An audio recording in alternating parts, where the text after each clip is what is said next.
What's up, everyone? Oh my. Ugh.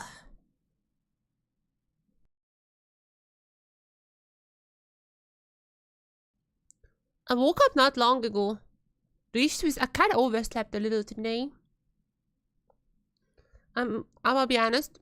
I wanted to sleep way earlier. I wanted to wake up a little bit later.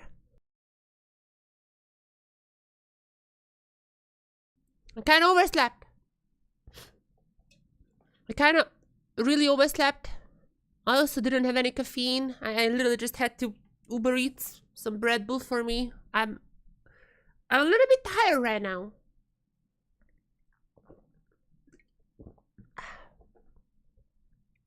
Also, my blood glucose just went down as I woke up, so I'm like, I'm in quite a bad situation right now. I mean, I'm not on top of anything at the moment, but hopefully, as we're advancing through the day, it's gonna get better.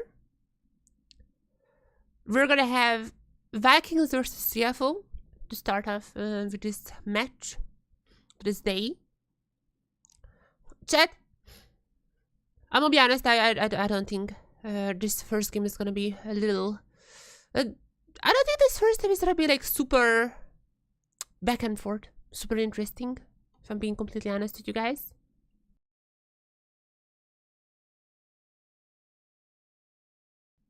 However, I do think the second one is gonna be insanely fun. I cannot wait for the second one. I'm not sure if I should do this or not, but like I'm kind of like thinking about so I didn't make highlights of yesterday's games because I'm gonna be honest, this was just like literally the same matches I've seen for the first 3 weeks. So I was like, why make a video of that? However, I'm like, now today we're gonna have TLN versus CFO with Stanley Hype. Tomorrow we're gonna have a CHF for the last playoff spot. And I was like thinking about maybe I should name today's video the match of the week and tomorrow's the match of the week, but like with the EA. I'm not sure if I'm gonna do this. It's probably gonna be like a little more neutral. I don't wanna BM too much. But yeah, my brain is currently not working, guys. I ordered my Red Bulls. I mean, also, like, the shop was like, it's gonna be here in like 10 minutes, and it was like 20. Which is like still fine, like, I'm not complaining, but I was kind of dying, I'm not gonna lie. I'm currently kind of dying. I really need this caffeine.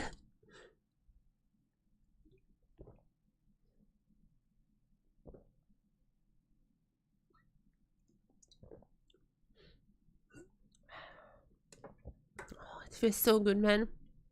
Right now comes the coffee. Lucid, I know I'm not necessarily the healthiest person here. I might be addicted to caffeine, but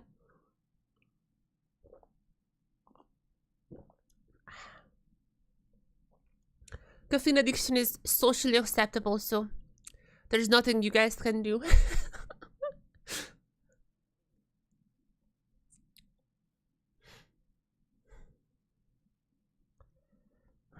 Oh, ooh, alright. Flushing down Red Bull with Coke was not Coke, with coffee is... Wow, that feels weird. Not necessarily bad, but like... I'm feeling like I'm charging up. I'm like literally IRL. This is crazy, guys. Literally, like, I feel like how I'm charging up IRL. This is crazy. Also, I'm not sure if you guys have noticed this or not. There's a TV there. There. So, my uncle is moving. And because he's moving, first of all, like, there are also some stuff. Like, for example, he was like, oh, I don't need this TV anymore because I don't want to move this to my new place. So, he was like, basically just like a lot of his stuff was just like given away to family. And my grandparents also got a lot of stuff. And my uncle was like, I have this TV. Do you want it? It's like a very old TV, and I'm like, I don't really have a use for this, but like, sure, I'm gonna take it in. It's currently there. It's currently not plugged in. I could like plug in my iPad or something. But the question is, what should I put on this TV? I feel like we could use this. I feel like this is such a huge real estate here that we can definitely put on something there. But I don't know what, because like, I already have my collections here, my Famicom collection, my Genshin collection. I already have this in here. This is a little more empty in terms of space. I also have my shelf there with my other collections, but like, this space is a little empty. Now there's a TV there. It's not even full HD, so it's like, it's really old. But yeah, I wonder what I could do with that. Also, I should like just look up. Oh, I forgot to bring in my laptop, because I also got a 3D printer, not like permanently, but like for a few months. I got a 3D printer yesterday. So for that to set up, I just like moved around my laptop a lot. Kinda, I really need to just clean up my stuff here. Wait, today is Friday? Wait, what happened? Why did I? Oh, I forgot to take my medicines last night. Last night I was like knocked out, like actually. So I was 3D printing for hours, and I was like, at one point I was just like, okay, I'm gonna lay down for a minute, and then I just fell asleep. I was like extremely knocked out last time, like yesterday.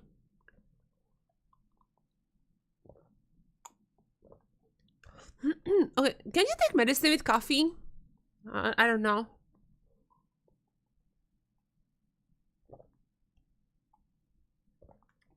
Maybe I should have looked up before I did it. I've already done this a few times and I had no problem.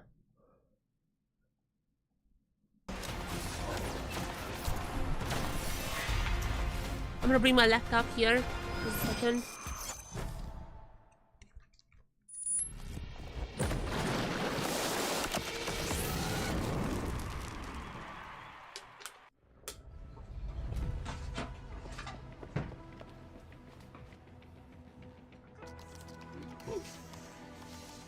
Cause I use my laptop to like the solo queue accounts checked and all that. Oh Jesus Christ, my desk is, I need the cleaning. Not now, later. This is not a clean desk. I'm a 3D printing right now and it's full of stuff. Oh Jesus. I think I've done it. Without destroying everything. I think I'm done it.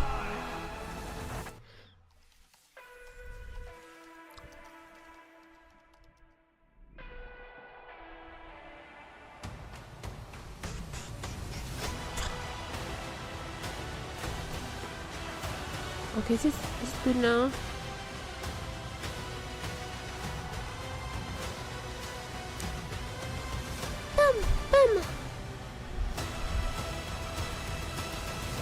Okay, let's check out. Give us LCP.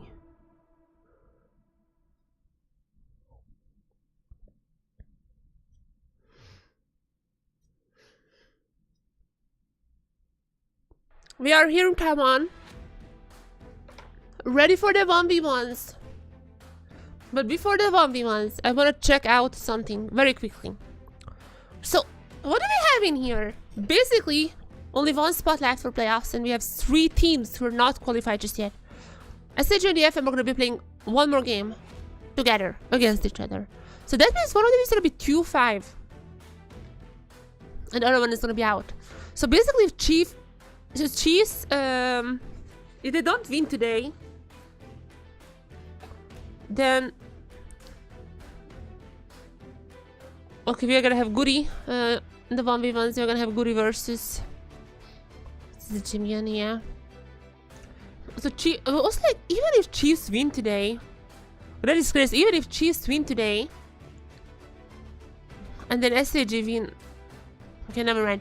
If Chiefs, I was like trying to figure out like what was happening here. If like, like the most that anyone can gain here is the -6. It's the -6 that the most that anyone can gain. Because like if no, sorry, no. STG can gain like -5 if they win 2-0.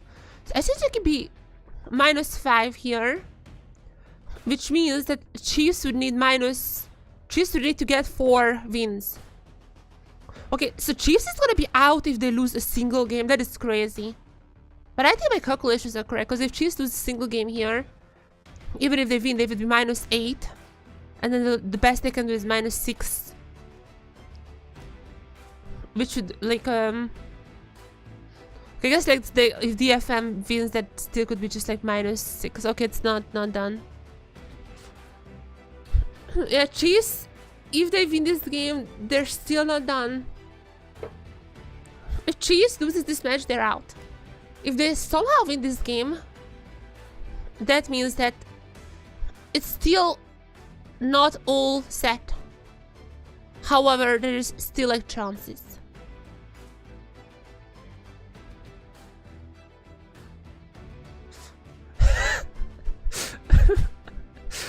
What? Right, wait a second.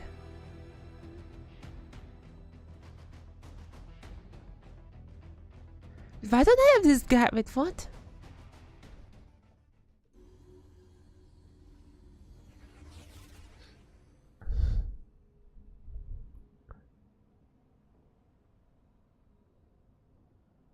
Wait, did he delete it?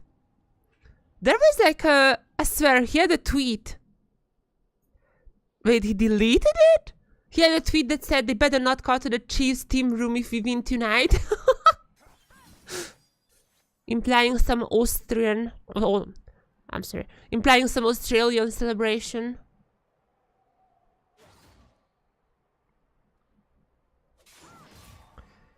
Anyways. Good old 1v1s. Talon. We're gonna see them later tonight. Talon versus Riven. A lot of the players are picking Riven now. I mean, obviously because you can only play one champion. There is this like... At the start, one champion dominates. Then after everyone plays that champion, they're moving on to the next one and the next one. Obviously the meta is gonna be basically like across the teams evolving the same way. And I think the Riven is now on the next step. It's like the third Riven we're seeing now. The Talon is new though. Definitely the first time that I've seen the Talon being picked. But the Riven is new. The Riven is... It's like kind of the current trend in terms of 1v1s.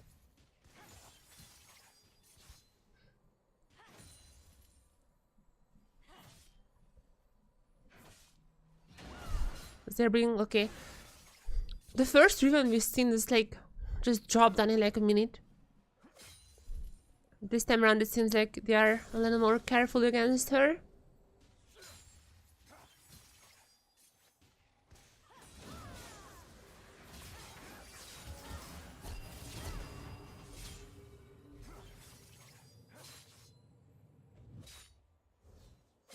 Some have been used for on almost both sides. GPS still is Ignite. Also very close to level 6. Talon is like 1 more minion away or maybe 2. Very, very close. And oh, stun, but doesn't even need it. The bait. I mean, I know Talon is waiting for the minions, but there is the bait here. Jimmy, I gotta get the first kill. Got a few more minions. And I think that's the first item as well for him, right? He's gonna go for some plates, maybe? No, just one more wave. I mean, Goody is still not respawned, so understandable. I'm gonna be stealing away the hat pack as well. So then I'm also gonna be crushing the minion wave there. Is there for a full item? I thought he would just get at least one more plate. He definitely would have had time for that.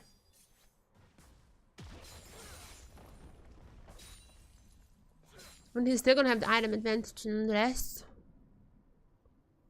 So I don't think there is much that Jimmy needs to be afraid of.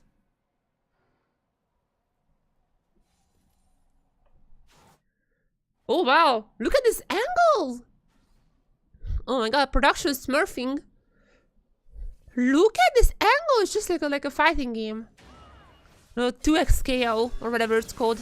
Teaser. Wow, 2x KO looking pretty sharp. Thought this was just in beta.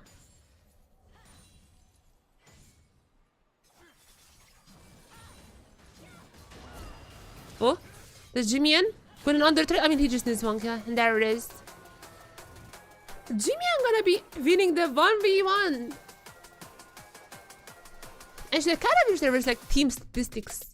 Last time around we looked at some team statistics for like the 1v1s. I know STG has won every single one except for one.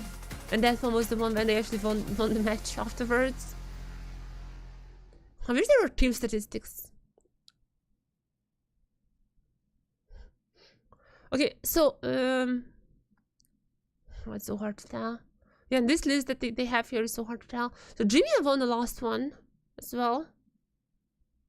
Jimmy have won the one previously as well. And the one previously as well. And Lima's won the first. Wait, Chiefs are so far 100%ing. Wait, Chiefs so far 100% win rate in 1v1s. Am I not crazy? I don't think I'm crazy. Yeah, Chiefs so far 100% win rate in the 1v1s. Oh no, sorry, BioPanther lost the first one. Oh, I was wrong. BioPanther lost the first one to Aji.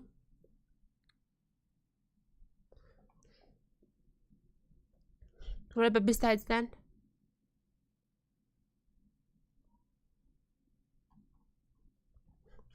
There's also gonna be like a playoff PCAM with Tayoro. I'm definitely gonna be filling that out. My LGL PCAM with that's also with Tayoro. My LGL PCAM with them is I'm currently first place. I'm currently first place. So yeah, I'm going for the chair. Though probably I wouldn't go for the chair. I would much rather be happy with like the statue or the gift card, because like shipping the chair to Europe, that would be insane. Shipping that to Europe would be quite insane. So I probably would just rather go for the statue.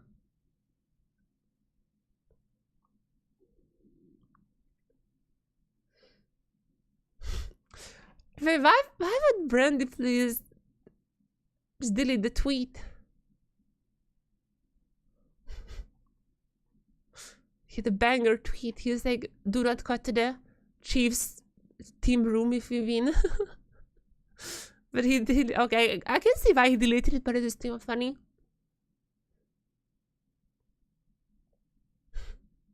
Oh, by the way, if the Chiefs win somehow today, obviously I'm gonna do a sui. That is an obvious one. But I will be honest, I don't think that's possible. I just don't think that's really possible unless the Vikings just feeling like they're set for playoffs and they just kind of start trolling. I don't think that's gonna be possible.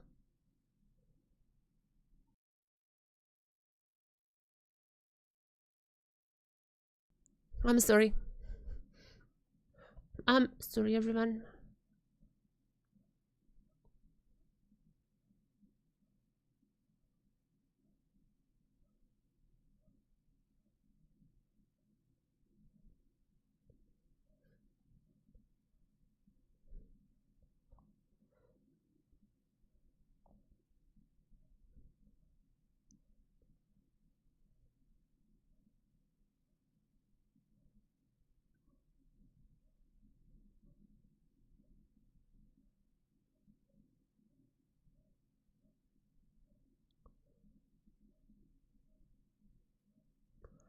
I'm trying to checking some emails.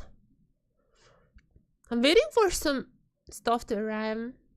I have like a personal project when I want to build like a digital analog camera, which I know sounds weird, but it's pretty cool.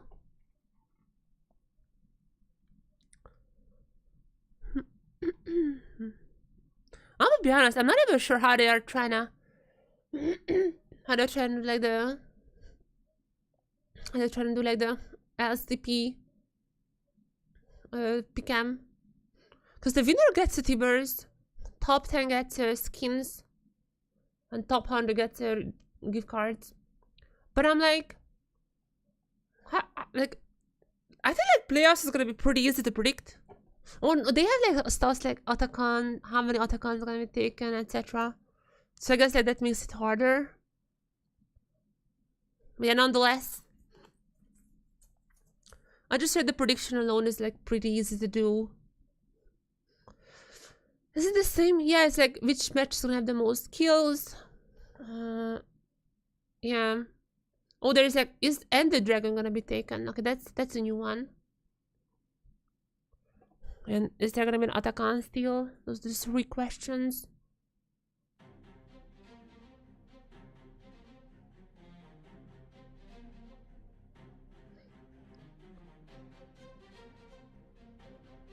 Oh, and we can like predict even individual matches, like individual games. Okay, that's crazy. I'm gonna check that out later. It seems pretty cool. Morning, everyone. Morning.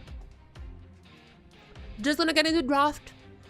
Hopefully, I have consumed enough caffeine. I literally woke up a little bit late. I woke up a little bit later than I wanted, and I was feeling so dead. I was literally feeling extremely dead. I had to Uber Eats a Red Bull. I felt like I'm gonna die, but now I consumed some caffeine. I feel better. It's Valentine's Day as well. Perfect time to watch some Chiefs versus Vikings. Chiefs gonna be first picking the Ashe. I don't like the Ashe. I really don't like the Ashe, but if in exchange you're gonna just give carry champions to mid and Jinyan, it might be fine. However, I'm best immediately going over to Vikings. Alright, there's no way. Surely they're gonna pick the Hackrim. That's just now. That's just a virus. Come on, Goonie. On the other side, let's see what is their reply. Probably a Shinzhao. I would expect maybe or a Devi, and that's an option as well. Maybe a Victor. I'm not sure what Virginia would wanna play. Mel also available. I'm just looking in the top lane, the Renekton. So far, this is quite a evergreen, you know, retro comp.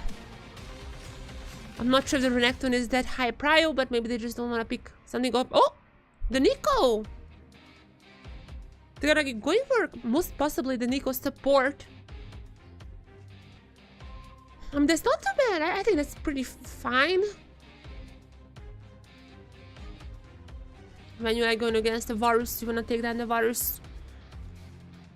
We don't know if it's gonna be like a lethality or the on-hit Varus, but with the Nico you can definitely get close to the Varus.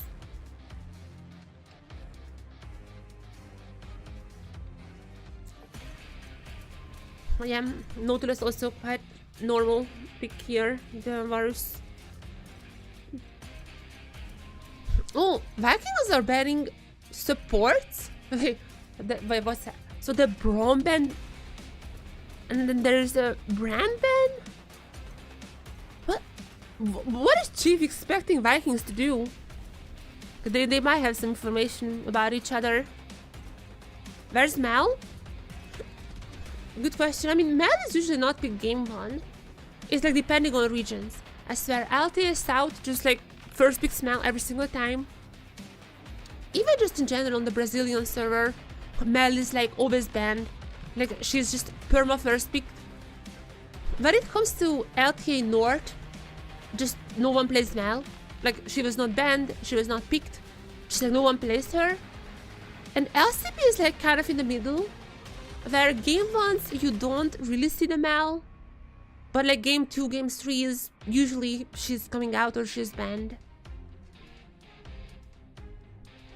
Now with that being said, it seems like Vikings expecting the Nico to go mid lane. I'm not sure. I think like Nico would do so much better in support here. I would pick someone like I mean, you know what, Renekton is not even a bad here. Renekton Mel or something like that. The Mel would be pretty good for Chiefs here, just saying. The Mel would be amazing. I mean, a little bit dangerous with the Nautilus. Obviously, whenever there's a hook champion, you have to be a little careful. And it seems that they're not gonna go for the Mal. It would have been a little dangerous here, I'm not gonna lie. So it makes sense if they choose someone else.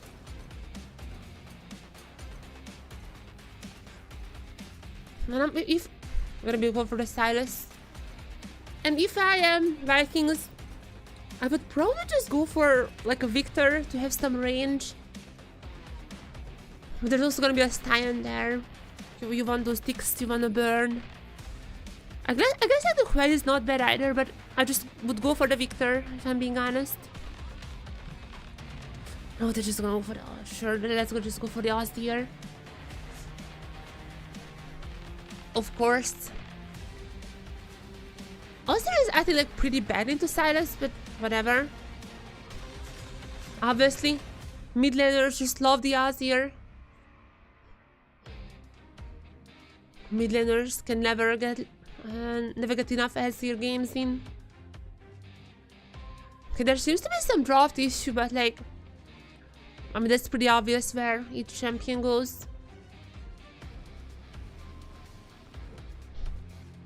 Yeah, I don't know why Vikings banned supports. Like, I don't even know when was the last time we've seen like a mid lane Nico. That was so obviously going to the support.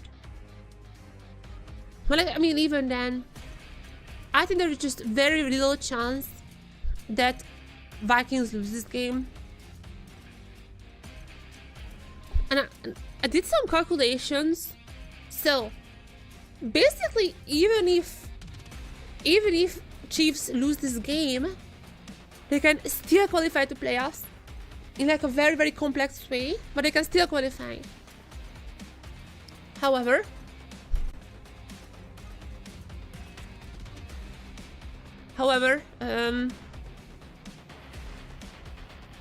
if they lose this match, if they lose the series,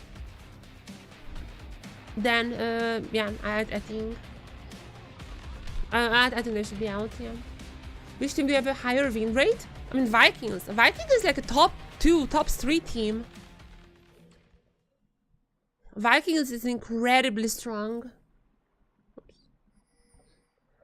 Vikings is incredibly strong. Their only loss was to CFO, I'm pretty sure. We're gonna be watching after this game. But like, Vikings is incredibly strong. So I feel like there is very little chance for Chiefs here, unfortunately. There's very little chance, but we'll see. Game 1, it seems like Vikings are not gonna be cooking too much. They're just gonna go for the normal comp. We'll see if game 2, they would be, you know, trying something new maybe. Maybe a Mel support.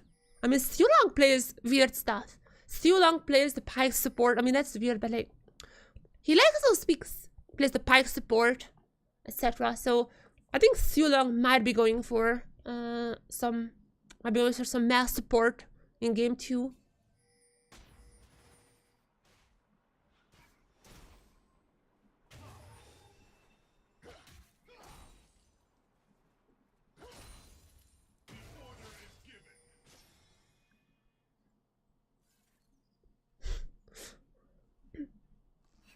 Wait, Chiefs are like, oh, the Jimian. It's like 0-5 in LCP and 4-0 in 1v1s. But that's only for Jimian. Alright, guys. Okay, Chiefs. Alright, Chiefs. Well, the Weibo Gaming social media guy has... Look what you made. Look what you made, Weibo Gaming social media guy. Happy Valentine's Day, they say.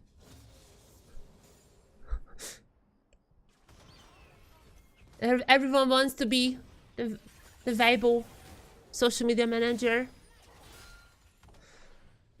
We have some split view as well. Alright, production smurfing. We've got this split view we are having here.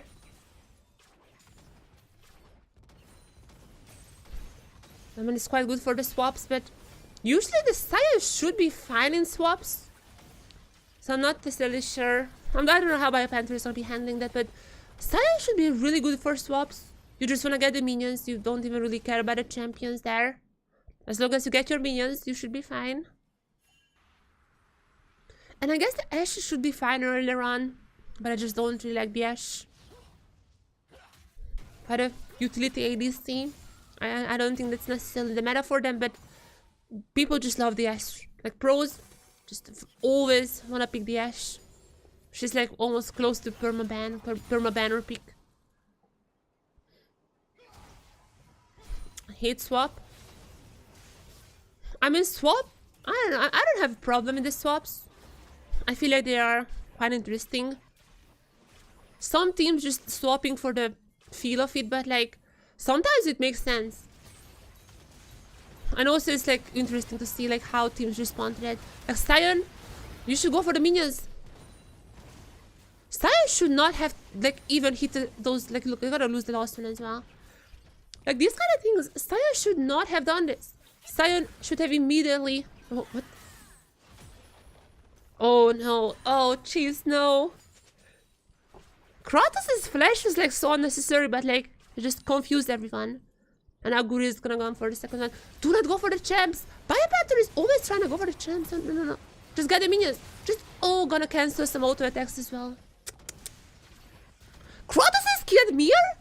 What is happening on the top side? Okay, what? Oh, they're gonna be... That is a disaster for Chiefs. Why is Biopanther trying... Like, that's how you... With Sion. You guys probably watch Los Ratones as well. This is important. When you play Sion, just do not care about the champions. No, those are not your enemies. You just need to get the minions. How on earth did Kratos get this kill? Oh.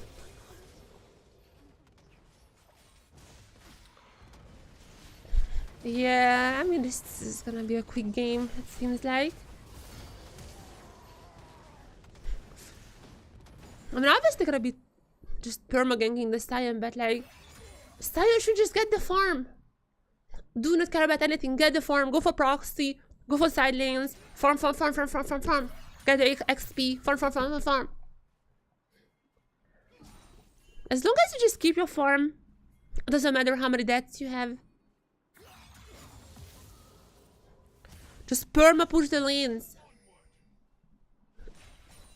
I mean, Baus is showing how incredibly annoying the Sion can be. The death counter actually just doesn't matter as long as you can keep up the pressure in the minions. But yeah, it's looking kind of Jover at this point, if I'm being honest.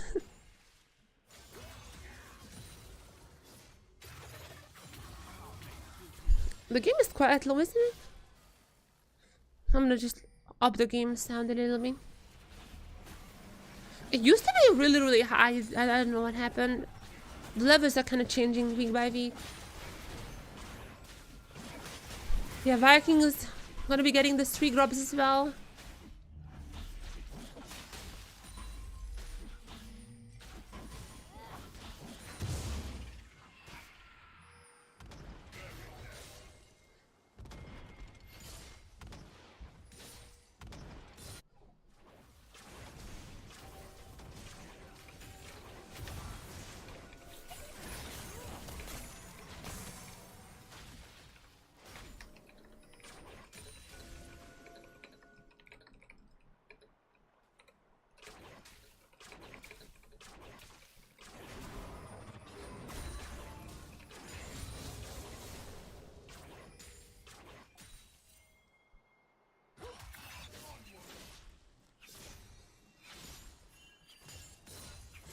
Okay. I mean, I don't know what to say, man. This match is looking quite over. There is not much commentary I can give if I'm being completely honest with you all.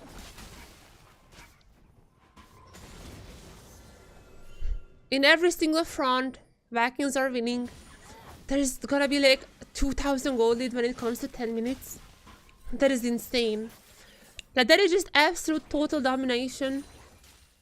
Even if I kind of would have liked the Lethality Varus here, just because I prefer the Lethality Varus, I feel like just trying to outrange the Ashe would have been pretty nice. But it doesn't matter, they're incredibly ahead. They're still gonna be just getting everything, like all the objectives. 3 grubs into the dragon. Like, quite literally. They're getting every single thing here. I mean, I guess like the question we should be asking is if this is gonna be a perfect game or not. I feel like perfect game is definitely possible at this point. It's very hard to like not give away a single grub, a single threat. Usually these are like even more dominating games when it happens. Or even if like in the very short dominating games like the IG T1 game. Even that one was not a perfect game because like if you want to finish the game fast, you have to be a little aggressive and like you have to sacrifice some members. But if you're too safe to have the perfect game, then the game goes on for too long and there are gonna be objectives that the enemy takes. So perfect games are very rare, and also like teams don't think about perfect games, just them saying that like they're very rare.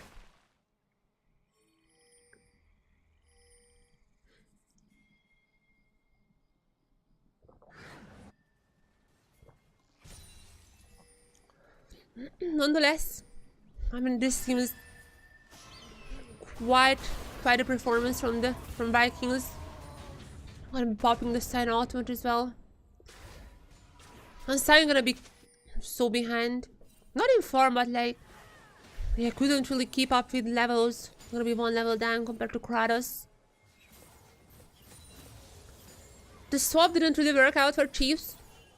Even though I think the Sion would have been fine. But yeah, those dives are not well executed for the Chiefs. Kratos is gonna be the one. There's gonna be the shield. Okay, he's surely gonna go down. There it is. At least he goes down, but for what? Oh, okay, that's okay. That. All right. Okay. Vikings enter there. Enter the phase when they're just like playing for fun. Vikings enter. Vikings started trolling a little here, but that's fine. I mean, they're so incredibly ahead that it just... Some trolling is allowed. Kratos tried to outplay that. I mean, he's alive for quite a long time, and it's too long just gonna be funning Mir. There's just like auto attacking. Oh, Kratos is gonna get taken down again. Or is he? Ultimate coming in. Nico. Ultimate isn't gonna be hitting too many members. And they're gonna get 6 grubs, by the way. And they're already gonna get the feats. That is super fast. 11-minute feats. That is incredibly fast. Like usually, at least, enemy team can get either the dragon or just like steal away at least 1 grub from these 2 camps. But yeah, Vikings are just dominating incredibly hard.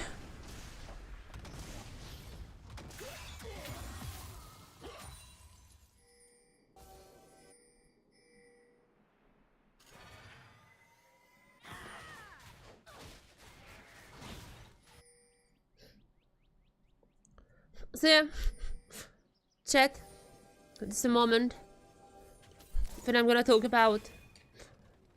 I got a 3D printer. I started 3D printing. I already did like a few cool stuff. Currently I'm printing like a hex score from Arcane. You know, like the... Not even the hex score, it's like a wild rune, rather, like, you know, the bold one. I'm just like printing the outside, and there's like things that like connected from the inside as well. It's gonna take like 2 days to print out, but it looks so cool. So I'm gonna have my own wild rune. I'm probably gonna use this as a cat toy. My cat loves these little balls that she can play with.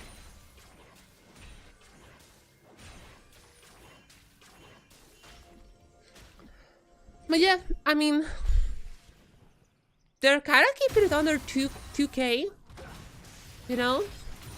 So there is that. She's able to keep it under 2k. They got 1 kill, which is not much, but there is that. Also, Mir was able to kind of keep the jungle about the same. That is like the only place when there is... Okay, also mid lane, I guess. Those are the only places when there are not that many differences, even though Guri has gotten every single objective possible.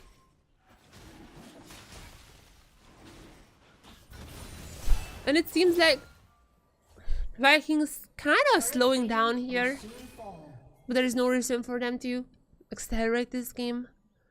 They can literally just, you know, take a step back, just wait for all the dragons, wait for Baron to spawn, wait for Atakan. I don't think they're gonna have much of a different difficulty just getting any of them down, as Shogun gonna be missing the... Okay, literally every single ultimate is gonna be missing, but I'm pretty sure it's still gonna be enough for the kill. There's the flash from Shogun, and even after 2 trash shots, he's gonna be taking down GPN. Every single ultimate missed here, but it doesn't matter. They'll get the first turret as well. I mean, they already got the feats, but they're gonna get every single feat possible. Guri was expecting the flash. He was like, surely GPN is gonna be flashing this one out.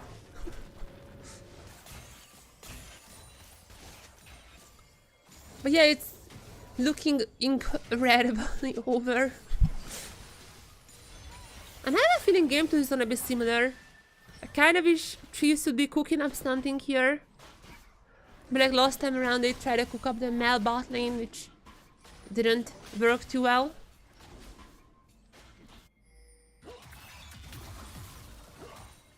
So let's see. I miss too long, definitely can cook up something. He plays a ton on Pike. He played the Pike already on the stage. So that's definitely something that could be happening.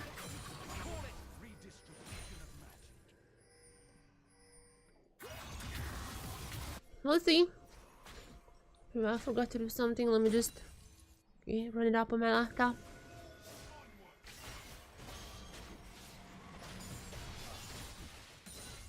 I mean, there's already Vi and Ambessa being picked, so I don't really think we can have a full arcane comp. But I wish like a team would do like you know, like thematic comps. Remember when in LCS there was like that one time when they did a TFT comp? But they're gonna be shutting down Shogun, but they're sure they're winning this fight still, right? They're so incredibly far ahead. Jimin is gonna be taken down. And even though, okay, I guess like this is a pretty nice down from by Panther. They're taking Vikings down quite low. Okay, there comes Mirror as well. Okay. Cheese fighting back. I mean, they're gonna be incredibly behind still, but at least like Cheese fighting back a little. Vikings overstep, and that's gonna mean that they're only gonna be ahead with like 1,000 gold. That's not too much. Guri. The Guri is really trying to steal this one.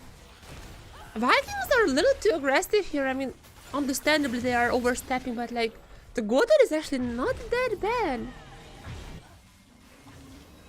Vikings are gonna be behind quite a lot, but they're not that behind, you know.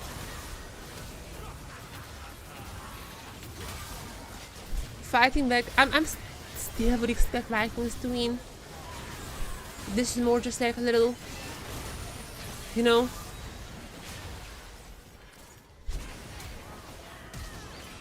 I mean, it is like a little blip. I still expect Vikings to win, but they got a bit too far ahead of themselves here.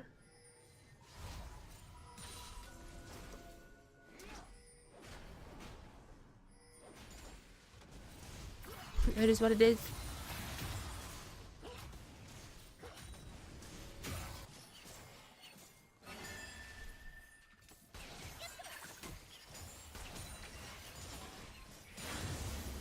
I will do something quickly.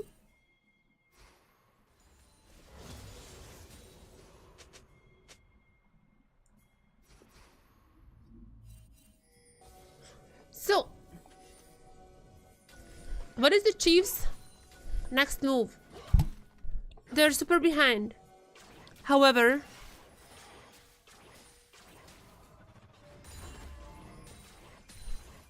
one sec.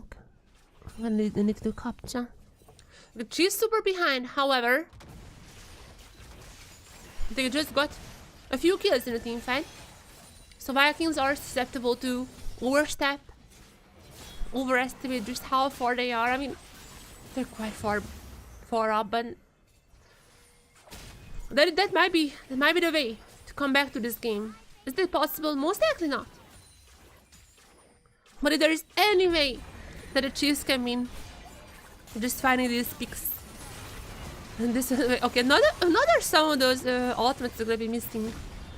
But it doesn't really matter as Chiefs. Oh wait, Chiefs gotta get some turrets here on the top side with the Herald. I mean, they were the ones who got the Herald in the end. At least gonna get that one. I think they should just go for these little picks on the side. I mean, Vikings are not as strong to just win 2v1s, or 1v2s rather, but yeah, Vikings will be taking down Limus here. I'm gonna get also the third dragon, gonna be putting them in Dragon Soul Point.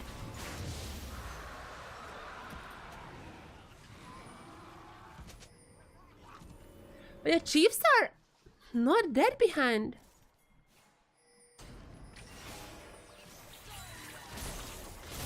Chiefs are not that behind.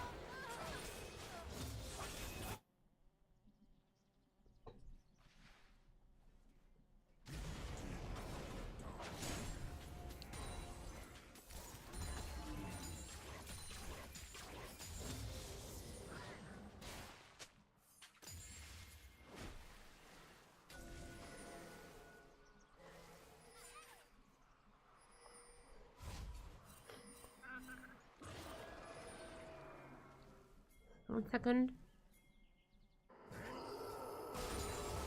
Voracious to the Khan's pawns.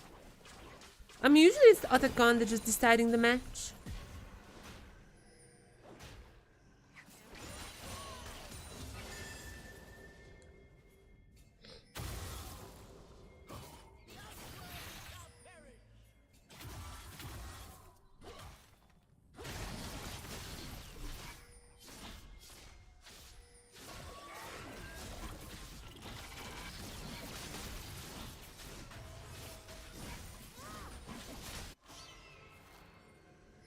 Okay, there's ring.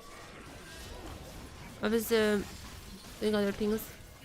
Vikings gonna get the Atakan. Or are they? Or are they gonna get the Atakan? It would have been pretty funny if Chiefs stealing it away, but they're gonna be getting it in the end. As now? Okay, there's a root.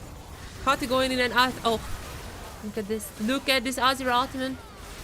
Even if some of them gonna be dying, oh, actually, it's also a nice stolen Azir ultimate from Jimmy N. But even if some of them gonna be dying here, they just withdraw. Shogun gonna get a few kills before dying, well, not dying, but withdrawing as well. Kratos still here, still alive. The Force Life still available for him, and he's just gonna keep going. Just gonna keep going. Oh, there are more dashes. Seems like the answer is no, but they're just gonna be pushing the minions on that under a turret.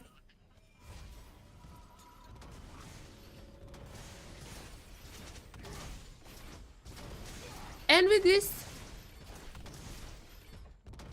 the Vikings probably just finally put a stamp on this match. But this is a pretty, once again, quite a risk Atakan. I'm not sure why they are risking so much. Probably they're just having some funds here. But this seems to be their game, as the Dev is quite a good Azir ultimate. The Stone Bomb is also pretty nice.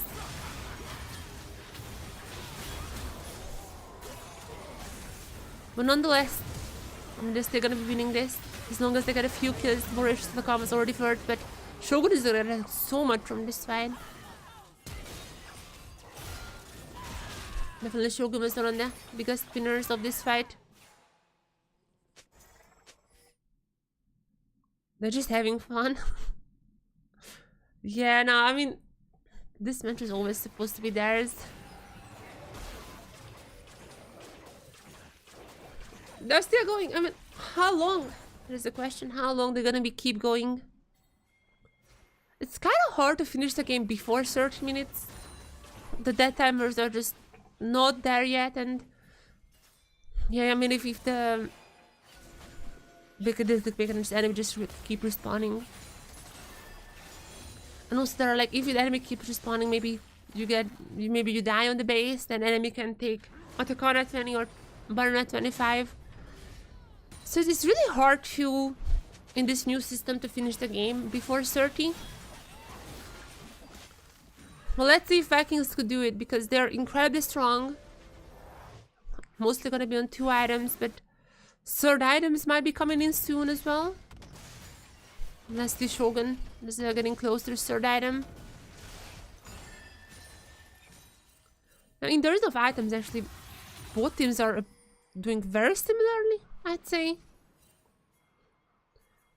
I would expect Vikings to be one back away from just massive item spikes.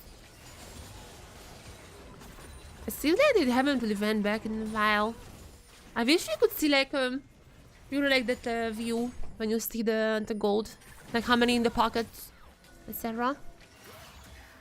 Because it does feel like that Vikings are sitting on a ton of gold unspent. With the next backing, I mean, they probably should be just getting all the 3 items across the board. Especially if they win the next team fight, but they're just probably gonna go for the dragon. It's gonna be a Cloud Soul, which is meh. Not the most important, but still. At least gonna be getting that, and at least Elder is gonna be available soon as well.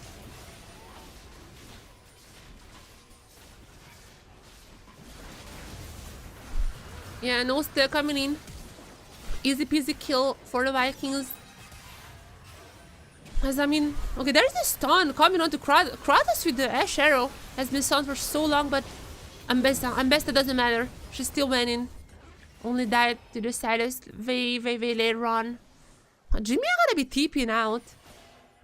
Okay, Chiefs are gonna be using so much in this fight, and still most of their members are gonna be going down. There is Bio. The zombie side I don't think can do much damage here. Also, there are no minions to be picking up. Jimmy are at least trying to get something in return. But yeah, I feel like that just that has to be like a bot lane threat for Vikings, right? With that Ash Arrow kind of just that one just made sure that this is not a complete ace and game over. But it's still gonna be most likely that very soon.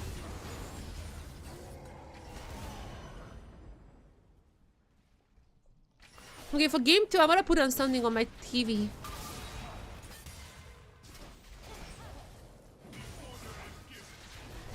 Any ideas what should I put on the TV?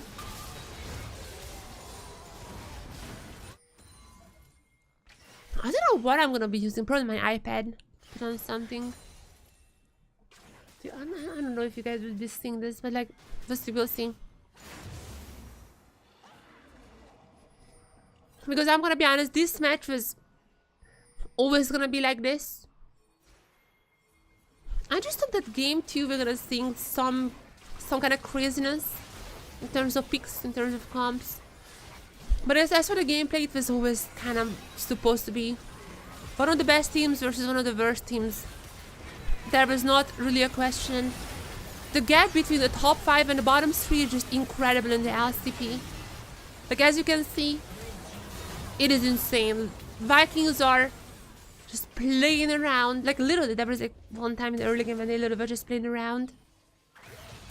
And the gap between, again, as I said before, top 5 and bottom 3, that is incredible. As game has also shown that, I mean, they are also in this top 5, but they might have a little off time the previous weeks. But even then, they were definitely showing that they belong in the top 5 as Vikings. They are contesting for possibly first or second place team alongside TLN and CFO. I do feel like Vikings are eyeing the first 10 tournament. I mean, there are definitely some chance that this team goes to first stand FST. Definitely there is some chance. They couldn't beat CFO at the start of the season. Or they're gonna be meeting TLN, I think in 2 days. So we'll see what happens with that, but for now, we're gonna be beating Chiefs.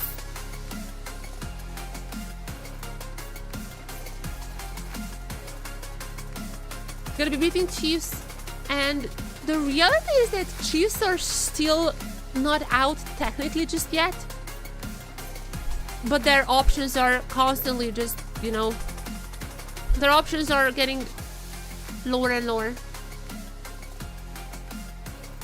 There are not that many things that they can do anymore.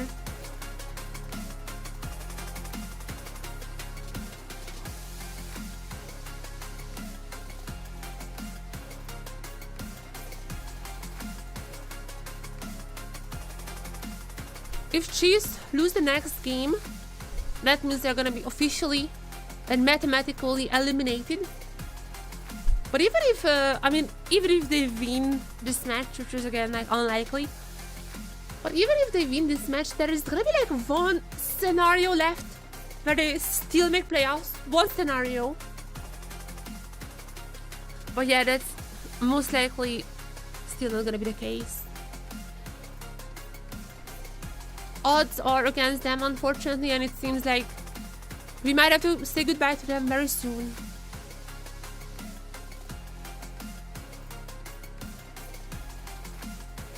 They're still gonna have like one more match against TLN, maybe.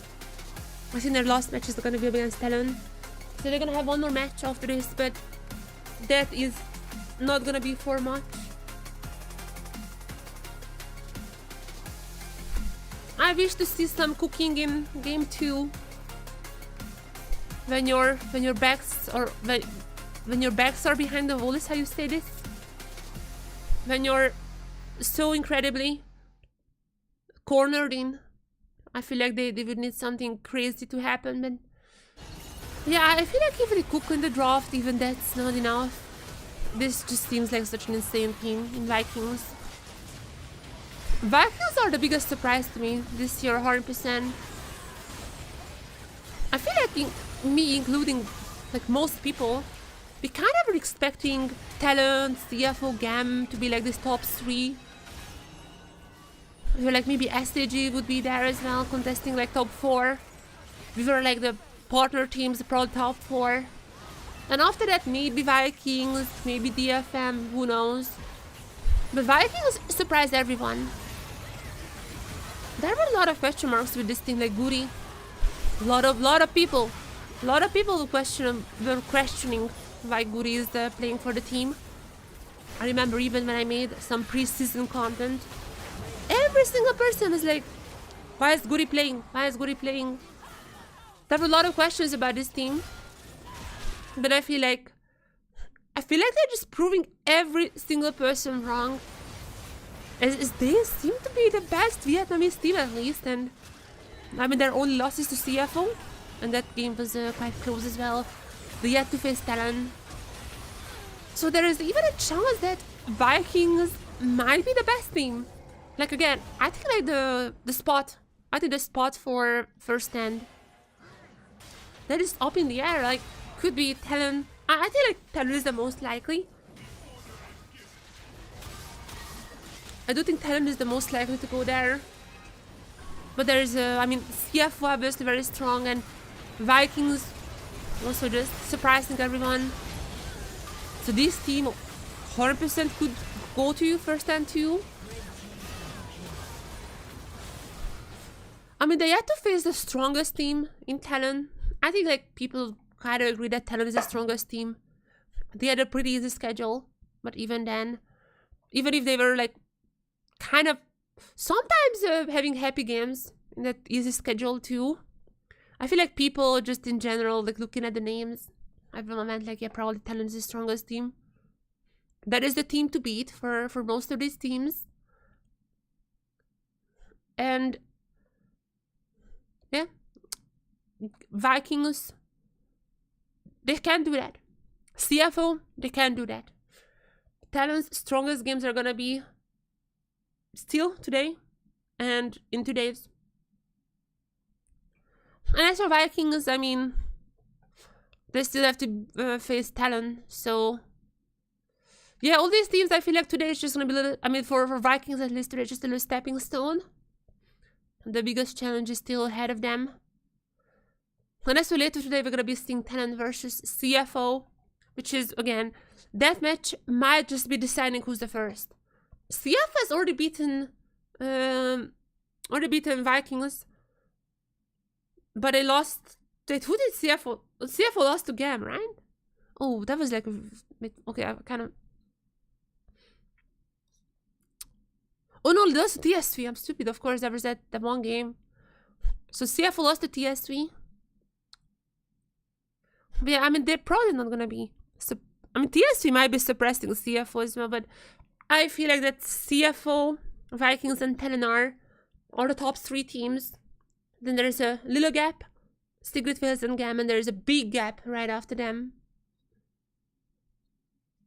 That is how we kind of see the current team strength. That's why I'm saying this. Okay, let me see how I could fire up this TV. So I have this TV here.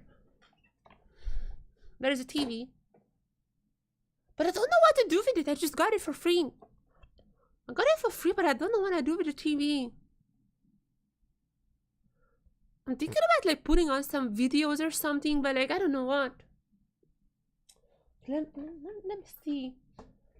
Because I probably could use my iPad to like put stuff there. Maybe my old iPhone or something. Like, where is I have like this cable for my iPad, but I don't know where it is. That like puts out HDMI. Oh my god, it's somewhere here I think, but I don't know where. I have 5 million cables.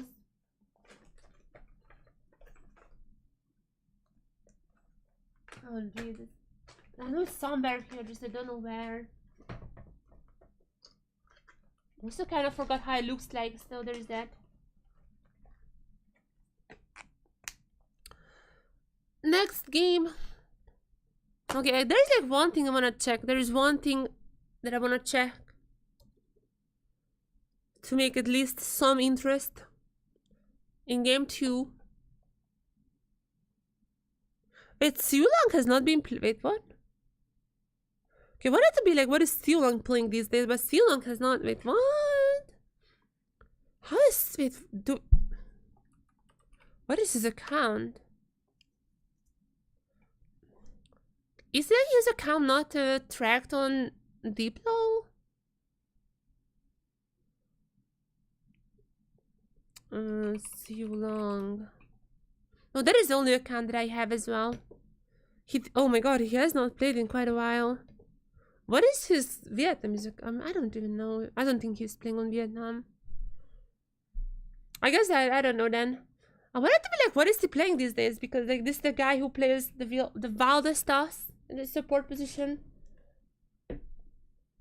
I absolutely love to watch him.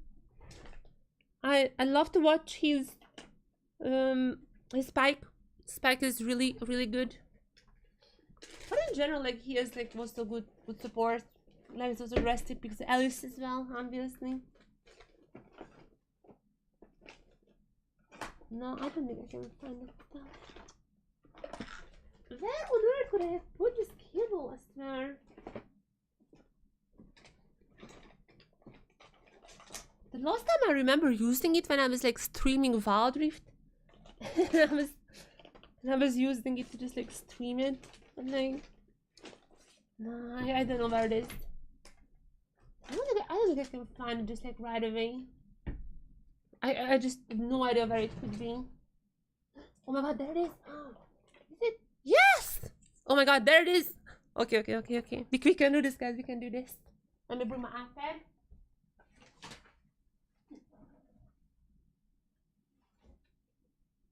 Okay, we can put on something to the TV. Let me just...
my god.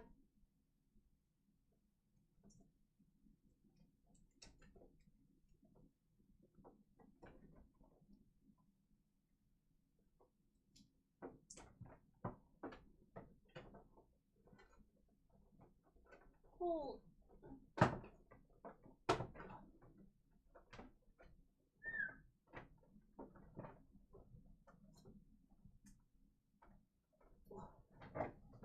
Holy. It's so hard to untangle, Jesus. So hard to untangle everything. Holy.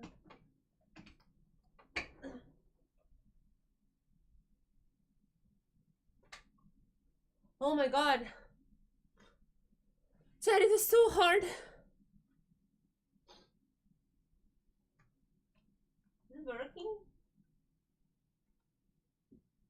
Hello? Oh? Oh, there it is.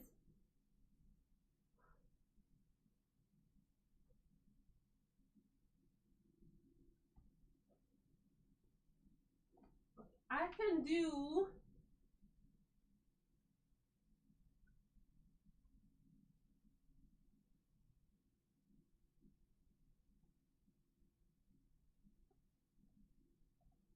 Chat, I can do...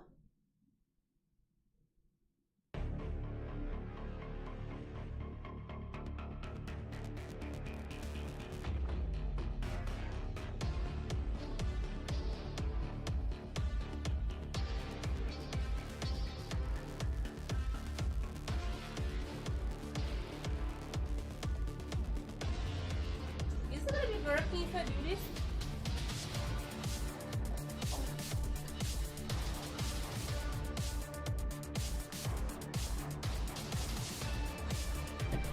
Is it gonna be working? Oh my god, you're in rock. I need to be fast. Oh, no. Oh my god, the controller is not working. No.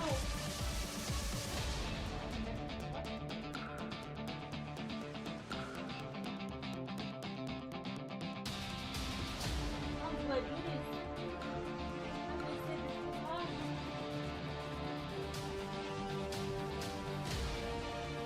What are the buttons on this?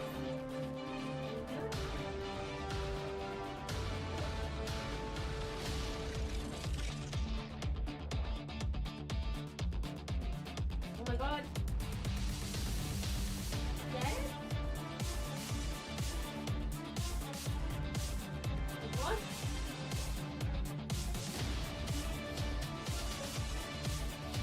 That's not working.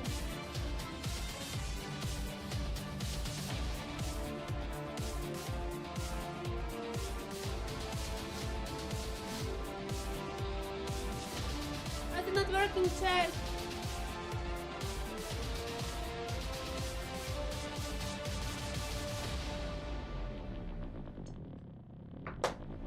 I'll be right back. I'll be right back.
to Summoner's Rift.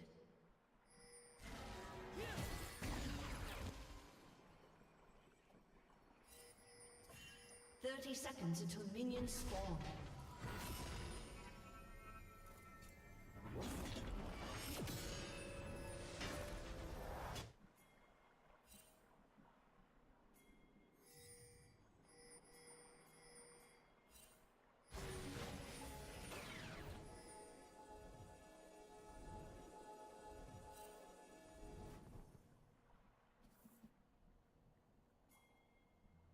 Minions have spawned.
Sorry, Chad, I'm back.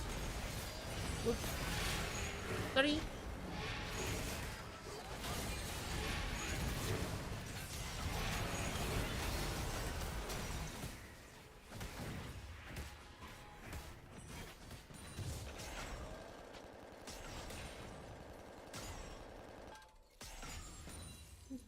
It's working perfectly.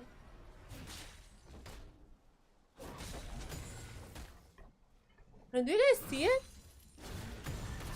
Oh no, it's too bright. It's too bright. Oh no. I'm gonna change the settings. Oh, this is better. Looking for that. I ain't really about making fun of you. Make that different.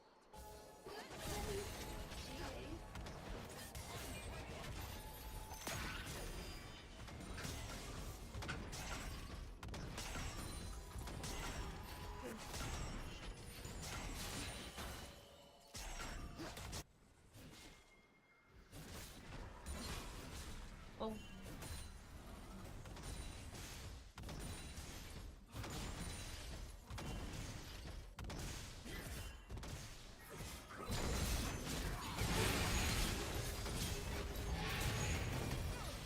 Alright, everyone. I'm just in here to see that Chi is gonna get the first blood and they're gonna be also surviving. They're gonna be surviving the dive. That was a pretty nice dive from Chiefs, not gonna lie. Lanes are gonna be going much better for them this time around. And I'm trying to like... How can I...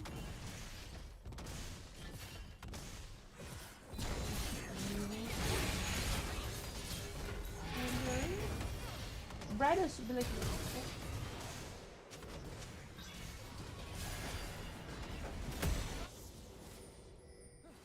Which is the right one? Brighter should be way lower, right?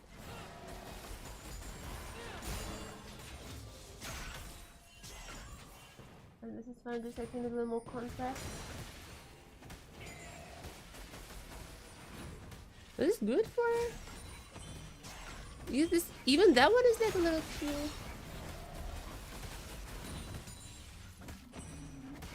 That's a lower.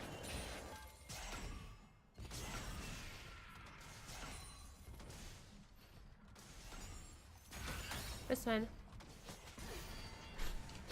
Alright, chat. We have Valentine's Day. There it is. Was it worth it? Probably not.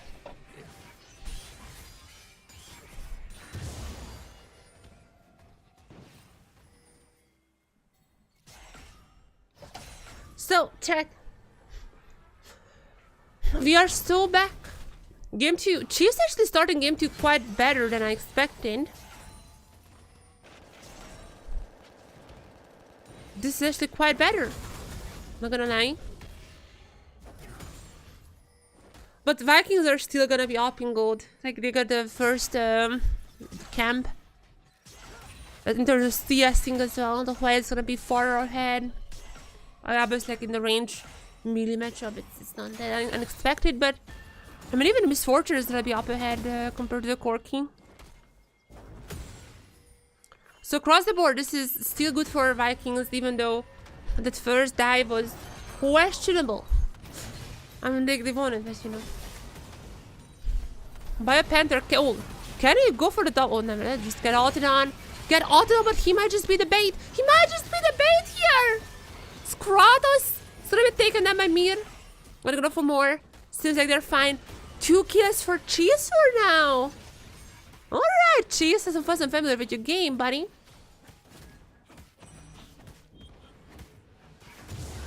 On the brink of elimination. Once again, there is still one single scenario when the Chiefs can win. One single scenario. Or like not win, but they get the playoffs. There is still one single scenario when the Chiefs can get the playoffs, which is if Chiefs win this match. Which means they can win 2-1. If they win this. Right after that, I'm pretty sure they need to DFM to win after that, right? Oops. I mean, they also need to like win their next game as well, like 2 or something. So it's probably not gonna happen, but like if Chiefs like somehow wins here, they're like actually not technically eliminated. Like there's still a chance that they get in.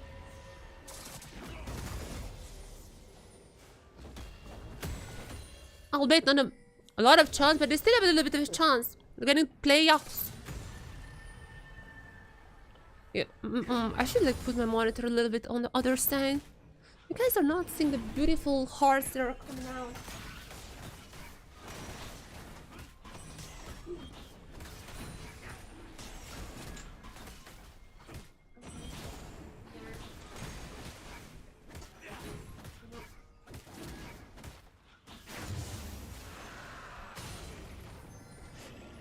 Oh, it's much better! Wow! Wait, it's actually kind of cool now. Okay, kind of like this TV.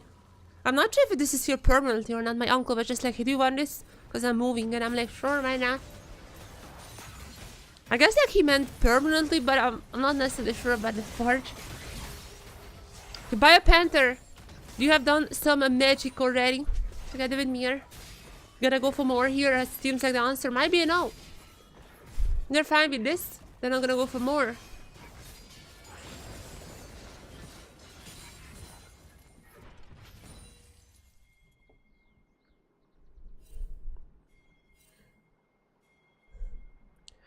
They're gonna be behind, obviously. Because they lost the dragon, lost the grobs. They're losing behind. They're falling behind in the mid lane, falling behind in the bot lane. Chiefs are still not looking too good, even though they got the first 2 kills. They had to sacrifice quite a lot to make that happen. Quite a lot of dives, like they were like 3 versus 1 in both of them, as far as I remember. But now, Luan goes in. Actually, Luan goes in with the ultimate, with the stuns, but he's gonna ult on by the way, and he's probably gonna be taken down. So much damage there. Ignite is ticking is gonna be dodging all those fire abilities. Luan gonna be surviving for now, but Chiefs is gonna be Chiefs gonna be forced back. Kati is still there, just using the fire abilities. And Vikings meanwhile gonna go for 6 scrubs once again. Let's see if there's anything that Jimmy and Amir could do, but this is a 2v3. I am not sure you should go in that fight. Okay, they're gonna at least get one. At least one! Mir at least gets 1 grub. But this is just so not enough. They are falling incredibly behind.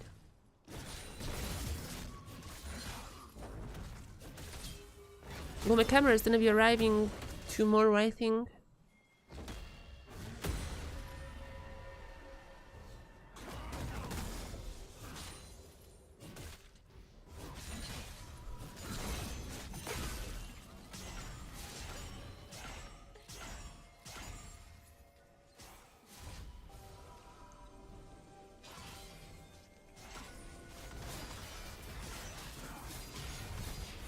I mean, this is a national post office. It's probably gonna take like 5 days.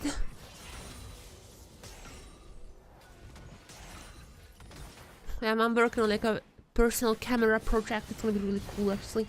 Really hope I can use this for content as well. Like, it's like very retro analog digitalized camera. So incredibly cool. If you're into cameras, that project is gonna be super cool. Then I hope I can use it for any like retro vibe videos.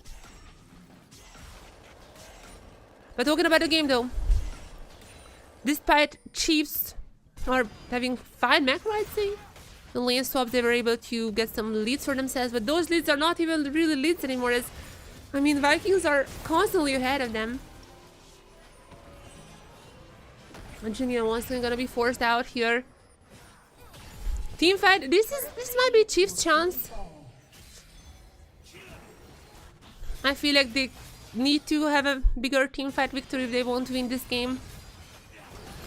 This is for Chiefs to stay alive or get eliminated. This game is for that, as now so much stun charm. I know the possible abilities onto Luan is gonna be taken down by cutting. The next target is gonna be Limas. I mean, Mir is coming in. If someone goes down here, Mir could go for those juicy resets, but in the end, that's not gonna be enough for anything like that. Vikings are still far ahead. They are like 1 dragon away from getting defeats. Or might go for the Herald as well, who knows. Dreamhead is gonna be incredibly behind. Those annoying little Arthur lists from Kari, from the Hui, constantly coming in. And I mean, that's the reason that they're so far behind in gold. Just never able to properly recall. There's gonna be the Storm Surge. Finally, Storm Surge starts. That's good. I really hate, by the way, what Kati is doing. The tier start, that's fine. Like, if you want the tier, you want some tankiness, man, fine. But like, why are you upgrading to the Archangel? Do not. I should be like you know, like make a campaign like LS was doing with the Leon biz back in the days. I should do something with like tier. Do not upgrade tier until it's fully stacked. You're losing so much early power.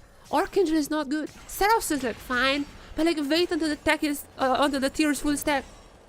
Why are you upgrading to Archangel? Do not do this. Just buy your amplified or something like that early on. Like, Look, Jimian is gonna have the Storm Surge now, and even though there is a 1k lead for Kari, Jimian is actually not gonna be that behind. Jimian is gonna have a pretty nice damage here because of the Storm Surge. I really do not like when people are upgrading the tier before like fully stacked. Let's even the...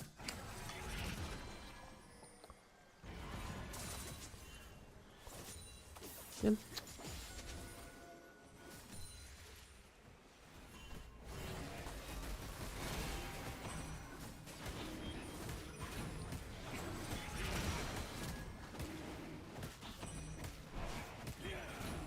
What is the... Is it like 300? Yes, 360. I mean, very soon it's gonna be a Saros. Very, very soon. It's right now. There's a Saros. So Katis now have the Saros, but like... I just do not understand why buy... Like... We just wait until it's fully stacked and then buy the Saros. I do not understand why buy the Archangel. Like... Maybe like waiting for this moment and now it's like, okay, I'm gonna have Saros now, but you would have like an amplifying tone or something in the meantime. Anyways, it's... There's a Seraphs, so... I feel like this way is gonna be... starting to do some real damage now. Let's see. Seraphs is full. Just when the Seraph is fully stacked, they're actually gonna be taken down, but... That's just a bait, that's just a bait, that's just a bait, that's just a bait! Shogun gets one, Kari gets another. And one also taken down, and with this one... They're finally actually gonna get the... Oh no, they already gotten, so they already gotten the feats. But now they're gonna get the first 3 kills as well. Gonna get some turret, gonna get the Herald as well. And Vikings, after an actually pretty decent early game from Chiefs, Vikings are gonna be showing that they are by far the strongest team.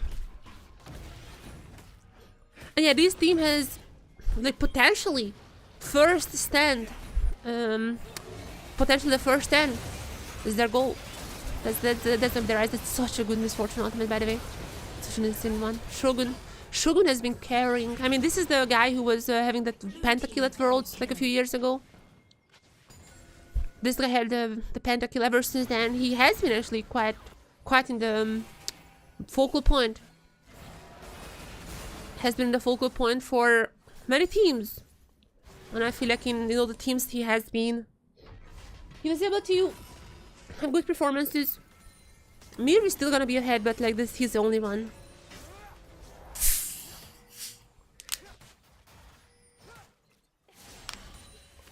Oh yeah, Shogun.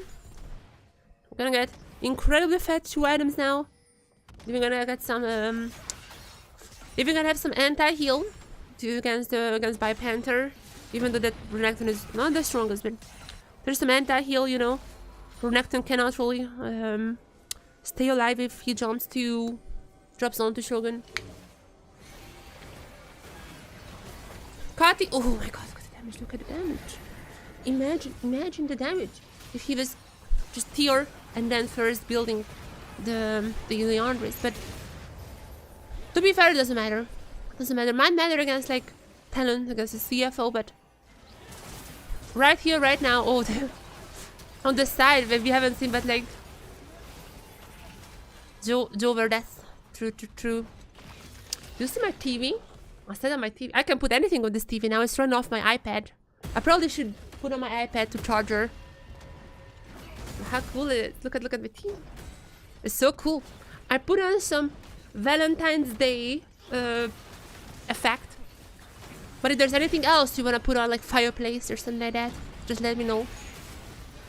I can also like, oh well, I mean Cassante Gaming, but like this is okay. Well, no, Cassante is 020. No, this is Cassante. This is the certified Cassante Gaming right here. I mean Cassante is pretty far ahead, but even then, this is a certified Cassante Gaming.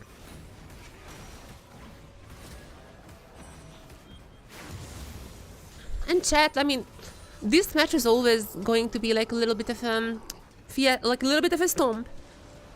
But just bear with me, because right after this match we're gonna have TLN versus CFO. Match of the week. Absolute omega banger incoming right after this match. I'm gonna be talking more about that battle after this. I mean, I'm gonna be honest, I just haven't really talked about this because, yeah, I'm talking to Freya?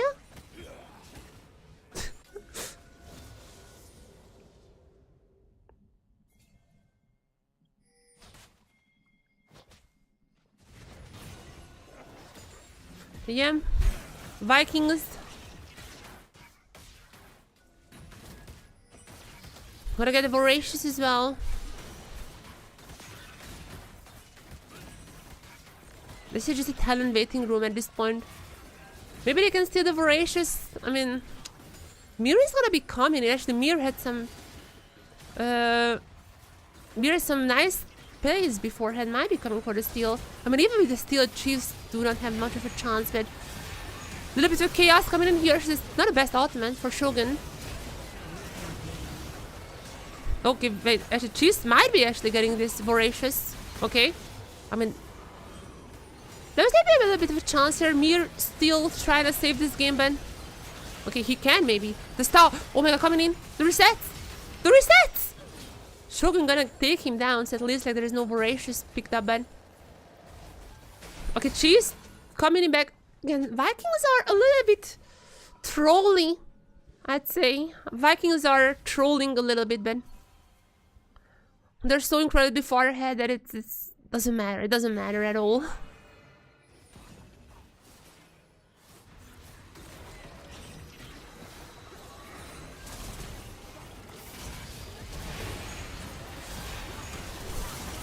Yeah, that ultimate is a bit too early from Shogun, but I can understand Vikings not really necessarily focusing on this game too much. This is a pretty easy tool for them. I mean, props to Mir. I feel like Mir is just keeping this game alive for so long at this point.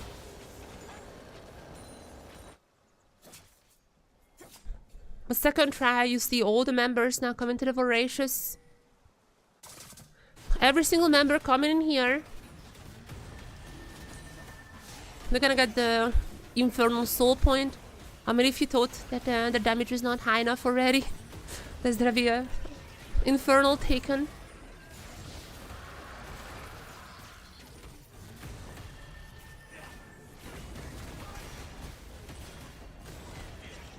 The taken is slower this time around. Look at the wards around this. Oh, Long gonna be fighting out Jimmy N as well as Luan.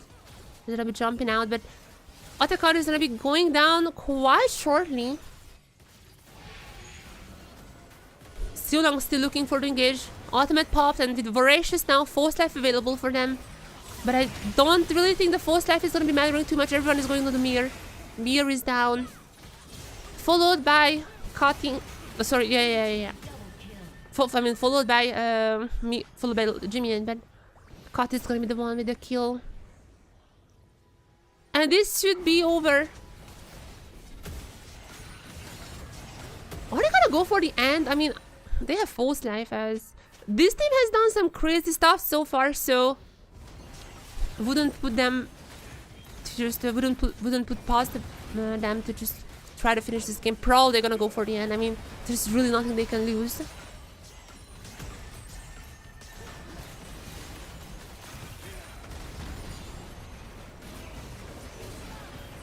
On. Or even cutting. I mean, cut is gonna be really strong, yeah. I feel like they are trying to go for the end here. They have False Life. There's nothing they can lose. Shogun also just has 3 items now. Anti-heal. It's just gonna be melting them away, and this is the end probably. They're just gonna be finishing this game off quite fast. 25 minutes. They're knocking on the Nexus. And there's nothing they can lose. Even if they would go down, they won't. But like, even if they would go down. Oh, Atakan, yeah. I mean, I'm gonna be honest, even without Atakan, they would have won. But it just, Atakan made them not be afraid at all. And with this one, this is an easy peasy match for Vikings. Vikings' goal is to get to first end. But this one, a very sad thing happened, which is Chiefs are gonna be eliminated from playoff contention. Unfortunate loss, but again, this is kind of the result that we have expected. Unfortunate. And with this one, I'm also gonna be tweeting out that we have to say goodbye to Chiefs. Oh, we have some new photos. Oh my god, so cool. We have new photos from like media day. We have new photos on the LCP Flickr.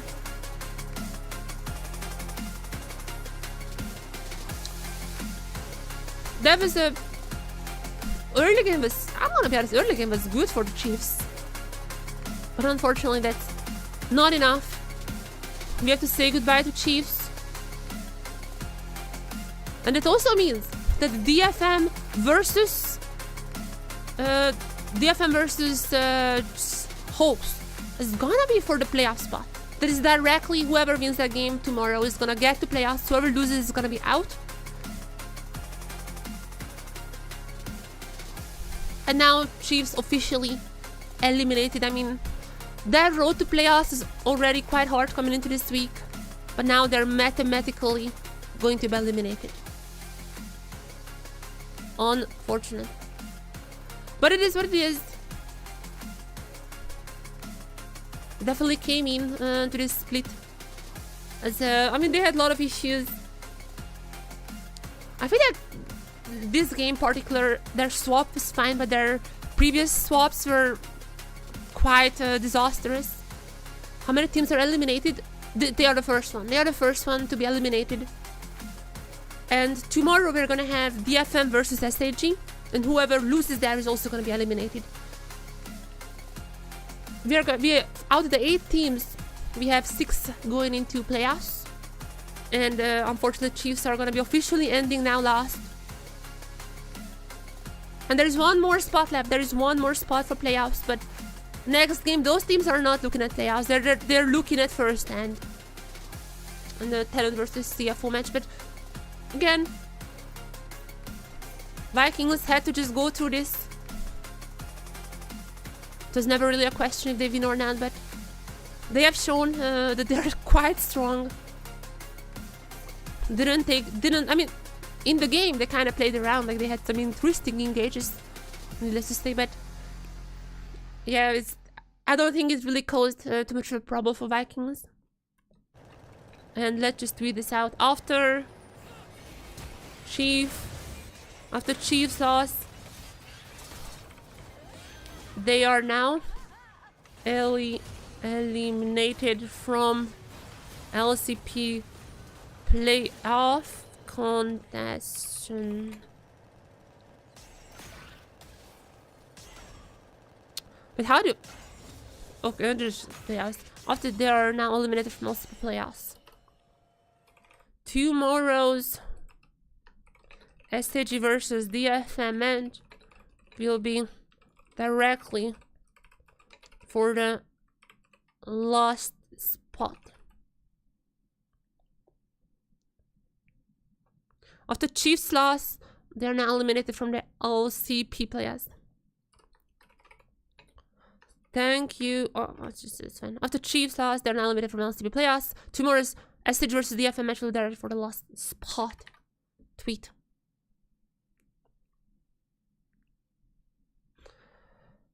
This is a little slower start for the day, but now is when tensions are gonna be high. It is gonna be now when we're gonna be seeing some hopefully interesting League of Legends. Hopefully this is gonna be the time when we're seeing some craziness, some maybe 3 games, maybe a Mel. Fofo has shown that his Mel is quite strong. I wouldn't necessarily be surprised if Fofo's Mel is gonna be banned. Oh, Hina. My name is Hina. H-I-N-A.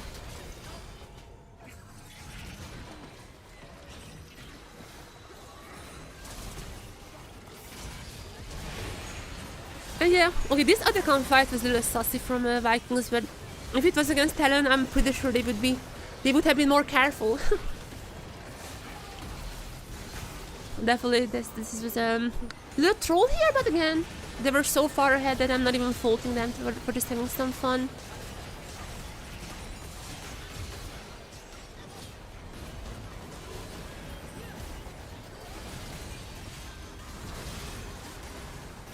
Alright, chat, now it's time to move on to TLN versus CFO. Some would say match of the week.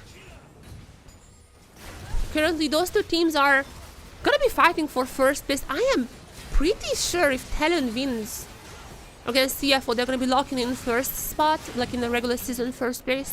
I'm pretty sure they're gonna be locking it in. TLN! What a strong team it is! Fofo just had the first Mal victory actually in the whole world on the pro stage. Incredible performance. I would expect the Mal honestly to be banned against him. But even the others, just look at the names in this team. Incredible across the board. As for CFO, they just lost to TS3 actually. But to be fair, they were sick. So a little bit of leeway I'm giving them. The rest is going to be starting for this team. But usually they are like swapping in driver for game 2s. So we're likely going to be seeing driver as well eventually. Honkyu's Mal was not the best, but again, they were sick. I wouldn't necessarily want to like put too much emphasis on that particular match. But nonetheless, I think this is going to be an incredible battle between these two teams. Both of them are super, super strong. And I wouldn't be surprised if this goes to 3 games. Today is also Valentine's Day. As you can see from the beautiful new set that I have. Do I have like a full screen camera? Wait, why don't I have a full screen camera? I should be having a full screen camera. Why am I not? Yeah. Today is Valentine's Day. As you can see. That's my gift for you with my new TV. I also, where is it? I also got a 3D printer, so I printed out a Hextech key. This is the key to your heart. There are no more Hextech chests. Rest in peace. So, this is the key that opens nothing. Very poetic. I'm very proud of this, by the way. It took like 4 hours or something to print out, but this is so cool. I'm currently printing out like a wild rune from Arcane. 3D printing is legit like super incredibly addicting. Happy Valentine's Day, everyone. Thank you. Happy Valentine's Day. And on this beautiful Valentine's Day, we're gonna have no love. No love between these two teams, just pure action. That is what I'm expecting. And before usually these matches, I'm gonna be having a little bit of a solo queue check. My favorite segment. Some solo queue check. Fofo played the game 2 hours ago. He literally just played the game 2 hours ago. And oh boy, if you're wondering what Fofo would be playing, look at this. Ooh. I have a feeling Mel might be permabanned against Fofo. This guy had an incredible performance last time around. Look, Mel. Okay, a little bit of a quirky odds there. Hopefully we're not seeing those, but Mel. A lot of Mel. Spamming the Mel. And as for Honkyu, I'm pretty sure we're gonna see either the Mel ban or the Mel pick. It's gonna be a Mel type of game. As for Honkyu, okay, what is Honkyu doing? Honkyu played an Aurelion Soul? Okay, it wasn't the best game, but like, Honkyu also practicing the Mal. His last Mal performance was not the best, but he was sick. So I'm gonna give it to him. I mean, ever since then, still practicing. Wait, a lot of Aurelion quad. Are we gonna have seen an Aurelion Soul? That would be great. Okay, is Aurelion Soul back? Okay, alright, I mean, Honkyu has been practicing the Aurelion Soul in solo queue. We might be seeing some cooking here, guys. What about Corsa? Has he played the Z jungle? Because that is like another thing that's kind of popping up these days. Corsa has played Nidalee. Lilia.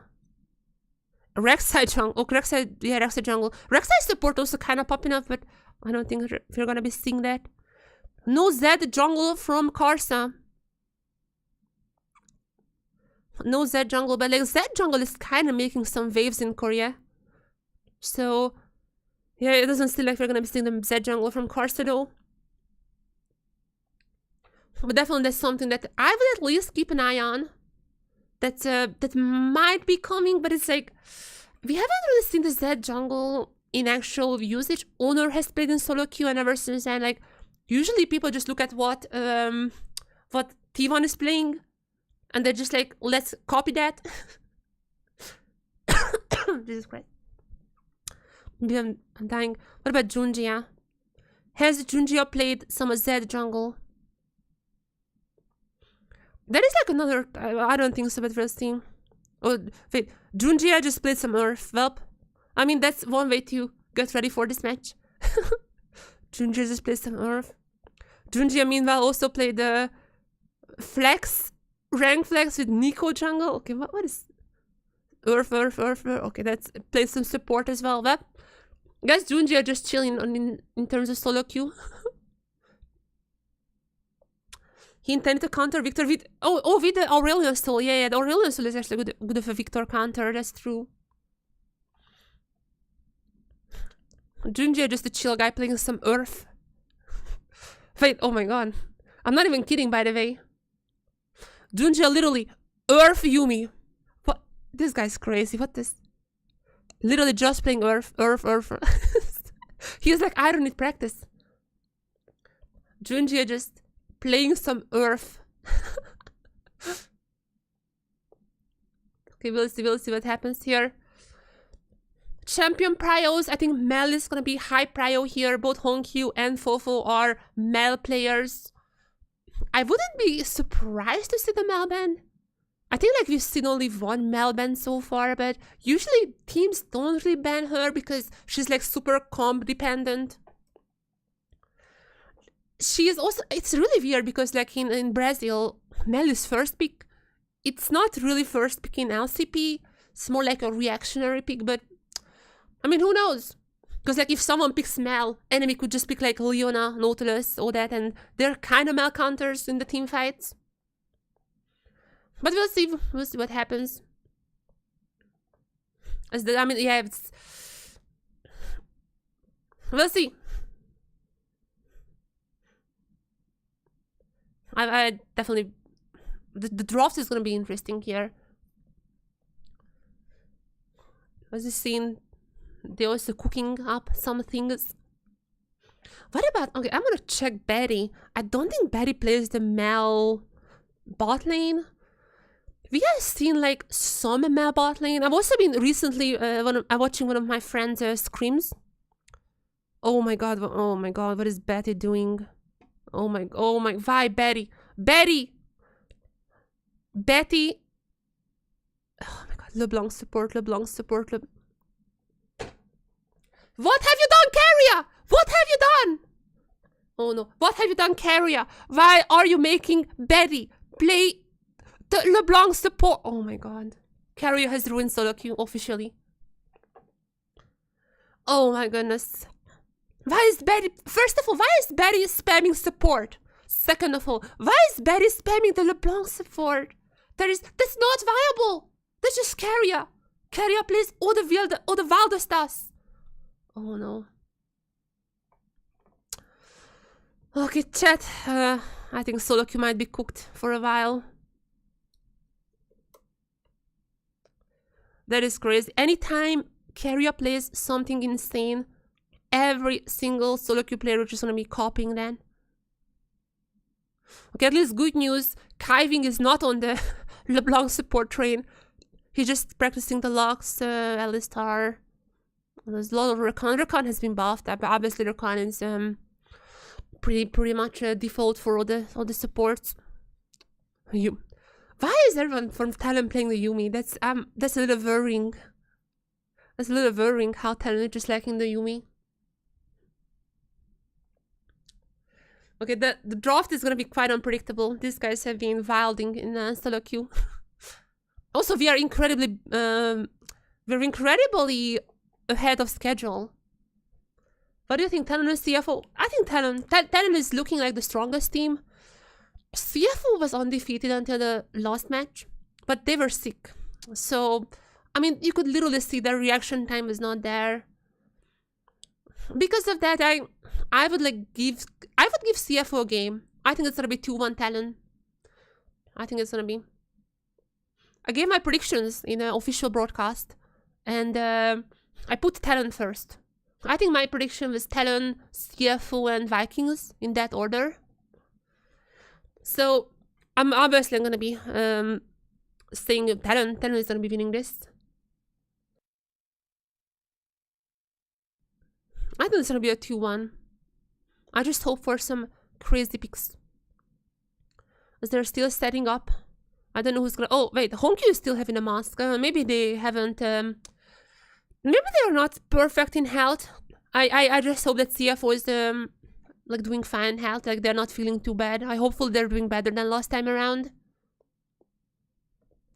If they're still sick, then might be a 2-0. But I think they still should be getting a game off Talon if they are doing health-wise well. Rooting for CFO. I mean, I love CFO, obviously. Obviously, I love CFO. Also, Kevin is there. I love Kevin. I'm rooting for CFO as well, kind of. But I feel like, realistically, there's going to be Talon 2-1. But I would be really happy for Kevin and for the whole CFO if they win here.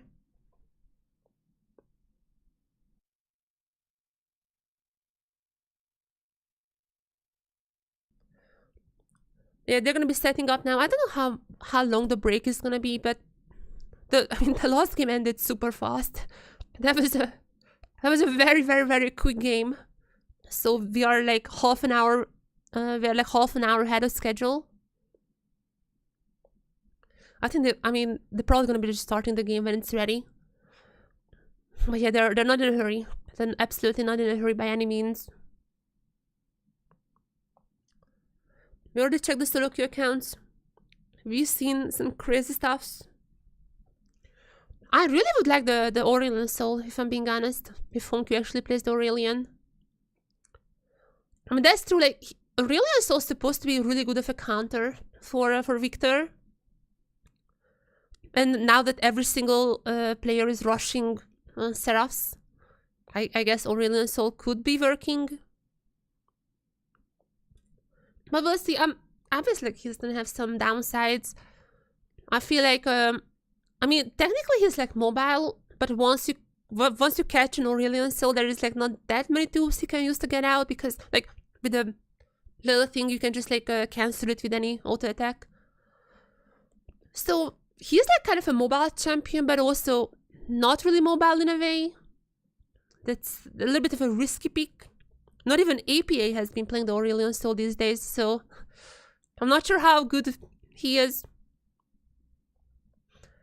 And once again, I'm not gonna say which team, but again, like there's the team that I've been watching the scrims of lately, and that team has actually usually playing the normal mid laners, but Melbot is the thing that like sometimes appearing.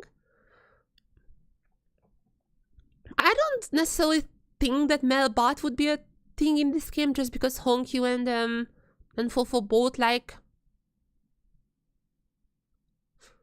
Yeah, because like both Fofo and Honkyu like the Mel, so I don't think they would be putting it at the bot side.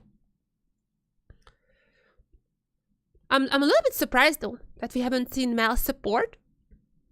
I mean, Mel mid lane is the best, obviously, but like I feel like Mel support is more viable than Mel bot lane, and we have seen multiple Mel bot lanes so far. So I don't know.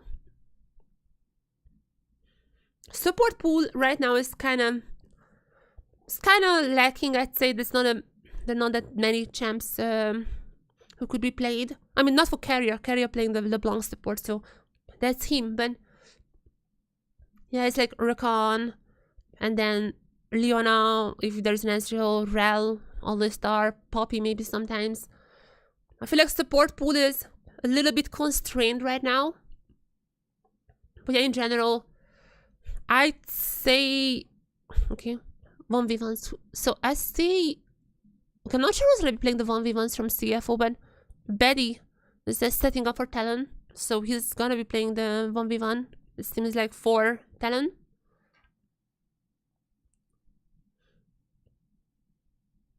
Yeah. Okay, I'm not this a little bit far away. Is it Junjia? Wait. Is it Junjia who's playing 1v1s for CFO? I'm from the lane assignments it should be, but it's a little bit farther away, so I'm not really seeing them well. I just recognize Betty from the bleached hair.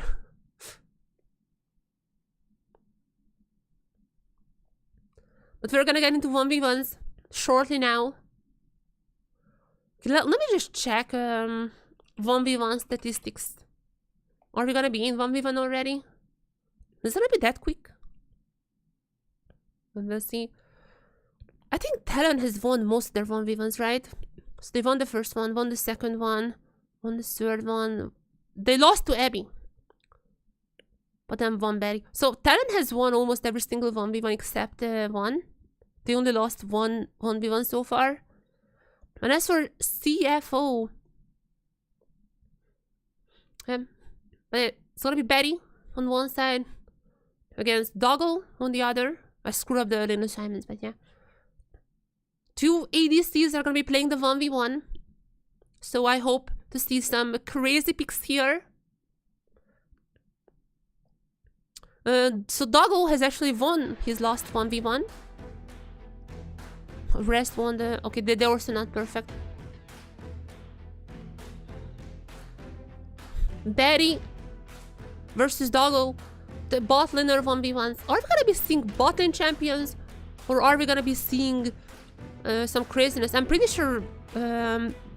what's the... Let me just check quickly. Doggo has last time round played the Riven. So it's not guaranteed that we're gonna be seeing ADCs here. Doggo just seems like likes to play 1v1s.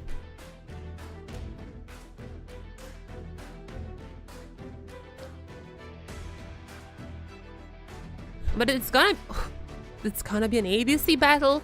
Ezreal versus the Draven. Wow. I am pretty sure this is not gonna be a boring 1v1. Ezreal is probably gonna just go for constant poke.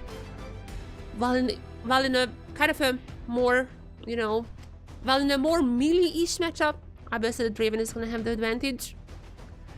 If it comes down to Ring of Fire, I think Draven would be the victorious here, but I don't think it's gonna come to Ring of Fire. I think they're just gonna go at each other, and one is gonna come out victorious at the end. So, 1v1 about to begin. ADCs playing ADC champions. They're gonna be on their comfort picks. Everything is set up for an amazing 1v1 followed by an amazing match. Match of the week it is, I would say. And with that, we are gonna be on the Rift. Or is it a Rift? It's like an ARAM. Is an ARAM a Rift? Well, those are some philosophical questions. Well, nonetheless, let's see if they're gonna go at each other level 3, not level 1, level 3, I guess. Or they're gonna be going at each other. Just trying to look where the others are. Still hiding in the bushes, not really revealing themselves.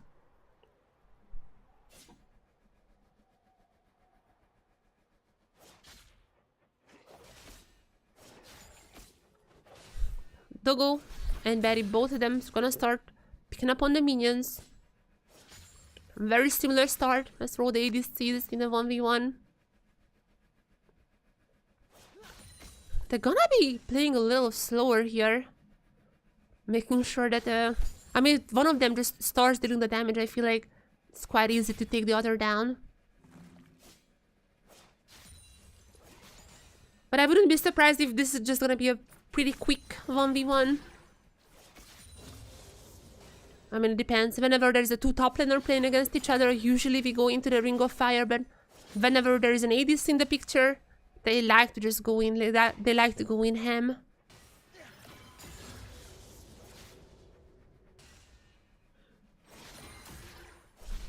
I mean, Doggo is gonna be pretty well, just protected by the minions.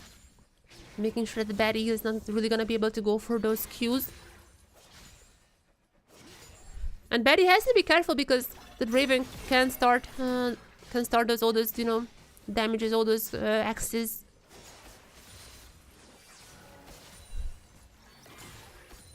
Doggo already gonna be under the threat, gonna pick up some plates on the tower. So Betty is gonna be pretty low. That is not good for Betty. Doggo is gonna have the lead. All the summoners still available for both sides. There's gonna be a ton of plates for Doggo. Okay, there is gonna be the ignite already popped.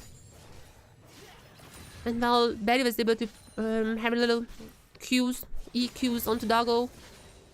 They're still gonna be meaning they're just gonna be about equal in terms of health. Level 6 is now available for both sides. Let's see if any one of them would use it. Any one of them would pop it. Doggo just gonna go for the health pack before the next wave coming in. Well, there it is. Just Betty making sure that the wave at least is cleared so Doggo cannot go for even more plates. Oh man, look at the Draven damage. And Betty, even with the Q, is not gonna have enough range really to contest this Draven. Gonna has to went for try to go for the cancel on the recall, but that just means gonna be kind of wasting it on the wave. I'm still gonna be able to pick up a lot of minions here. I don't think he can get the next plate. It's probably Doggo is gonna be recalling too. Oh my god, there's already like a 500 gold lead for Doggo. I don't think it's gonna be enough for a full item, but definitely gonna have the item advantage when he comes back. BF sword and the scepter. Well, Betty, good luck playing against that. I'm pretty sure.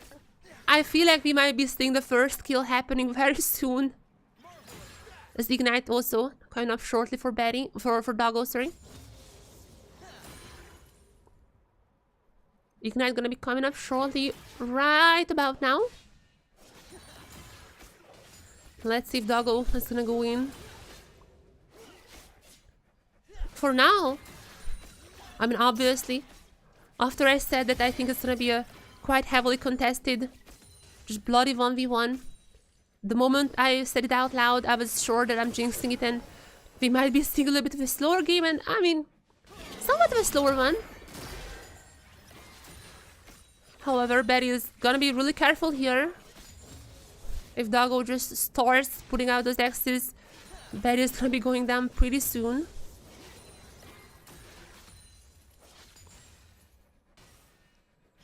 Those S's are gonna be quite strong now. Now, Doggo is gonna go into Betty. But this is an open field. Those Qs are gonna be hitting so much. Q's gonna be missing their ultimate, and Betty is gonna go down. That's the first kill going on to Doggo. And he's gonna get so much from this turret. I'm not sure if he can like necessarily just take down the whole turret. Definitely gonna get at least one plate, maybe even two. Maybe I can even stay along. Wait, is he just gonna go for the first turret? I don't know if he has time for that or not. No, just gonna go for the plates. Gonna be recalling, and that should be the first item. There it is. Oh, Bloodthirster down for Doggo. And I think this kind of gonna be granting him the victory afterwards. If he finds an angle to start dealing those X's, Doggo is gonna go down now actually pretty fast. There is no barrier. There is no ignite on this side. Yeah, the pest. I mean, the pest, he cannot really like... Oh, yeah. Oh, yeah, Doggo can also just like use the pest. Yeah, I forgot about the... Like, we were going to 2 kills, but yeah. That is gonna be just recalling. Oh my goodness. I think like he is gonna have the first item, and that's the reason for the recall. Let's see if the Triforce there. There's the Triforce coming in. At least they're gonna be matching the items, but this Draven is gonna be so much stronger. Wait, Draven can just go for the turret. Wait. Can he? Wait, I think this is just over. Wait. This might just be over. Oh my god, it's so incredibly close. I feel like with the next save, Draven is just gonna get the turret. Doesn't even care about Betty. There's not the Ring of Fire, but I don't think that's gonna be mattering too much. It's like 2 more auto attacks on the turret. I feel like Doggo is just winning this, and Betty knows that as well. Goes on to Doggo, but it's just for nothing. Yeah. Did not even get the turret, it's just gonna be the 2 kills for Doggo. But well played.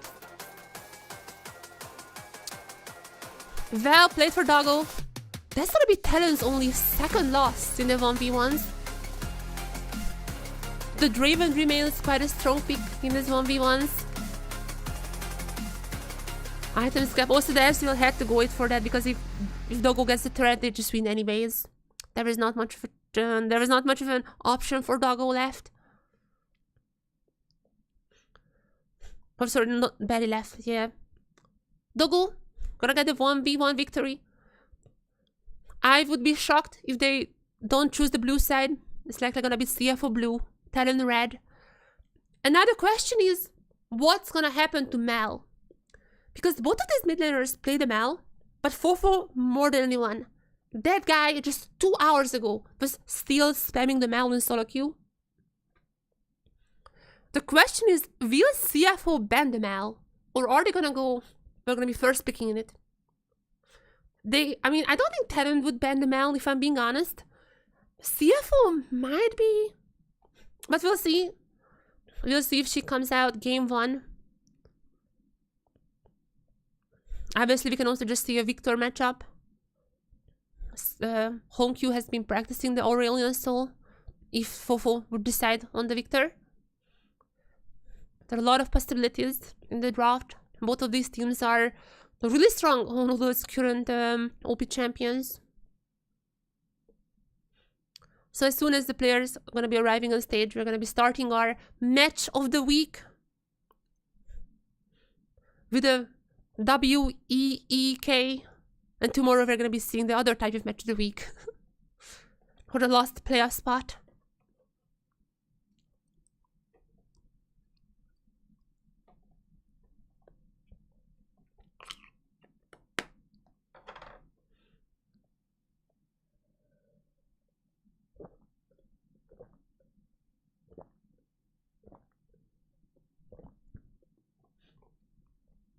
Also, we have seen that Rest is gonna be starting. That's like, there has been like a few games when just the driver was playing constantly.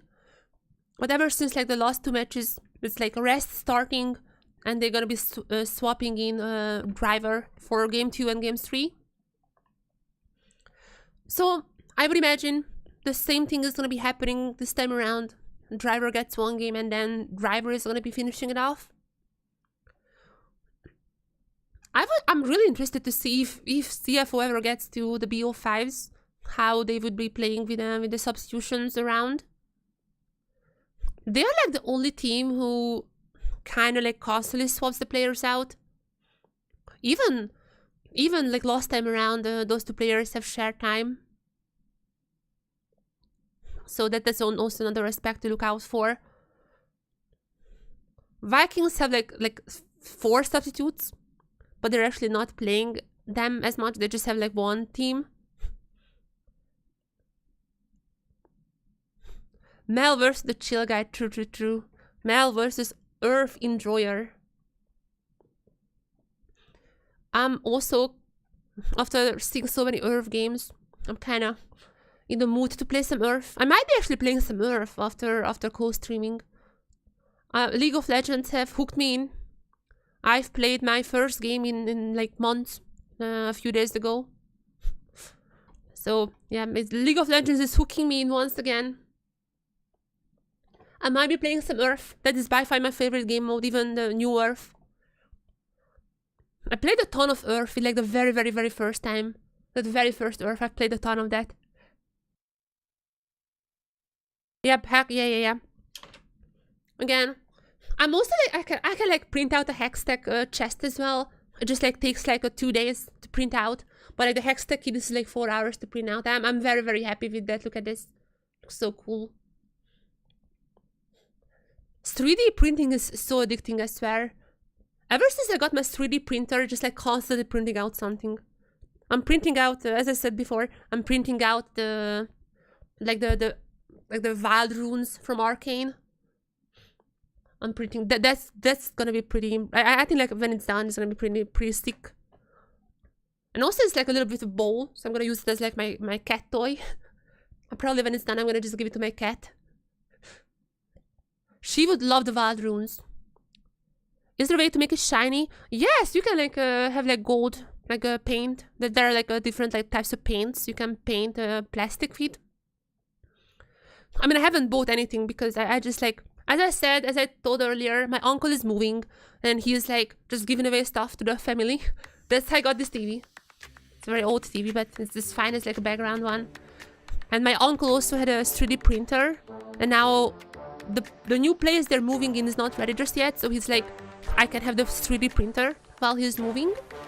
So that's why I have like all this stuff. So I haven't bought anything for it just yet. I might be buying like paints. I definitely want to buy paints so I can just like paint them out. It would be so cool, just like have a shiny gold coating on this. As draft music. We are in draft. And no Mal bans just yet. I love to see that. Please do not ban the Mal. I want to see another incredibly strong Mal performance. Because every single person in America telling me that Mal is not OP. And I'm telling them that no. Mal is OP. Mal is OP. I need to convince my American friends that Mal is OP. And for that I need Fofo to play the Mal. Or maybe Honky. Maybe Honky is going to be proving that the last game was just a fluke. And he's actually good at Mal. Another thing I want to see in like maybe like in the next 2 days when the matches are not gonna have any stakes, maybe like a match that doesn't have a stake. I would love to see like arcane comps like Mbessa, Mel, Jay. I don't know where you put the J's there, but like J.S. Heimer, you know, just like an arcane comp. I think that would be pretty funny.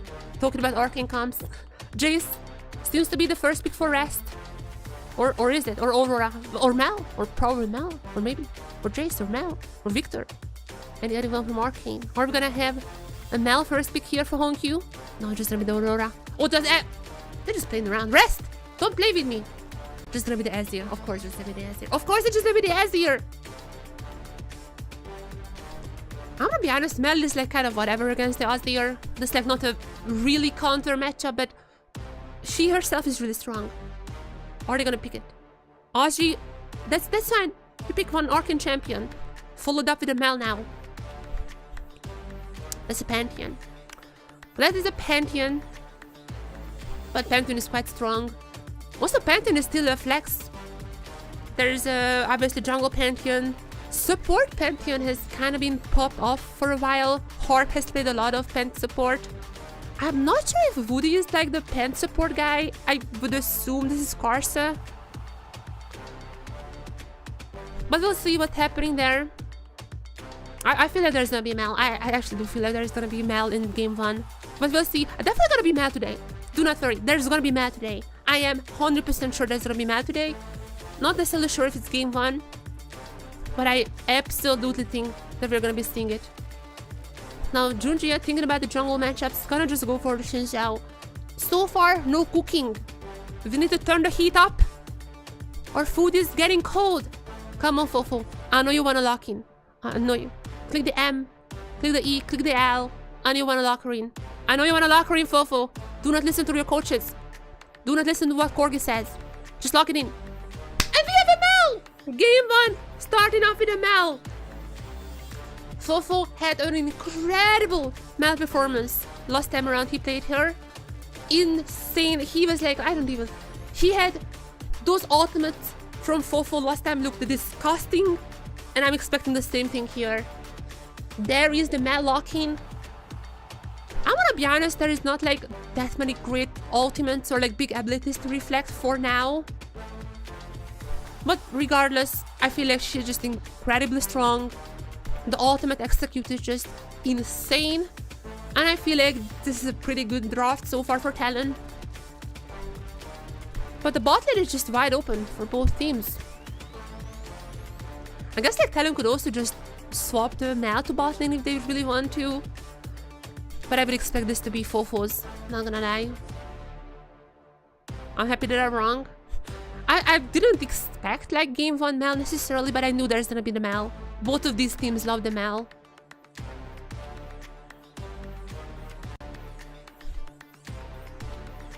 And if any Mel doctors in the chat, this is the game to watch. If you think that she's not OP, just watch, because Fofo has made Mel look incredibly unbalanced last time around.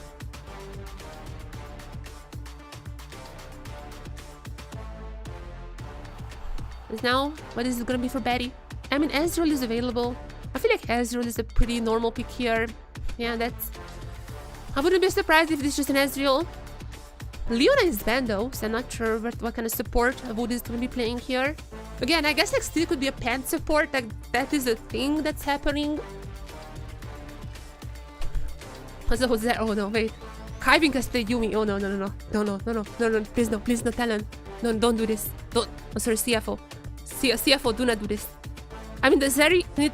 Okay, I was getting a little scared because I think Kiving played some Yumi in solo queue. And I was like, oh, surely it's not happening, surely not. But it's gonna be the Kai'Sa.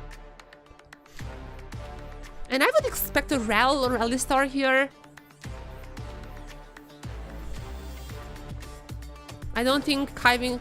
But Kiving also plays a lot of enchanters, so... We might be seeing... Oh no, there's... Wait. Oh, that's a Hook champion against Mal. Oh, I forgot about that stack. Hook champion against Mal, that is... unironically kind of a counter. The Braum might be helping it out a little bit. Unironically, or the Poppy could be as well. Or is Talon just gonna go for the early pressure? A lot of options here. I mean, all those options are pretty good. They're gonna go for the Alistar. We're gonna go for the Alistar. Have this front line. I mean, Talon didn't really have a front line. I guess like Mel somewhat is a front line. But since tank Jace have been nerfed in this patch, Pant also would kind of rather go for some more damage build. I feel like that's a good pick. Have some type of a front line for Talon. But once again, I would keep an eye on this Nautilus. Because we have already seen it was actually Faker's Mal against the Silas just yesterday, where he got baited into using the shield into one of those hooks. So there could be some funny situations. Keep an eye on that. We might be getting a funny Rel moment in this game. I still think the Rel is pretty strong here. Just the only thing you have to be really, really careful if you're Fofo to not use the shield when the Nautilus queues up. Because if you reflect that shield, you're probably dead. Or like not shield, like the hook. So if you reflect that hook, you're probably dead. I like this draft even though it's like kind of normal-ish. There is not like that much cooking besides maybe the Mal. I definitely have to say both of those draws looking like they would love to go in. A lot of playmaking potential. Honkyu's Ezreal as well. Honkyu's Ezreal into Doggo Ultimate. There's like a lot of, you know, just go in button for CFO and as for Talon, obviously the Mal. I'm gonna be dealing the damage. They also have the Jace for the poke. Talon's poke is gonna be quite insane, by the way. With Ozzy's Jace. Fofo obviously with the Mal can just hit one Q, and the Q's the Q's distance is just insane. As now we are in the match of the week, game 1. Looking at Noxus. Looking at the Noxian Rift. The teams are now probably the game. Oh, that's a little bit anticlimactic. Well, yeah. Well, let's wait a little here. What I wanted to say is that this might be the match for the first place. Whoever wins here... Oh, they're just leaving. Talon is already scared. Oh, they're connecting. Okay, it's fine. We might be a little bit of a pause here, but I mean, they're already connected, so I would expect the match to resume quite soon. But yeah, anyways, what I wanted to say is that there's gonna be a ton of poke for Talon with the Jace. Mal's Q has incredible range. And there's also gonna be obviously Ezreal. I'm not necessarily sure what CFO could do against that. Probably just go in. Like just playmaking with the Ezreal, with the Azir. You know? Just playmaking with the Azir. Trying to get the Kai'Sa up ahead in the later games.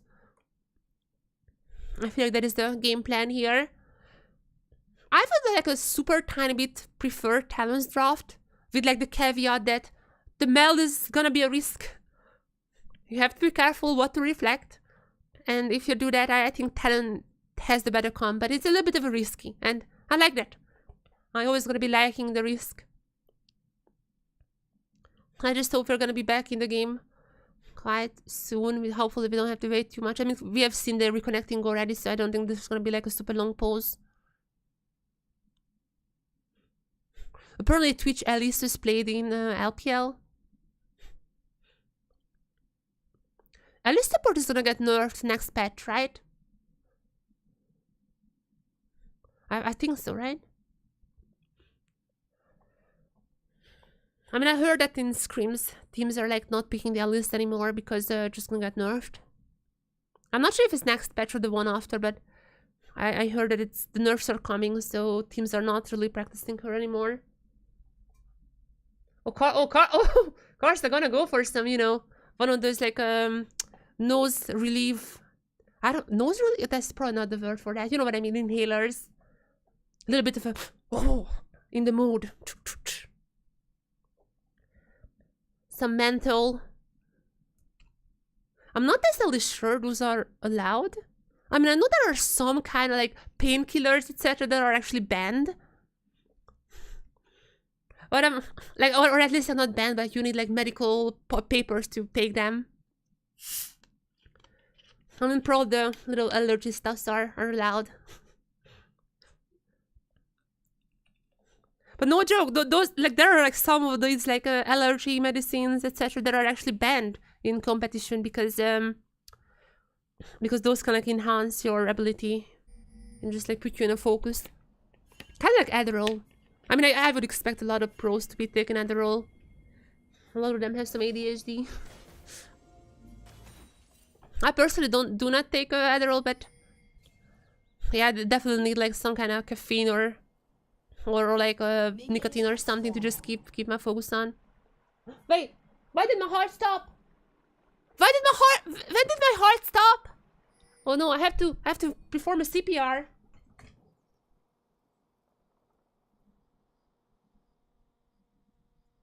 Oh.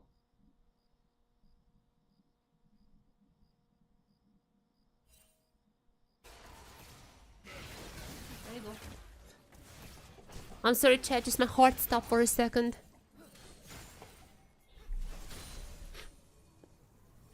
I'm back. Okay, let's see. Mal starting with the Comet. This will be quite an aggressive pick here. We're also gonna be seeing what the first item is gonna be. I'm kind of used to that approach, just building tier at first, but I really hope that Fofo is gonna be going for the Leandres, as we gotta have a lane swap too from Talon. We really wanna put Betty ahead in this matchup to have that insane poke when it comes to those Herald fights. Yeah, I mean, with the Alistar as well, I don't think Rest can really do much in this matchup. If I was Rest, I might be just going for the match the swap immediately, as Dogo at least, I'm gonna be getting some plates here, trying to force out Haji.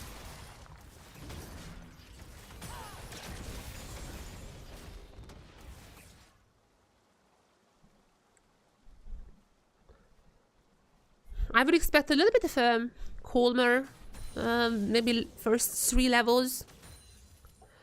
I don't think there's gonna be much action happening unless like Res dies or something. It seems like Talon is already gonna be swapping around as Kiving. Sorry, not Kiving. As Wood is gonna be sent to the bot side. Tapping out Aj a little. Make sure that he doesn't get dove on. Junji is now on the bot side, so I mean there is some threat for that for sure. Scars is also gonna be farming up to get to level 6 first. Oh, those Qs are so insane from Mal. I mean, the Q is actually gonna get nerfed in the next patch. I think that's definitely a warranted nerf. Skarsa already here, level 4. Obviously no level 6s just yet, but just looking here. If Honky would overstep, that could have been a kill for them, but Honky is gonna keep the distance. I mean, Ozir has pretty good range with the soldiers, so there is no real reason for him to step ahead. But Malcues are still gonna be hitting him. The range on those things are insane. And Talon overall, I feel like gonna be quite happy with this swap. Even if there's gonna be more gold for Doggo, I'm pretty sure they already taken one plate, yeah. Or taken one plate when it was just Aji alone. Talon adapting well, I think. To sending Wood down here.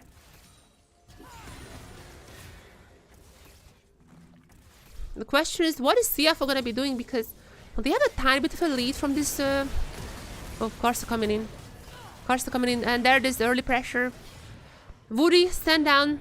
That was well done by Talon, and Aji is gonna get the first blood. What is the response? Junjia on the top side. But there's already so many pings coming out from Talon. They're well aware that a retaliation might be coming in. They're prepared for that. And since like Junjia just has to recall, so there's not gonna be any reply. Talon gonna be coming out victorious in this swap. Yeah, that was a really, really nice engage from Woody. Well played there from all the members. And again, the poke is just gonna be quite insane from Talon. I'm not sure what CFO is gonna be doing. Probably sending the Cassante to frontline. Maybe trying to get Kiving to bait out the shield and get those reverse hook for the Mal. Those are my guesses. Betty's gonna be the only one behind for now. He definitely needs to get those plates off the turret. He's gonna be left alone here. I mean, Karsa is there. Gonna get level 6 soonish. So we might be seeing some engage on the top side to help out Betty as well. But for now, Woody gonna be helping out the mid lane. The supports are gonna be joining in their mid laners on both sides. Betty gonna be recalling. Is he gonna be going for the top side, or is he gonna be just going back to his normal assignment? Karsa here. No level 6 is dead. Yes, there it is! Oh my god! Oh my god! Fufu did this! Fufu did it! Fufu did it! The bait! There's gonna be Honky with the first kill on the Woody. And even if Fufu is out alive, he got baited by the shit. Oh my goodness! I wanted to see it. I wanted to see a bait with my own eyes, and it happened. That's why I keep saying that the Nautilus and the Leona, Blitzcrank, all those are kind of mech counters in a way. You really have to be careful what you reflect, and Fofo has just experienced it on his very own body. Look at that awe. That was a beautiful, beautiful. Had to flash out, but Woody was not that lucky. He was taking there down. I love it. I love it. I'm gonna be honest, I really like Mal. I know like she's kind of divisive. Some people saying that like she's Omega OP. Some people are saying that she's weak. But I mean, that's the reality. She's like very risky in these situations. There are 100% cases when you should not shield. And this was one of them. But nonetheless, I mean, this is really funny to see.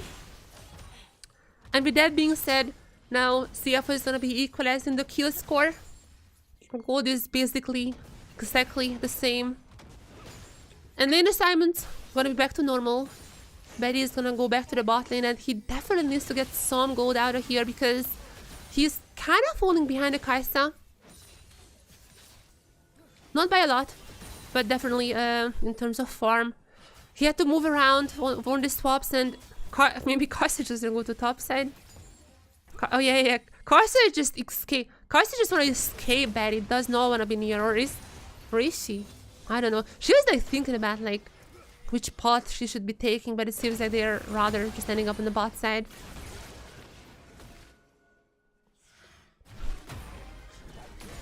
Despite the lead for CFO, I would say that Talon is a little bit doing better.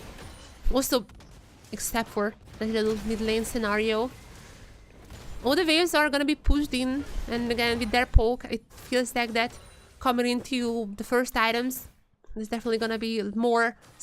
There's definitely gonna be a little more Talon favored. CFO needs a bit more time, I think, to use scale, but For now, everything is still equal. The match is wide open. Everything can happen.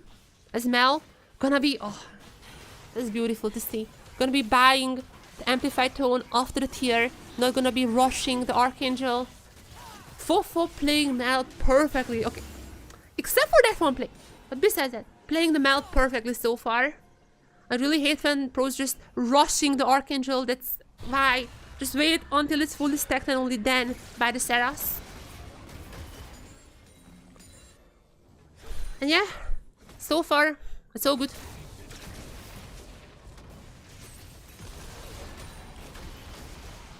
Actually gonna be picking up the plate on the top side.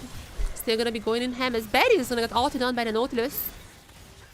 So Junji is here. I'm not sure if he would go for that. There is like no real way to go in, and they don't know where Karsa is. Well, that was a good call for the CFO because Karsa is there in the bot side, waiting where to ult. Obviously, Karsa gonna have ult.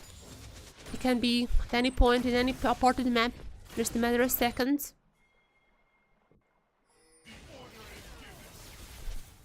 I'm just gonna keep clearing up the jungle, but coming into 10 minutes now. Grub camps, obviously first, have been picked up by CFO. Most of the first dragon have been picked up by CFO. TLN is not really on the top of the objective game. Second grub camp. I can't even talk, man. I need more caffeine. The second grub camp gonna be spawning soon. A lot of members on the top side for both teams. I feel like there's gonna be a fight around that. Giving up the 6 grubs for CFO would absolutely be not necessarily game ending, but that would be incredibly hard to fight. I mean, this poke comp just, you know, obviously wanna poke. While CFO with 6 grubs could just like side lane and get all those threats. That would definitely be in their favor for their comp. Second grubs. It's gonna be TLN who's starting it, but Junji is gonna be quite far away. I don't think they can reach it before at least a few of them goes down. Can any of the team get the mites though? Is fight breaking out before that? There is nice engage from Woody coming in. However, there is retaliation. I don't think Mel has used the shield for now. But there it is, there's the shield used. Well timed for CFO waiting out and all those abilities. There's gonna be taking down Karsa as well. Ashi though, Ashi! Coming in together with Betty. Oh, they're just gonna be going down. Okay, this is a little bit of a scrappy fight that we have been seeing here. CFO might be getting the last 2 grubs here, right? Yeah, they're just gonna go for that. Ooh, 5 grubs is still gonna be insane. I feel like TLN was a little too... Oh, or can they? They're just gonna be fine with the mites. TLN was a bit too... how do you say this? I feel like TLN was a little... How do you say this? Like hurrying up. Impatient. TLN was a bit impatient here, I think. The fight started quite well for them. I mean, that was a nice engagement, Woody. Made sure to be the front line, ultimate also pop, but after that, it really just felt like there was no firepower there. Archie was really far away, could not pull. Same goes for Betty on one side of the map. And yeah, Karsa and Fofo could not really do much. The 2 versus 5 there. And Aji, okay, I'm not necessarily sure the flash was worth it. That was a little bit of a happy play right there, but... Yeah, CFO got 5 grubs. Sorry, 4. CFO got 4 grubs. They're gonna have the mites, but that's like not really gonna be helping as much with taking down turrets fast. Nonetheless, they're 1 camp away to just get the feet. I mean, even for that, it was important for TLN to take down that, but I feel like the next dragon is just gonna be easy for CFO.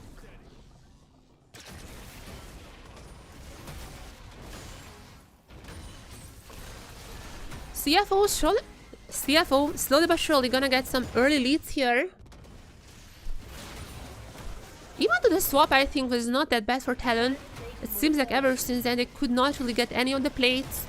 But they're really falling behind as Aji and Rest gonna be 1v1ing, but they're coming Karsa, breaking the 1v1. Come on, that's not fair. Or Or is it fair? Is it fair? Junji also joining the fight. It's not be easy 2 kills. It's gonna be just deciding on the one, but nonetheless, CFO with another one. CFO getting ahead.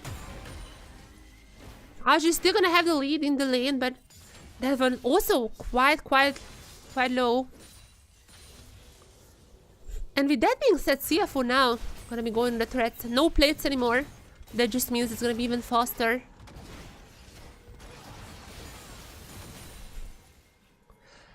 CFO kind of turned it around. I honestly thought that Talon earlier is gonna be better, but I guess I was wrong. I mean, Talon's still gonna have good poke, but can they even poke it out? Like, last fight was really bad.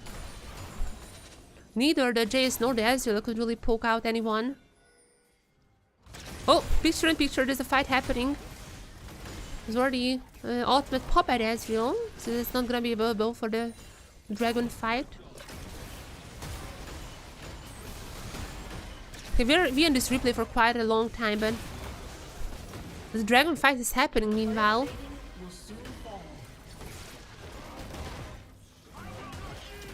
Yeah, I'm not sure what's happening live. We're gonna be watching this replay in this entirety. Korsta coming in. I don't know if, I don't think they didn't really track Junjia. And that 2v2 is not gonna be going well for them. CFO gonna pick up the dragon, which would also mean the feats for them as well as just 2 dragons. Pretty fast dragons compared to like the average one. They wanna scale with the Kaisa, so coming into around like, I mean, they could get like 25 minutes in coming into that. If they keep the dragon stacking up, that would be a messy power spec, even if it's just a cloud so that's like but still CFO doing everything well so far. I'm gonna be honest, that one Mel hook that one Mel hook was what changed the trajectory of the early game. I'm not even kidding. Up until that point, it seemed everything was going fine for Talon, but that really just changed the game as... Oh, Aji's gonna be... Wait, Aji's taken down. Solo Bolo for the rest. Coming in the Cassante. And with this one, I mean, obviously they cannot fight this Herald anymore. CFO with a surprising early game domination. And this team is gonna be scaling pretty well into the late game as well, so I don't know what Talon can do. They're kinda in the corner now. Dogo is gonna get the first threat as well. I mean, already at the feeds, but first threat gonna be going for CFO.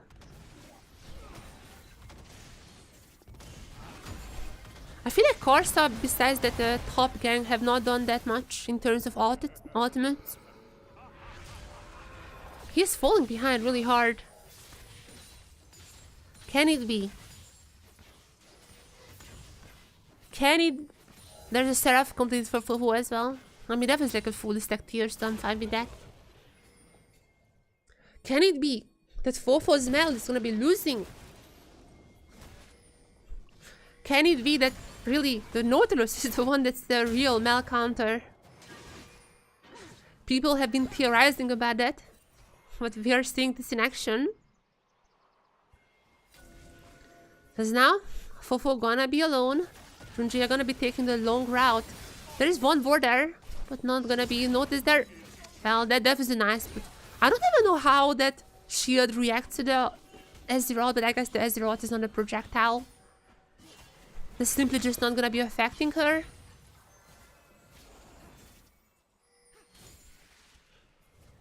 Talon now gathering some members. As Honkyu is, oh. He's gonna be a little aggressive here. I feel like that's just a kill for Talon. Oh, but that's a very slippery Azir.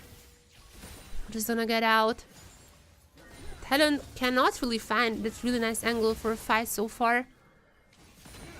I mean, Fofo's just gonna keep killing the minions, trying to get that higher ultimate execute.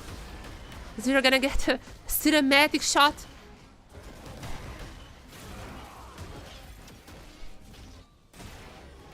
Wow, lower accurate Jace performance right here.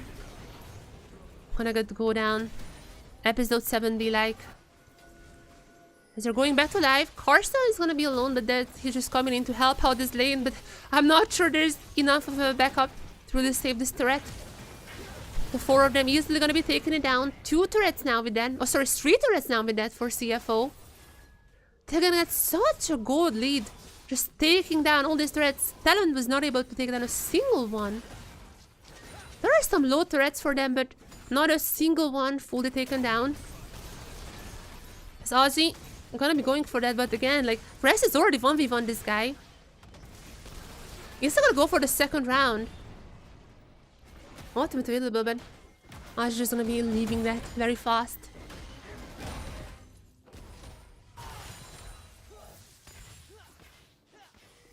And unfortunately, I feel like in this game we haven't really seen the same map performance we have had last time around. It definitely feels like that.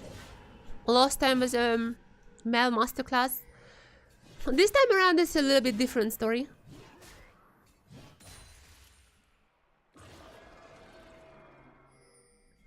My eyes still on this Nautilus. He already has done. He already had one amazing hook into the Mel. Let's see if that happens once again. Honkyu is really aggressively putting out these ultimates, but the cooldown on them are not the highest, so it's like whatever.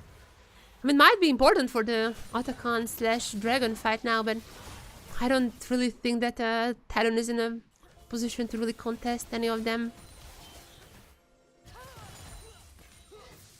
Now there is a Dragon. Dragon immediately gonna get started by Junjia. They're gonna be keeping the Dragon stacking really fast. The 25-minute Dragon Stole, which is, I'm just a cloud, but still. 25-minute Dragon Stole still possible for CFO. Are we gonna be seeing an Otacon started on the other side of the map? And I mean, would have been a little risky, and it seems like Talon not gonna go for that. I'm just gonna be warding up the place to make sure that CFO also not starting it. I'm gonna use the Herald. It's not gonna take down the turret, but there's gonna be quite a nice damage there. And most of the members just gonna be recalling, picking up their second items in most cases. As on the Talon side, they are only finishing up the... I mean, there are some members who have 2 items, but not most of them. CFO, 2 items across the board. While for Talon, it's just a selected amount of members. And I think this is a fight right now, right? I think CFO is gonna go for Otacon now. That is a pretty nice time to fight Otacon. Massive item leads for them. Talon, I think they're sitting on a lot of gold. As Domel is gonna get an Abyssal Mask. No, the Leandris, sorry. Domel is gonna get the Leandris. So she's gonna have her power spike too. The fight definitely gonna be breaking out. Whoever wins here is gonna have a very easy route to Otacon, so teams are very reluctant to just engage in. Ozzy at least trying to make sure that these minions are not crushing under the thread, but he has teleport. There's actually a fight breaking out.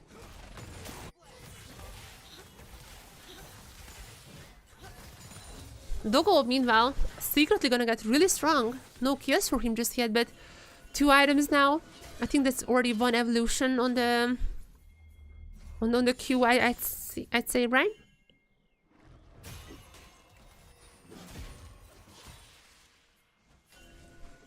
Obviously, both teams, the next goal is gonna be the Otacon, but since if you attack the Otacon, your armor is actually gonna be reduced. Because of that, teams are not that happy to just start in when there is that much risk around. Also, Fofa has used the shield just preemptively, I guess, but yeah, I don't even think that CFO really noticed it. Gonna be back up for the next fight. Give a little dance around, a little standoff, but again, understandable. We have seen so many throws at Otacon, even just yesterday, like in almost every single game we have seen an Otacon throw. And these 2 teams sitting on the top of the table, they are gonna be a little more careful, I think, after watching what happened in basically this whole week. There were so many Atakan throws. So many, there might be a name for that.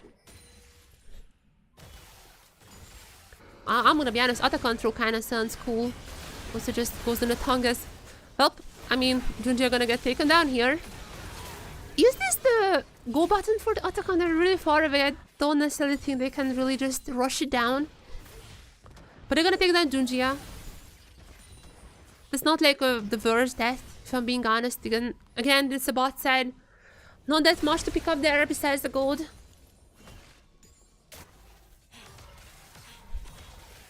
Definitely could have been a lot worse if it happened around the top side, but for now, teams are still gonna be just farming up, try to get maybe the third items.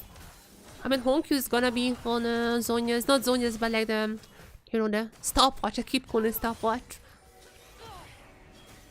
Which also means that he can have some of those crazy engages just going in alt and going to the stopwatch. Now the question is, are we gonna be just seeing a simple dragon trade? I mean, if that's a pretty good strategy for CFO. They can just wait for the dragon to spawn, and I guess that talent needs to pick up the dragon, even if it's just a cloud, so that's still would put basically the Elder in just 5 minutes onto the rift. And it does seem like the talent is rather focusing on the dragon. If I was CFO, honestly, I would just rush the Atakan. But maybe they can win a fight before that even. It's not the hook. It's not gonna go onto Mel, not gonna get reflected this time around, however. It seems like both teams would just go for the dragon. I mean, CFO could just take the dragon and the Atakan and the Baron, so... There's always that. Oh, that's just... That was a nice little reflect there. I'm not gonna do too much damage to Doggo, but... I always love to see that as Talon is gonna be the first to start the dragon. And it seems like CFO is gonna be contesting their soul point, their soul rather. CFO contesting the soul, who's gonna get it? There's gonna be a smite fight in the pit. It's gonna be actually go to Karsa. Dragon soul has been denied for a little while, but the fight afterwards is gonna be heavily CFO favored. While Honkyu got already 1 kill. There is on the bot side, on the bottom burst side.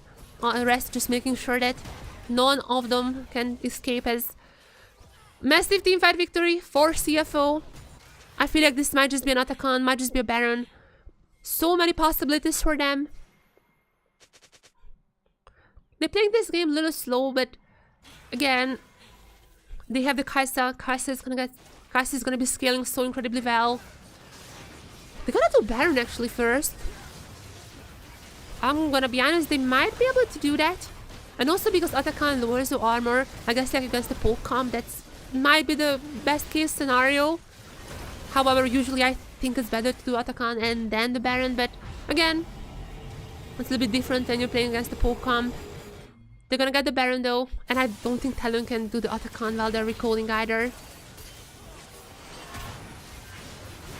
This fight I was looking at the pit, but now let's look what happened on the other side as well. There is rest. Rest bought so much time for the others. There's also not that many things that the Mel can reflect in the Cassante. So, yeah. Enough time both while others just cleaned up other 2 members. That's well done by CFO. CFO coming out with a clean performance so far. Oh, yep. We're just gonna jump in. Right. Okay, that's... Sure. Just gonna take down Fofo. Just gonna take down Aji as well. CFO absolutely stopping this game so far. They're still gonna go for kills, but there's Atakan. Anytime they can just turn it. Easy pick up. Absolutely no contestation there. Gonna go for turrets as well. CFO is gonna get everything in this game.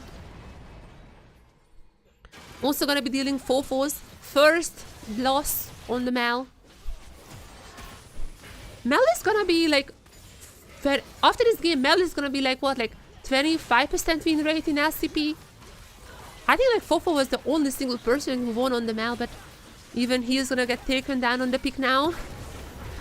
I mean, Atakan, Baron, also some turrets. It's massive victories for CFO.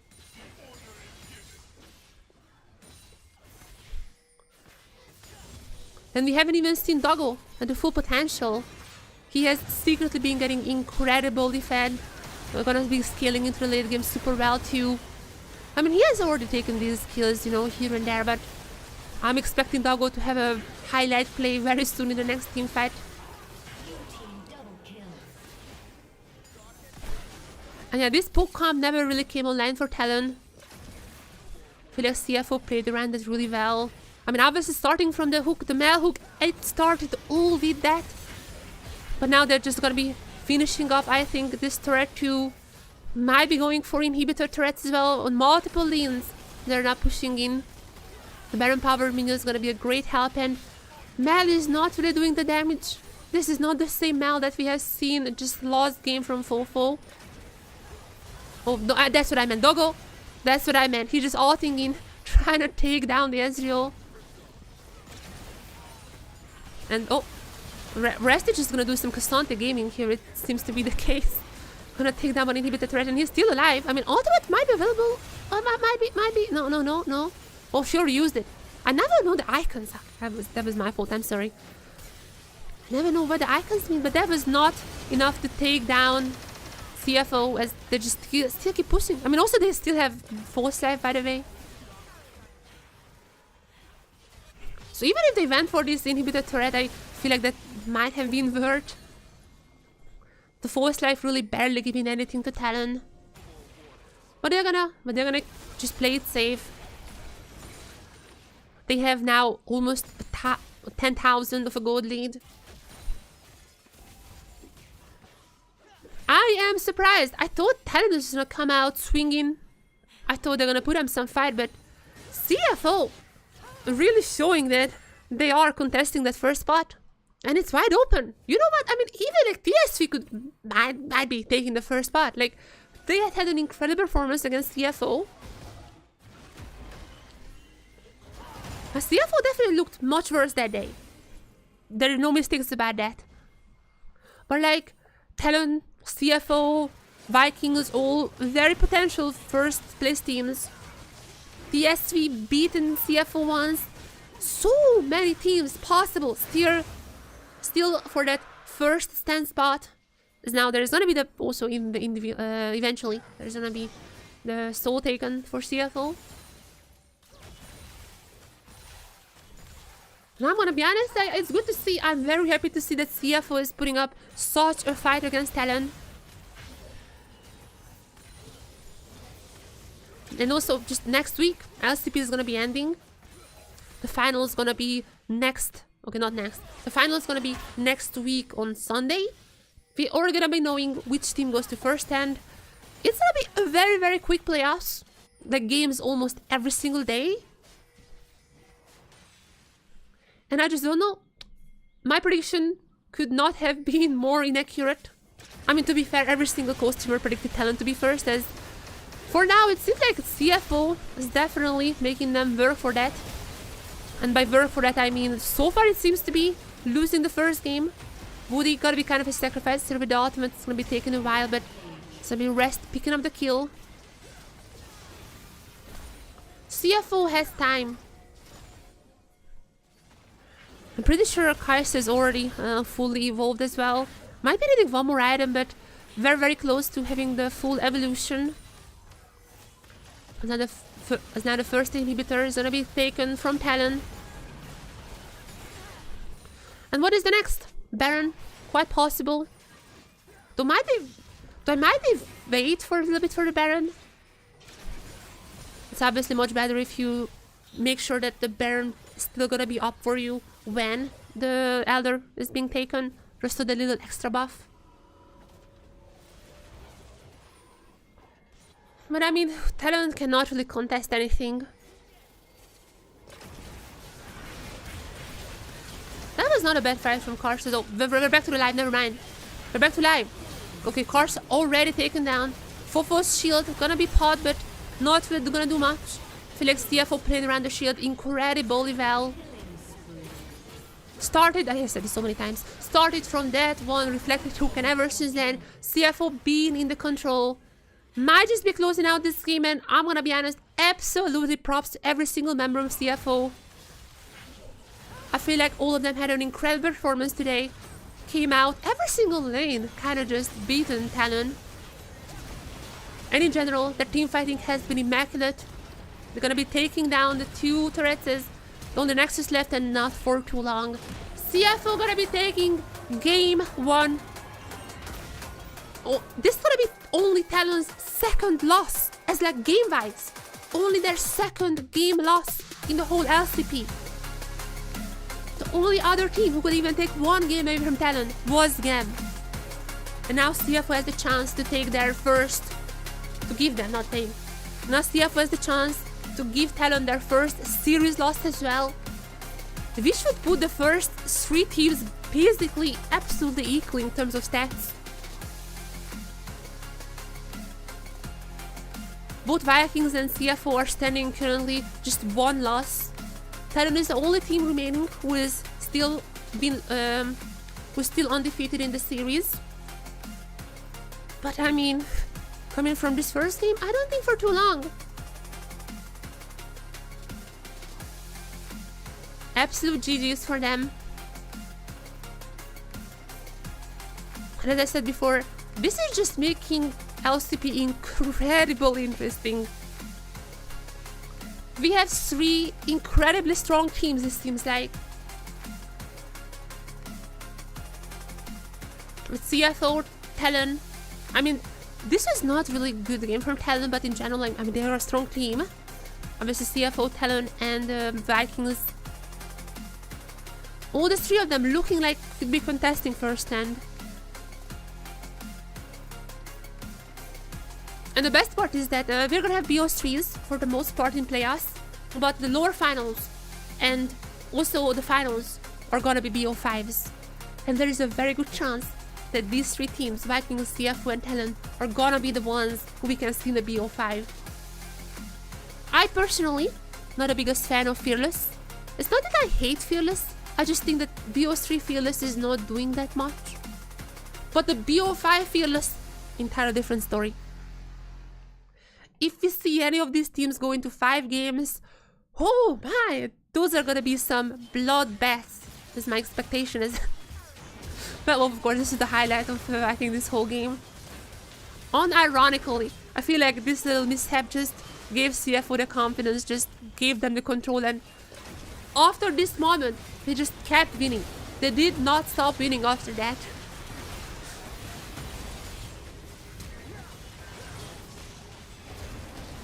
So GG's.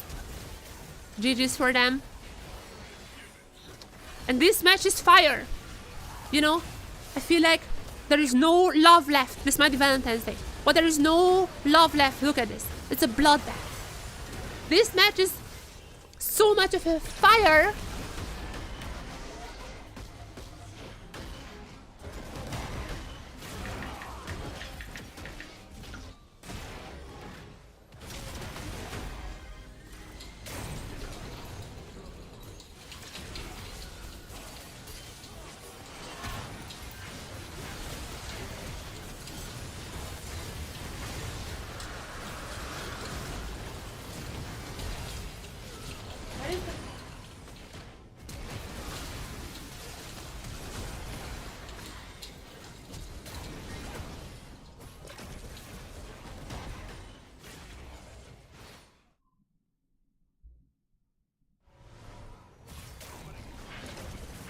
This match is so much of a fire that I have to put on my fireplace.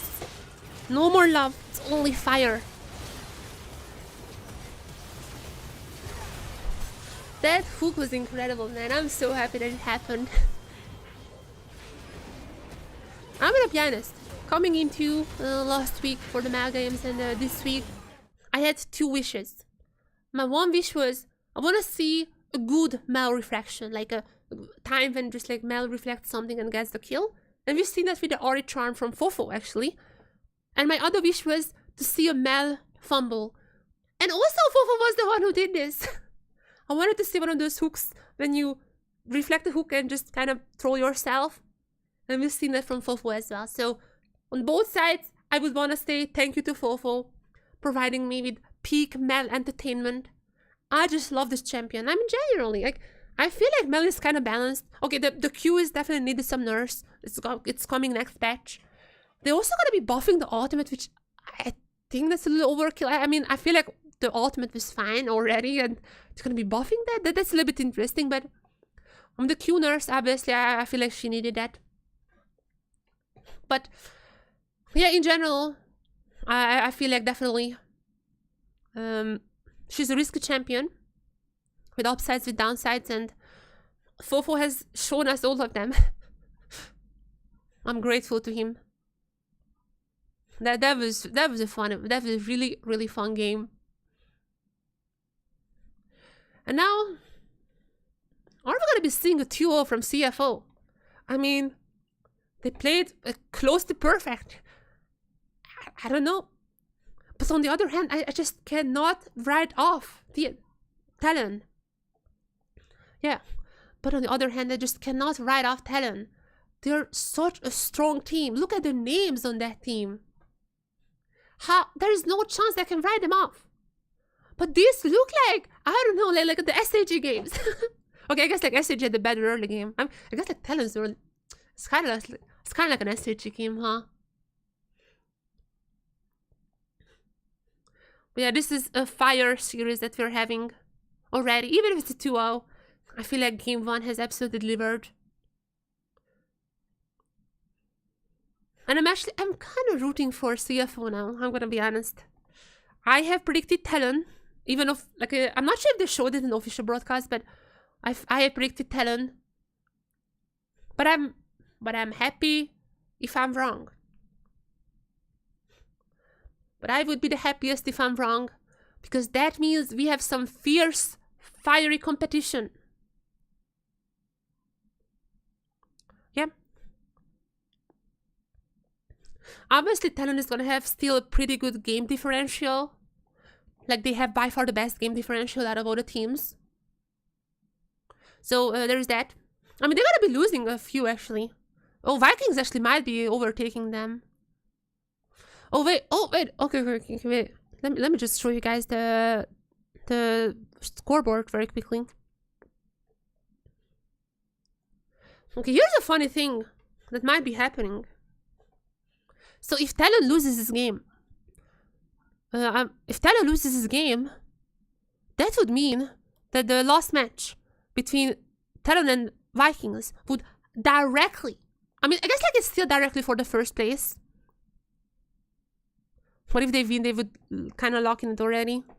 But yeah, I mean, the Vikings could still be first. Obviously, the very important thing is the first 2 spots, because that's what grants the bye. That means that you're only going to be starting round 2. And you can also, if you're first, you can choose your opponent. So this is a really huge buff when it comes to the playoffs.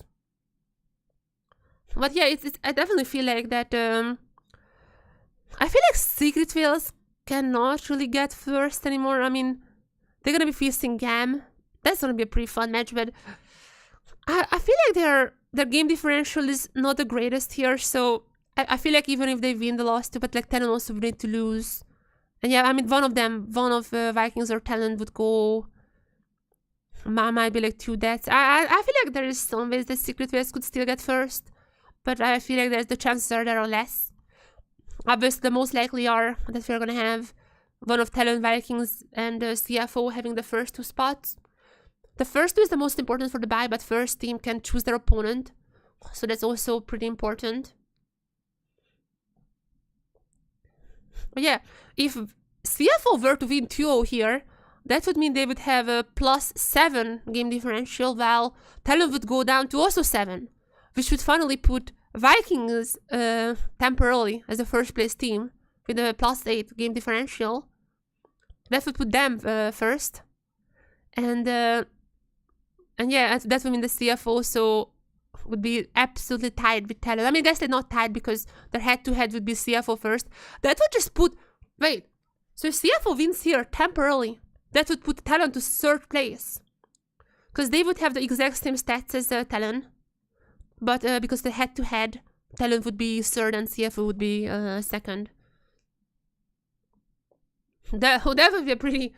That would be an interesting scenario. Talon is not having the bye here.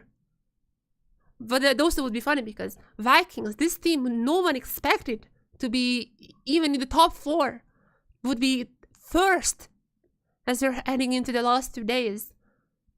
I would be super happy for them. That team surprised me. And I'm gonna be honest, Vikings are slowly becoming my favorite team in the LCP. They're incredibly fun. As a support main myself, I just love to watch Siu Long. I feel like his performance have been incredible on the Pike, but also on the other champions as well. I would honestly love to see Vikings first. But I mean, there are still some matches. Vikings have to play against Talon as well in 2 days. So even if Talon loses here 0-2, it would be their game against the Vikings, and basically who wins that game would... who wins that game would be the first place team, right? I think so, right? I mean, even with game differential, there is like not enough to swap it. Like the most they can do is like get equal. And in that sense, yeah, and the head-to-head would matter. So yeah, if CFO wins here, then I'm pretty sure that the Vikings versus Talon in just 2 days would be the one that's deciding the first place team. But I do wonder if with that, like 5-1, okay, I guess like CFO definitely could be still second if Viking lose against Talon. Yeah, I'm just doing some mathematics. I'm trying to calculate who's gonna get the bye here. I feel like yeah, Vikings are still gonna have a hard time to get into the bye, even though they're gonna be temporarily first. They would need to beat Talon. They would need to beat Talon. Like, if Talon wins against Vikings, they're gonna get first, and CFO would get second. I think that's almost certain. Who's CFO playing last? Chiefs. Okay, yeah. Okay, CFO plays Chiefs last. That's most likely gonna be a 2-0. So they're gonna go to like 7 plus 9. Yeah, CFO also could get first. CFO on actually a pretty good trajectory to get first. Yeah, I mean, if Talon wins 2-0 against Vikings, I think they still get the first place, but whew, I need to calculate this off stream. I'm not gonna do mathematics and equations on the stream, but there's definitely opportunities for all these 3 teams to get into the bye, the first 2 spots. As we are in draft, game 2. CFO just 1 game away to deal Talon their first loss in the series. And even in terms of games, game 1 was only Talon's 2nd game loss ever in LCP. Not ever, in LCP.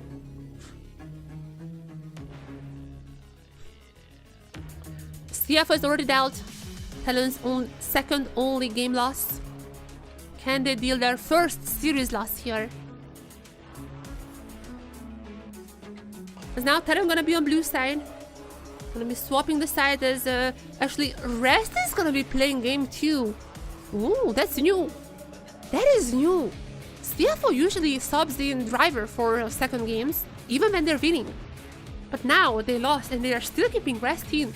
Seems like they want... Oh, they don't even Rumble. Rumble is already banned. I would say that's probably gonna be an Ambesta pick for Rest then. If they are keeping Rest, if they don't want the Rumble, it's probably gonna be Ambesta. Cassante and Jay is already off the table, so that is the next possible option. Or could be just Aji stealing away the Ambesta. That's also, I think, quite possible. Just so many options. So many options. As what is gonna be the first pick for Talon? They are incredibly versatile players. Even if they are done with the game, there are still a lot of ways to come back. As Vi gonna be the first pick for them. Gonna be opting in for that nice little engage, very strong jungle pick. As is it gonna be no way it's the Vanguard. Is it gonna be possibly the Ambesta? I would say the Ambessa is the most likely here. Ambessa and maybe like a Wukong, something like that. Or the Victor. Victor also. Honkyu Victor. Now. It was Honkyu who played the Aurelion Soul in solo queue as like a potentially Victor counter. Does Fofo know about this? Does he know about this? Is he willing to go for the Aurelion Soul?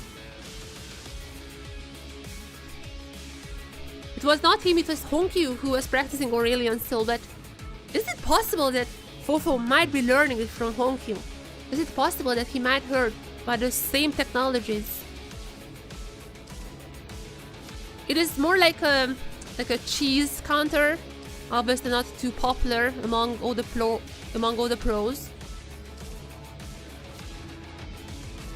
It is not the most popular pick, but Serath. Okay, I mean, my idea was with the Aurelion so that Aurelion Soul can outrange the Victor, but you know who else can even more outrange the Victor? This time with the Serath! The Serath for Fofo! The Serath for Fofo as... I mean, the rest gonna be picking up the Ambessa. Very expected pick, but... Holy! Woohoo! It's getting some spice here! Can you feel the fire in this draft already? I guess like it's still like technically could be like a flex. Possible that Woody plays the Sarah, but I mean this is a very much Victor counter-esque pick, so I'm pretty sure that's what Fofo is going for here. Bringing out the big guns, I see. However, I mean obviously Sarah's biggest downside is gonna be that he's quite immobile. Yeah, with the range on the Serath comes his biggest downside, the mobility. The Ambessa is kinda going for that.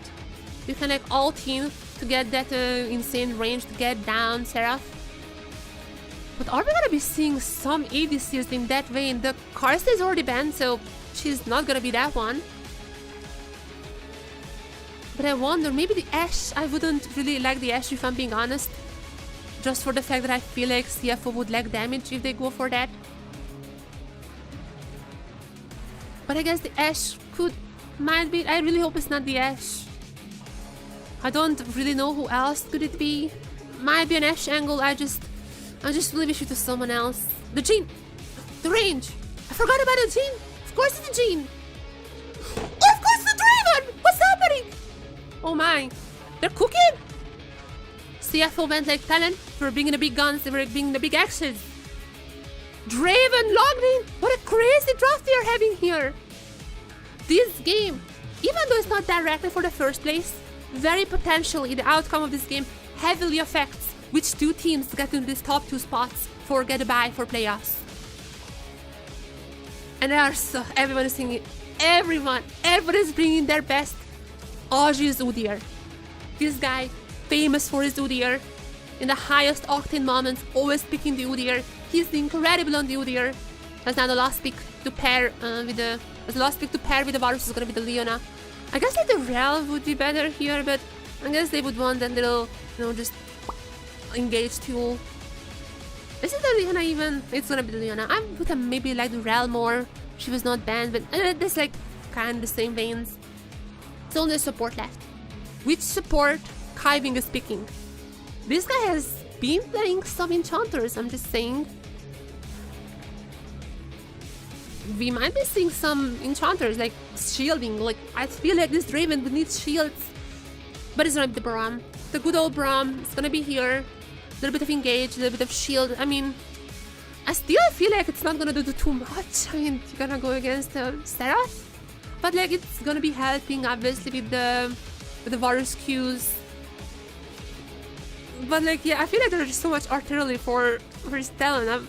I'm not sure about this Braum, but at least against the Varus it's gonna be effective as we are having a crazy draft here, guys.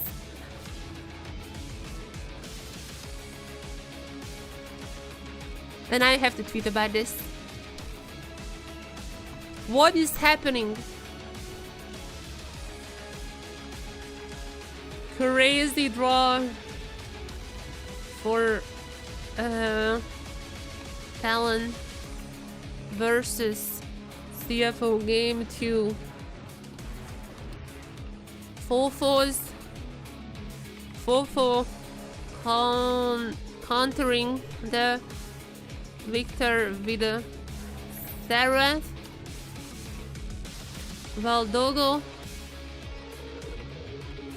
bringing out his Raven.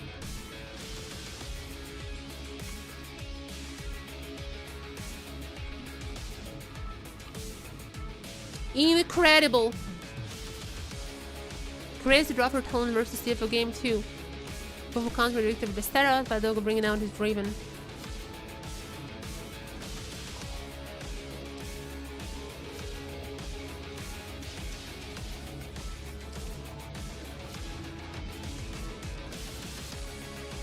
Oh, no, one sec. I need to copy this image.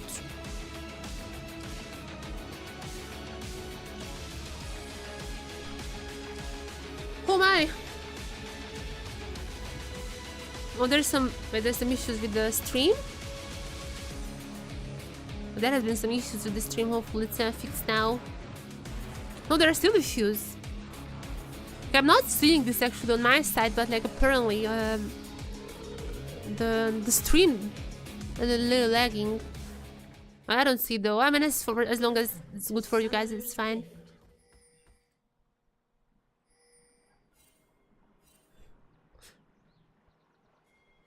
And oh boy, I said this a million times.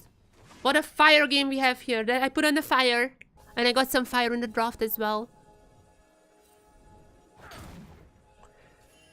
Talon not holding back anymore. The Seraph is on paper, pretty good Victor counter. Though it has been quite a while we've seen the Seraph. I guess like Showmaker played the Seraph, but I'm not sure into what. I feel like Showmaker had to play the Seraph into Victor as well, right? That is like the most possible option. Honkyu himself is testing out some Victor counters in solo queue. He played a lot of Aurelion Soul, but Fofo has other ideas. I mean, somewhat same ideas in terms of just outranging the Victor, but it's not the Aurelion Soul. It is gonna be the Seraph. After Showmaker picking it in LCK now, he appears in the LCP as well. And across the board, iconic champions, Aji's Udyr, Dogo's Draven. It's just, we are in, hopefully, to a bloodbath. Maybe Ruinous Atakan? No. Come on, guys. Ruinous Atakan is not real. Ruinous Atakan doesn't exist. Come on, guys. So, Aji already with the swap, trunking down Junjia. Obviously not enough for the kill, but he's gonna be wasting against Junjia's time quite hard. Yeah, oh my god. Wait, Ozzy? Making sure that he's just an annoyance here. I'm gonna be honest, Udyr doesn't really need gold. Like, he just needs tanky items. He doesn't really need to be super like a bruiser. I feel like this is all fine as long as you just put behind Junjia. It's all gonna be fine. This is my feeling. And that's precisely what he's doing. As we're gonna be seeing once again Betty left on the top side alone, while Woody is gonna be helping out Aji. Same thing happened game 1. At that time, at least, it is somewhat working. They kind of screwed up some fights after, and that just snowballed into the CFO victory. But at this part, I was still happy with how Talon was handling the lane swap. And it seems like their idea is gonna be once again the same as Betty. Gonna go for the own hit Varus. I'm gonna be honest, in this scenario, I absolutely would have loved the Lethality Varus more. Like, imagine just the poke with like the Seraph and the Varus Q. I guess like you have Kiving on the Braum, so maybe your idea is like Braum is gonna just block the Qs anyways, so you would just deal the on-hit damage, and then the artillery from the Seraph is gonna be dealing with the others. That is my idea, I guess. But nonetheless, I still feel like The lethality would have might been better. It doesn't matter though. As all the other sides are incredibly strong. Audrey gonna get Dovan as expected. So nice flash out. Can't even take that Audrey here. Oh, that's Kyving is gonna go down at least. Audrey is gonna be the first, but as Wood is also here to help him out. There's a stun coming. The Doggo has to flash away. Disaster strikes for CFO. I guess like Carving just stayed under the threat because he was like, I'm gonna go down. I just don't wanna any of my teammates get threat shots. But like, what? What? They really wanted to get Doggo ahead with this skill, but nice flash out from Ajin. I guess like at this point, Kyving was like, he didn't want to give that aggro to Doggo. I mean, one more threat shot and Doggo would have been dead there, I guess. But ooh, that was not a bad idea from Kyving. It just, the team really fumbled that one.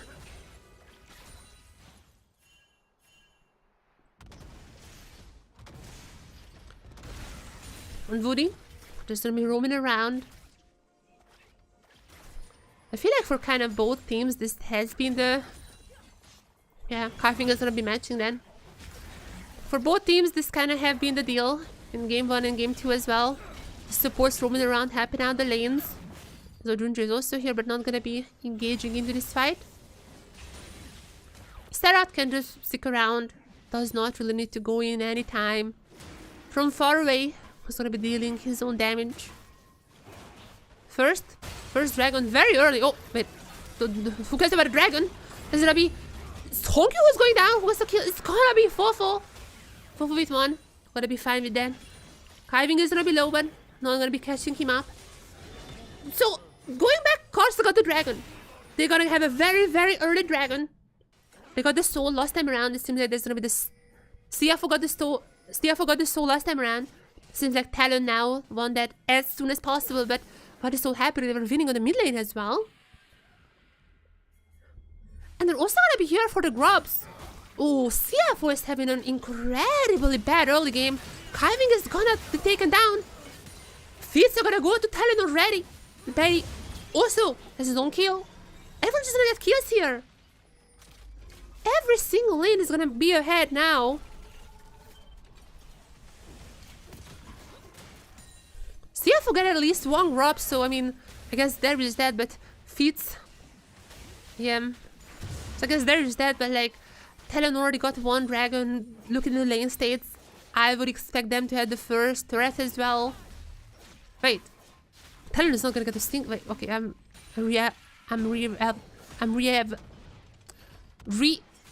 re-evaluating my previous assessment. CFO gonna get the first camp. Okay, also Doggo just trying to save this top set as much as possible. Yeah, I thought that TLN would at least get 1 grub. I guess they just couldn't care about that. Okay, so this is not as bad for CFO. At least they have something to play for.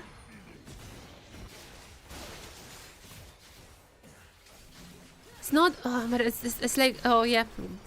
There's Draven's death. All those money is now wasted. I mean, again, at least like there's gonna be something for CFO to play for in 3 minutes for the grubs, but like, oh my god, in every other ways they're just losing. And the Draven falling behind in lane, that's gonna be hurting really hard. TLN with a explosive start, I'd say, in the early game.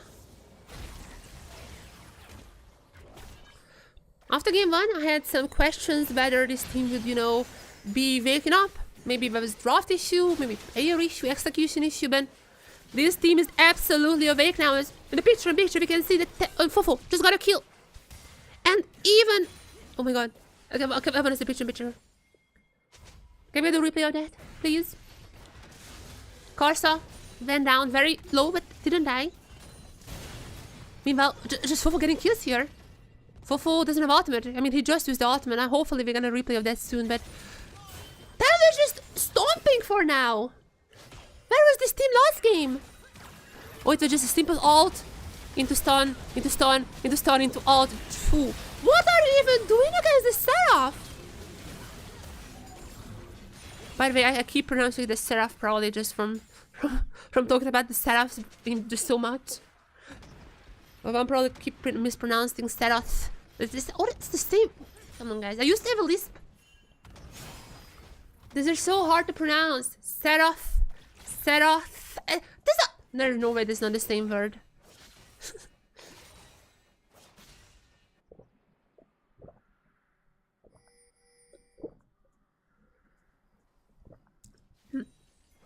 I'm having difficulties with speech today.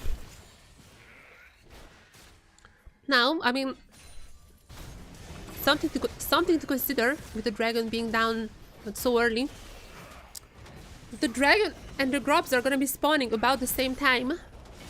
And Talon kind of has to decide what to focus on. I mean, if I have a CFO, I would definitely just be like, Talon, you can get your dragons, but I'm gonna go to get the 6 grubs. Maybe Talon is like, we don't care about the dragon as much, or maybe Talon is gonna be like, we're gonna be taking out Junjia first as booty flashing, that's not gonna be hitting, but on the top side. Meanwhile, Betty versus Rest, this is not something that the ADC is usually winning, and it's gonna be the same occasion as, or maybe, gonna be out? Wait, Woody gets Junjia. What has happened here? Okay, Rest gonna be taken down, bam, bam, bam. Okay, nice dodge from Rest, but I feel like Car's gonna get, no, this bad. What is happening? What is happening in this game? I cannot even follow what's happening. Like 5 things happening at the same time. Oh, wait, ultimate from Doggo. Oh, nice call. Ooh, very nice call. I'm not sure who was the one who called it, but nice. Betty, prepared for that. Every single thing is going well for Talon. So what just happened here? I literally 5 things at once. I lost this plot here. So what was happening here? Fofo coming in with the stun, into the stun, into the damage, into the stun. As Woody just gonna be stun. And in the end, this is the one who's taking him down. That's well executed across the board. As Talon gonna be the one who's starting on the grubs, making sure no mites for CFO. Also no full camps. That's gonna be their second camp now in terms of defeat. And obviously, the reply from Junjia is gonna be an immediate dragon take. They're already incredibly behind, but if they just let the feed go to Talon like this, if they just let Talon to stack the dragons like this, that would have been devastating. So, well done by Junji as well, getting the dragon. I mean, if he can get the dragon, oh, Aji might have a word with that. That's gonna be a pretty strong Woody already, with 1 kill. Getting quite tanky as, okay, Rest is not gonna get a single rest day. Gonna get Dovan, stun, and taken down as, okay, Ash is gonna go back to the lane meanwhile, and yeah, Junji is gonna get the dragon at least. That is like a super, very tiny, you know, there's like a very tiny victory for CFO. But, oh my god, the stop. Sometimes the best way to dodge is to just stop. Especially with the Seraph and you know, just like pop your Qs or something. That, it works every single time, just stop. That's the maneuver that would never work in solo queue, but it always works in pro.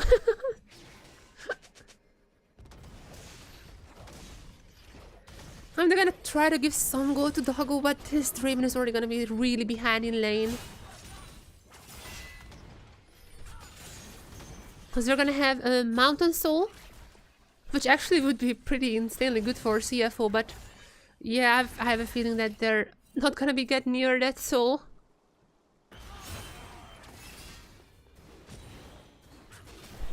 Talon just cannot stop winning in this game.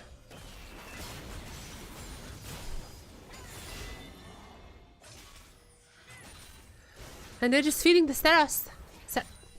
Seraphs.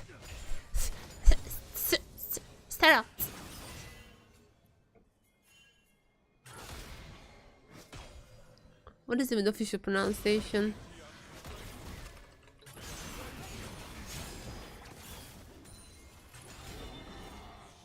Saras.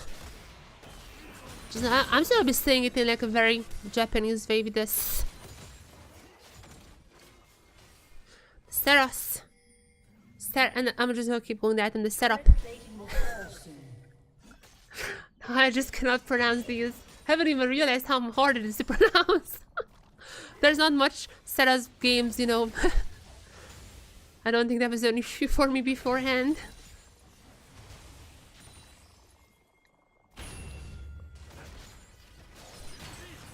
Yeah, I mean, Doggo was just left alone to farm for quite a while now, but even then, he is absolutely gonna be falling behind.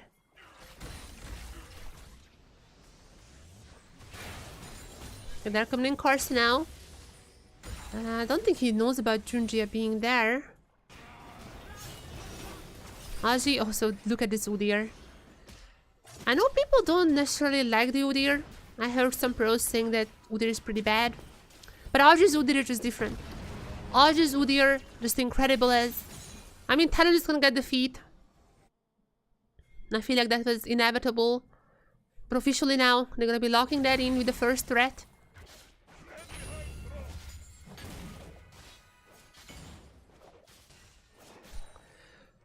And I'm gonna be honest, I mean, CFO just running out of options. The Draven is not really gonna be playing this game. The Victor gonna be outranged, not even a single full item for him yet. And I guess there is an Ambesta, but like, just that. CFO really kind of put themselves into the corner. Very risky game. If they got an early game, they probably would have won. But early game went as bad as it can be. And Talons seem to be equalizing the score. They're not gonna go down that easily. They wanna keep up their undefeated streak in the series. They have given away a game to Gam already beforehand. They're like, one game, that's fine to CFO as well, but as for the series, they want to keep that undefeated streak going. With that one, they would also like kind of confirm their first place, I think. I need to do some mathematics. If they do, I don't want to jinx them. But so far, it's looking like this Talon is night and day compared to the game one.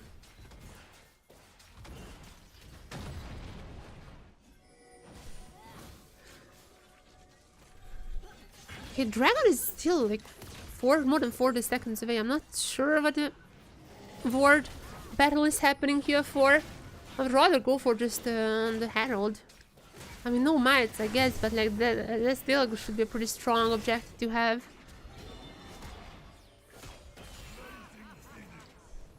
Yeah, oh, this Udyr can just push for ages.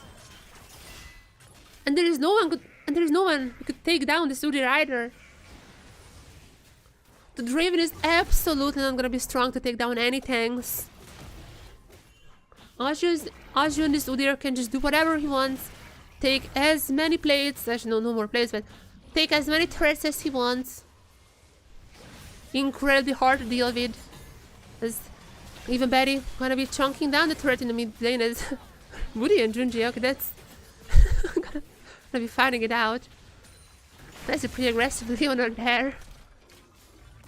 Karsten doesn't be found out, but with the Herald, they might be crashing it on the mid wave. There you go. Karsten immediately pops the Herald to take down this mid turret. Might be going for more as well, if I'm being honest. I mean, second charge, yeah, oh, just gonna do the technology. Not even the first one, just gonna go for the second. Immediately, that's a bit target. His ultimate actually coming out for Leona, followed up by the ultimate from the Serath.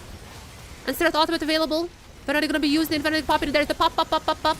1 and 2 and 3. Not gonna head dash. Look, Betty's gonna be going down. That was a lot of them were missing. Nice dodge from CFO. I have to give them props. They might be winning a team fight here, but still the range on Talon is just too insane. They only lost one member right after they disengaged, but they got the turret beforehand. They got the Herald as well, and now they're just gonna go for the Dragon, I would assume. So there is a shutdown for Draven, which is good. However, they're gonna be still losing so much on the map. Assuming that Talon just goes to the Dragon now, which probably would be the case, I would assume, or is it? Or I don't know, they're recalling there. Right there, gonna go for the Hero technology, just gonna go for the second, keeping that charge band. I feel like Talon might have a little overestimated the damage in here. And also just their dodge was good. Like Fofo didn't really hit that many targets. They did one for Honku, but yeah. There's like one shot on Honku. However, Honku had such an insane shield that it didn't really matter much. I mean, nonetheless, that's gonna be good for the Draven. A little bit, you know, doesn't help the Draven not to be as behind as we previously seen, but oh, I'm not sure if this is still enough. Just one step on like 5 steps there, which is doesn't sound too high, but you guys know what I mean.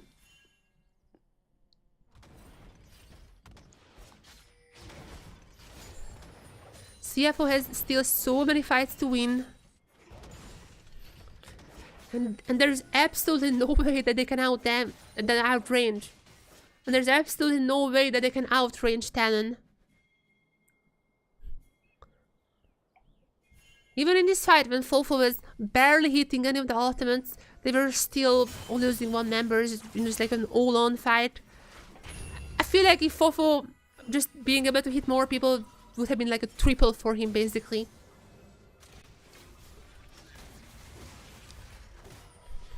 Despite the fight, I have not lost that much faith in Talon. Obviously, they are gonna be incredibly strong, incredibly leading this game still. And there is the Voracious spawning right now. Are they gonna be... Wait, Talon immediately starting it. Okay, I'm not necessarily sure about this play here. Okay, they might be throwing this game away as... Are they? Okay, they're disengaging. Or are they? No, that's a risky call. But is CFO even knowing that? Oh, wait, they might have just baited in. They might have just baited it. They were like, oh, we're leaving. Are you coming in? Oh, we're leaving. They were like, no one is coming. So they probably don't even know it's getting started. And Karst is going to be taking that Otacon. I think like the start has just been a bait. And the bait has absolutely worked out as now. The Force Life. They can fight as much as they want. It doesn't matter even if they go down, but so far not a single Force Life have been locked. Okay, there's going to be Fofos. There's going to be Fofos, but the others are just cleaning up CFO. Garza not gonna be reaching Junja, it seems to be the case with Aji. I mean, good luck taking down this Udyr. Look at this, the 1v3 Udyr and still keep going. Aji's Udyr is just so strong. Absolutely permaban material against him. As now Junja is taken down. There's also gonna be Betty pushing the top wave, so this is gonna be probably another threat for Talon. As far as I know, Fofo is the only one who used up the Force Life, so all the other members are still having it. Absolute utter domination from Talon still. Gonna get 2 threats, it seems like. Fofo is already back from the base. He has to be a little more careful since he doesn't have Force Life anymore. And also a lot of those members. Okay, well, let's look at the gold later. Oshima is doing so much here. But Udyr just making sure that not a single member can get even near the Otacon. And yeah. Oh, that ultimate on the Fofo was really great, even though... I mean, he didn't use the ultimate. I'm pretty sure he was expecting something like that to happen. But the fact that he was just taken down and cannot use the ultimate now was just making sure that they're not losing even more. But regardless, it was just an incredible performance from Talon. And I mean, CFO played this well. Like, I cannot say this... They didn't play well, they played it well. Had good target selection, they're just not even near as strong as Talon right now. So Aji, I mean, again, good luck. How many members are you gonna be standing for Aji? This Udyr is near invincible. Still has a Force Life as well, so I mean, even if it goes down, that's whatever. But no, it's not a single damage, like not a single bar has been taken down. Incredible. That is an insane champion. I mean, since I'm mostly watching LCP, I mostly see Aji's Udyr. I'm not sure about the other pros Udyrs, but like, for me, Udyr is an unbalanced champion because anytime I see Udyr, it's with this guy.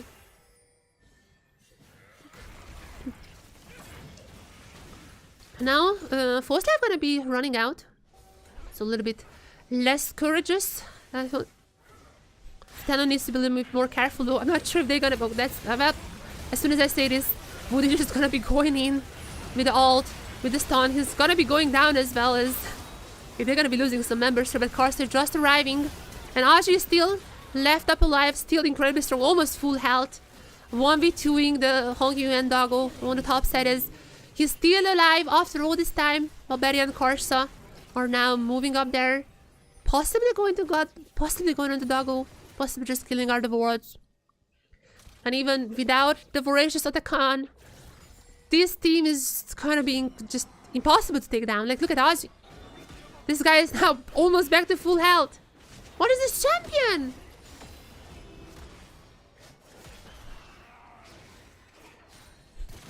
There is nothing that CFO could do.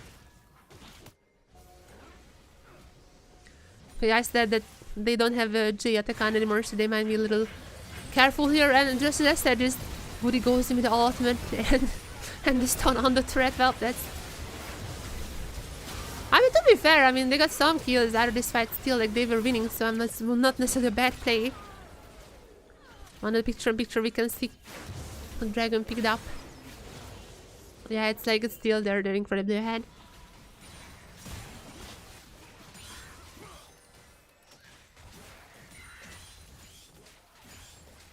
So yeah, entering 7,000 gold lead for Talon. And even in teamfights, when honestly Talon kind of oversteps and CFO playing well, it's still gonna be just Talon's out coming in at the victorious.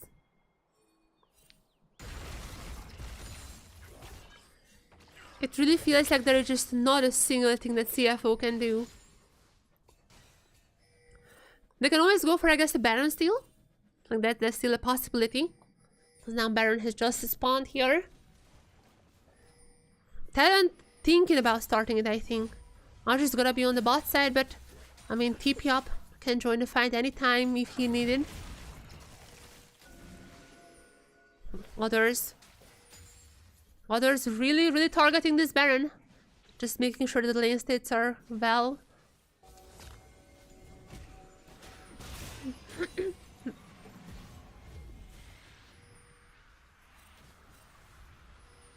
And this is the fight. They're coming Naji with also the Frost Heart. The Frost Heart Despair. There is I don't think there's any way to take down this Udyr here. Let's look at them among every single member still going strong.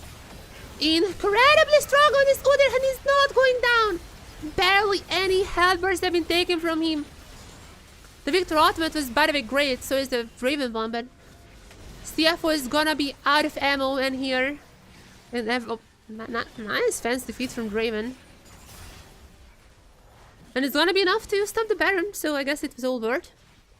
But now CFO not gonna have ultimates for the next couple of minutes. Or the next minute rather. But now CFO not gonna have ultimate for the next minute. Talon still has their tools. They can still just go for it anytime they want. Aji is still basically full health. They only need to take care of Junji, I think. Others are not really any threat to this Baron as they're turning once again. No, they're turning. Don't even want this Baron, they're just turning. And here, Aji just being the front line. Literally 1v4. Not a single health bar is going down for him. While Honky is going down to Carson on the side. And Aji just keeping everyone up. His Udyr is actually just not a fair champion. How do you play this game against this guy? Still going. Still gonna be going. And this is finally time for Talon to take the Baron. It seems so. Betty is gonna be starting it. Carson's gonna be quite low, but I mean, Aji just making sure that not a single member of CF will get near that. I mean, look, oh my god, look at this guy. Bam, bam, bam. Okay, tank versus tank is always a funny matchup as somehow Booty has died. Meanwhile, on the top side, Juji is still here. He's gonna be a little farther away. I mean, flash available for him. I think he's gonna be going for the Baron. He's still waiting. And Talon, valid advice, not taking it super long. Rest actually gonna be the one flashing him, but they're still gonna be taking everyone down. Betty even gonna be surviving. There's a little bit of a burn there, but not too long as we're gonna get a kill onto Carving somehow. Once again, so many things are happening at the same time.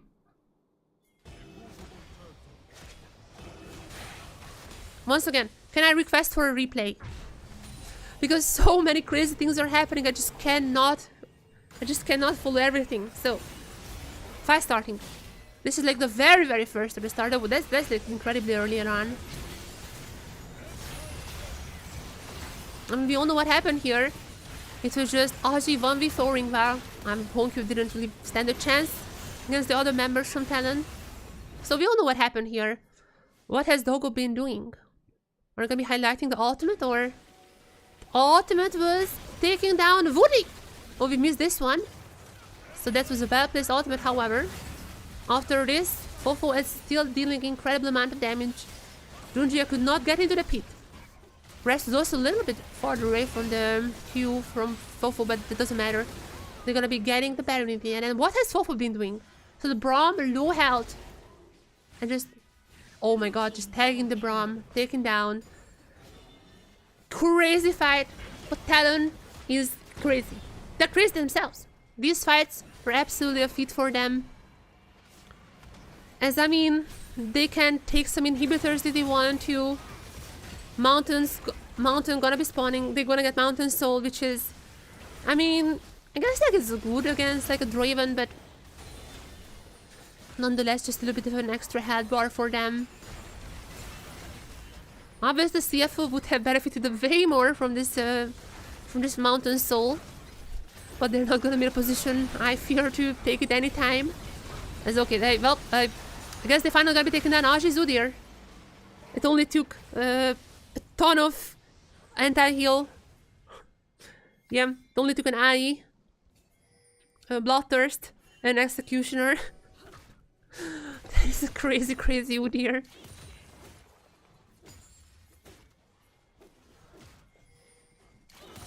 Well, yeah, I mean, as I said, Talon by no means would want to end the game right now. They have so many things to still pick up. Oh, they already picked up the dragon. I haven't even noticed that. I'm not sure when that happened, but they got the Mountain Soul. They still have the Baron for a little bit longer.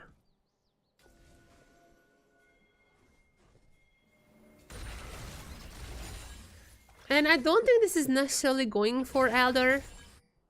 But I guess if somehow they cannot end this game in 5 minutes, there's also gonna be Elder.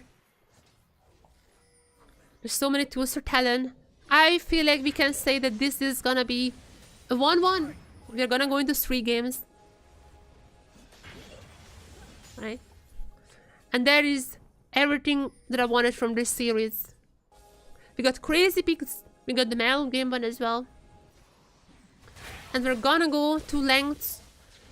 And if the picks are already so crazy, the game 2, I'm just hoping for even more. Game 3.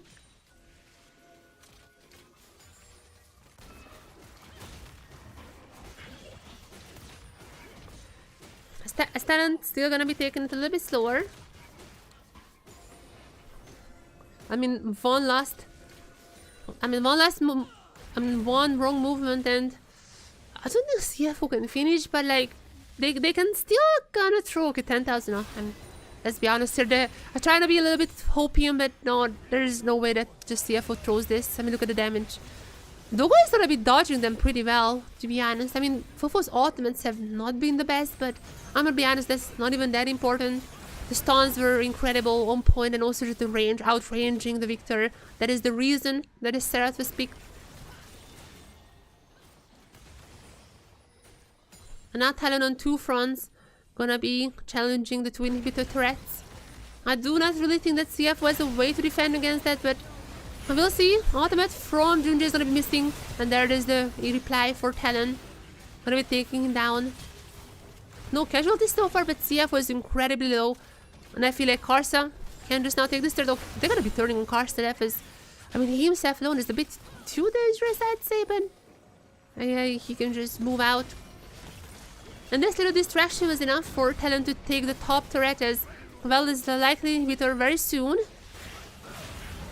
And CFO, if they lose here, that is just game over. Archiving going in. Sorry, Booty going in. Now Fofo, ultimate already back up. Gonna be dealing some damage. Gonna be taking on the Braum once again, as the other members are not healthier. And I feel like this is it. I feel like this is it. Most of the members are still healthy here. They've only lost 2 against the 3 on CFO's side, and I think with this minion wave, they're at least gonna be trying to end the game. Okay, they're not really targeting the turrets for now. And I guess yeah, the Victor could still pretty well make sure that those minions are gonna be cleared off with the ultimate, but it's gonna be running out now. I mean, it was just enough time for Talon to... I mean, it was just enough time for CFO to defend the base, but not much has left of it. And I guess Baron could be taken, gonna be respawning very soon. And if Talon gets the Baron, and somehow if they still not end in 2 minutes, there's still gonna be the Elder right in during the Baron timer.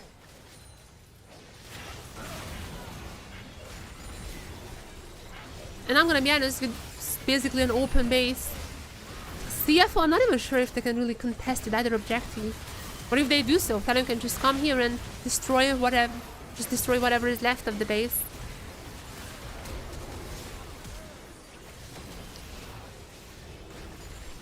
Just how CFO was absolutely dominating game 1, I feel like we're seeing it on the other side now. Basically, from start to finish, even if CFO had some nice moments, it's not like their team fighting was bad. I honestly feel like their team fighting was fine for the most part. But it kind of screwed up the early game, and just Talon snowballing out from that. Quite reminiscent of game 1, now that I think about it. And Talon gonna be setting up for the Elder. All those wards are coming in, making sure that there is not even a single chance that CFO steals it away. And CFO, I mean, they're kind of in a bad spot. They know they have to fight it, but they also know if they really just go for the Elder, there are ways to just end the game immediately for Talon. Talon might even give up the Elder and just get the base. I mean, TP is available for both Fofo and Ozzy. CFO has to be really, really careful here, as we might not even go for Elder. We might not even go for that, as Talon engaging so many members taken down. Talon. Elder not even gonna be needed, as now every single member gonna be down. Only Hong Q left. And I do not think that he alone can really change this game's outcome. One more inhibitor down. And Talon, after a kind of disappointing game 1, game 2 coming in swinging, gonna be E-class in the game. Not gonna let their undefeated streak going that long. Or not the, yeah. Not gonna let their undefeated streak being broken. Gonna be E-class in the game as they're going to game 3. 1 month so far. And this is all that I can ask from this match.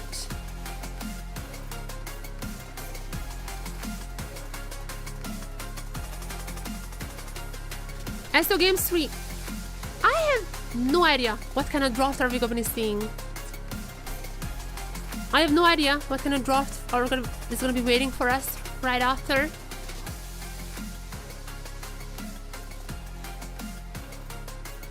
So yeah. As for draft, I mean, we have seen everything that I was expecting. The Victor counter, I was kind of saying maybe the Aurelion install, but they picked the Serath.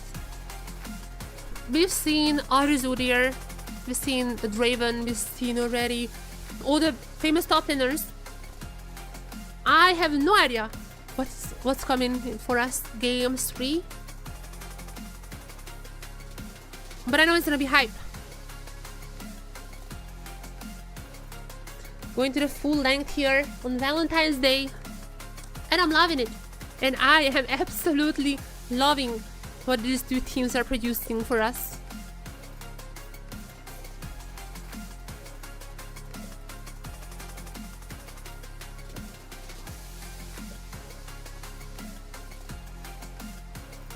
This game is fire. I'm gonna keep the fire running. I might need to charge my iPad actually. Let me check. Let me check what's my iPad on. It has been running for like 2 hours.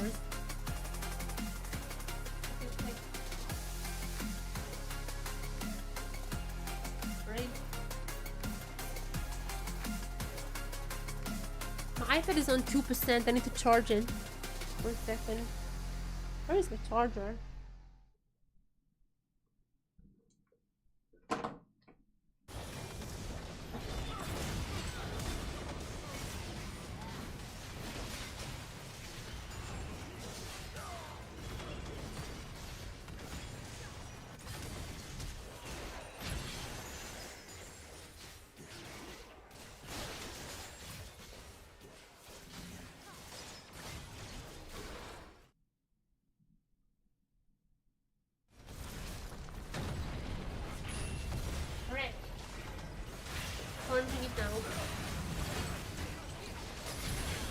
put my iPad on charger.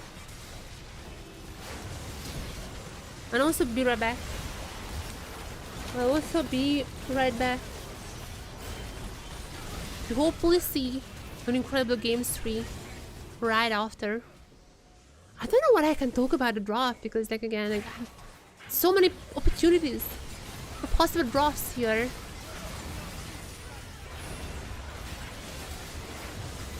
We'll see. We'll see. I'll be right back.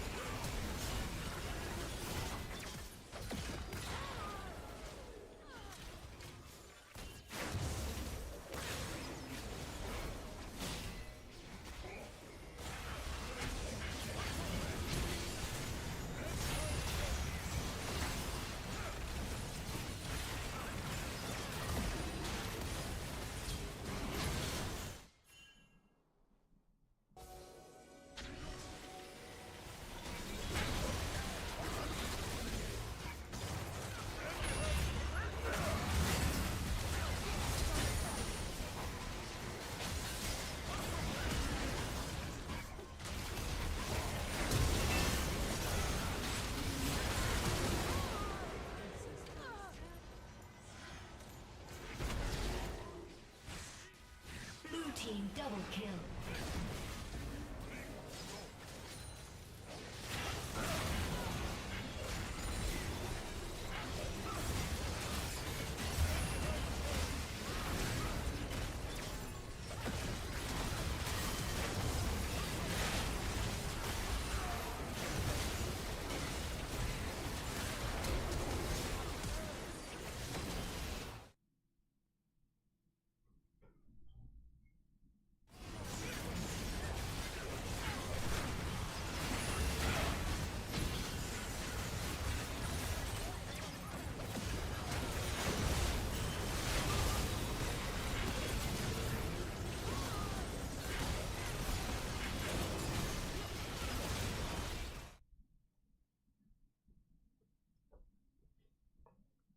Alright.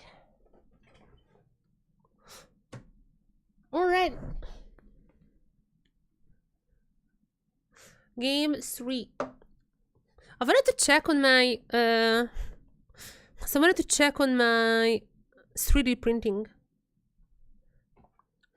But my cat wants to go inside, and I don't want to leave my cat with a 3D printer, to be honest. Doesn't seem like the greatest idea. Right, I don't know what to say about Game 3. So before the pros come on stage, let's just do the Lodal. I have a wild prediction. Whichever champion is on the Lodal today is gonna be picked by Game 3. I'm just gonna have it out here. Like literally, okay, that's amazing. Every single bread. Great start. So male, not support, not mana. Lee Sin. Random guess. Not energy, but melee, Ionia, and newer than 2011. Ionia male. So who is from Ionia? I didn't even know Listing was from Ionia. I mean, I know a lot of female, but I'm not sure about male champs from Ionia. I mean, I guess like there is Shen, but Shen is energy as well, right? Racing. Rumble is a Yordle. Okay, so it's like a human and something else. Or maybe just a human. Spiritualist, I don't even know that is a species. Who else is... I mean, not a jungle, not a support. So there could be like a top laner, bot laner. Someone from Ionia. Ezreal is like mana though. Not mana, not energy. Honestly, I cannot think of that many champs. Who's not with those? I mean, we've already seen energy. Maybe just like a nothing. Who doesn't use any of that? Zed. I mean, Zed also uses energy. Everyone is just Renekton, I guess. I'm not sure if he's from Ionia, but no. Oh, of course, it's Shuriman. Also quite old. Who else could it be? Who else could it be? Not top, not jungle, not support. I mean, I guess like mid or bot lane now. I'm just for Zed. I know Zed is also energy, but still. Really, even newer than 2012. Even newer than 2012, but it's a mid lane champion. So who's in the mid lane? Yasuo just doesn't use anything, right? Wait, it's Yasuo. That's Yasuo, right? Yes! Chat, my prediction is you're gonna be thinking Yasuo the next game. Just watch. Lodel would not lie to me. It's a Yasuo angle, I think, for Fofo. Just watch.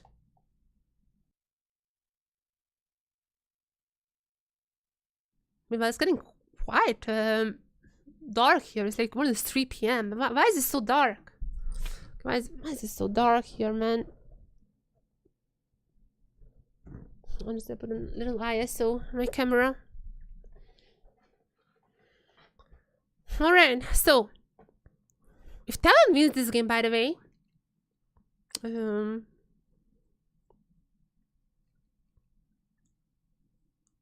let me see.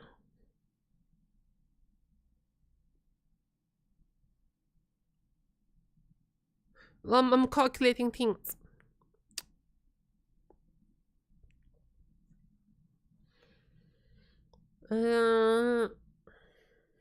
Yeah, if Talon wins this game, they're gonna be locking in buy. I think I've done my calculations. If Talon wins this game, they're gonna be locking in buy. If CFO wins this game, that's just gonna mean that Vikings versus Talon will be for first place tomorrow. Or sorry, in 2 days. That's gonna be for first place. Yeah, it definitely seems to be. Definitely seems to be the case. If Talon wins though, they're locking in buy. And potentially first place as well. The only way that Talon then would end up being second if Vikings beat them 2-0. There's the only chance, but I feel like Talon is gonna be locking in first. I mean, if they win here, they're probably gonna be locking in first. Which again, would be a massive thing. I mean, just locking in buy is already massive because you're skipping the first round. Already starting in the semis. Or not like semis, but you know, like second round. And you're gonna be able to choose your opponent. I don't like... There's gonna be like a game... I really need to check out like the format. Let me see the format here. LCP low. So this is gonna be like the 6th place team plays with the like the 3rd place team chooses an opponent. I feel like that's how it should be working. The qualifying through. I mean, I'm calling it playoffs. Qualifying through is just too long. Yeah, so the 3rd place team is gonna be choosing one from the 5th, 6th. That's almost certainly gonna be SAG that they're choosing. And then Gam is gonna be playing with the 4th seed. So I'm pretty sure Gam is gonna be playing against Secret Fails. That is like almost certainly logged in, I'd say. Game 3. Driver coming in. Rest has played game 2.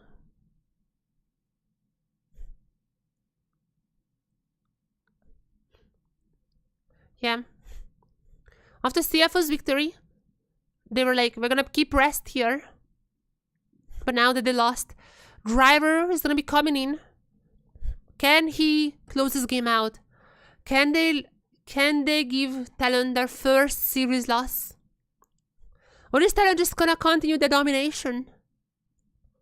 As obviously they have been doing for the whole 4 weeks that we have watched LCP so far.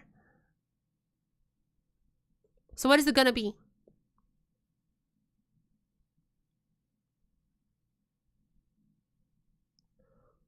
Let's hope that we're in draw soon.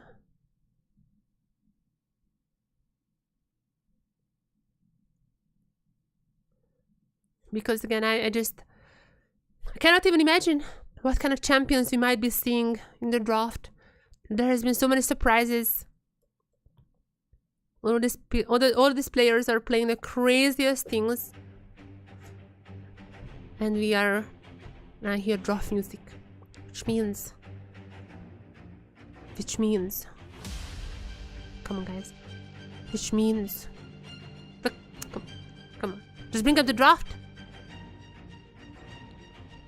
They're just trolling me. I hear the music already. Bring it up.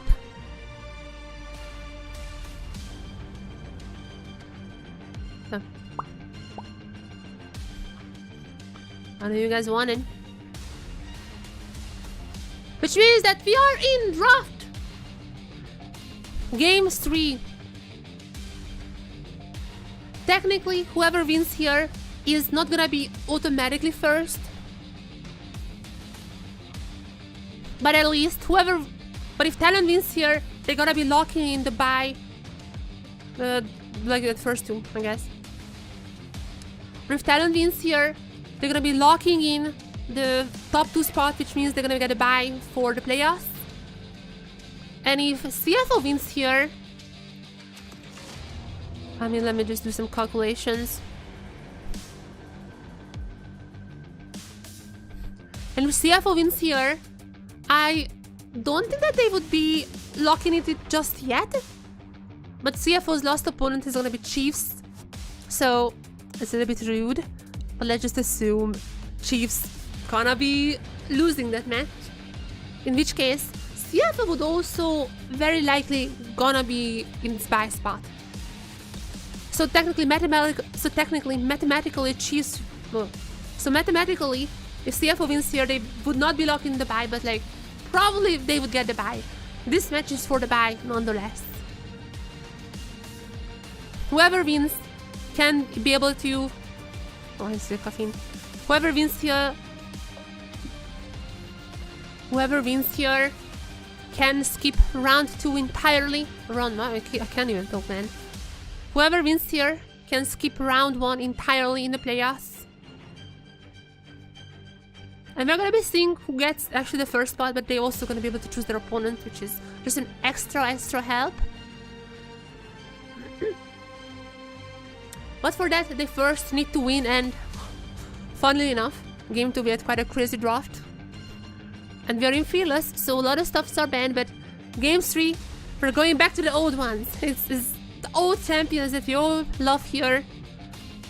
Recon, pretty strong support archiving, while the reply is gonna be the Corki and the Nocturne. I'm not sure this is a Corki mid or bot lane. I mean, both could be still working.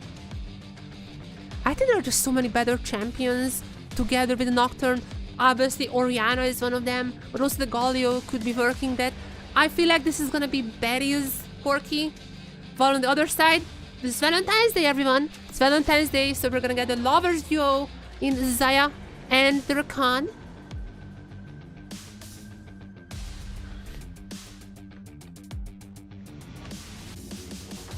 Okay, by the way, this is a good tweet. I'm gonna be tweeting this out now.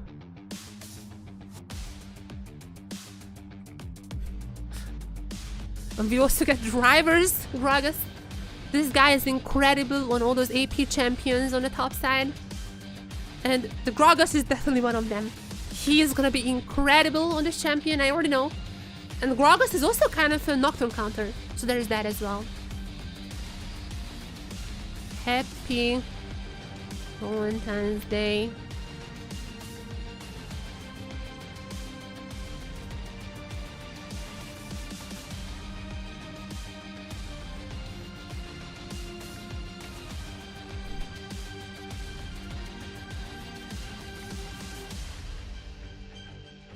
Valentine's Day. There's also gonna be the Aurora picked for the mid lane. I mean, Aurora is also sometimes paired with the Nocturne. Not necessarily for the synergy, but like very, very strong champion. I guess it still could be flexed to top lane, but I would expect it to be Fofo's Aurora. Also, locking in the enemy after Nocturne engage is pretty good. So there is that aspect as well.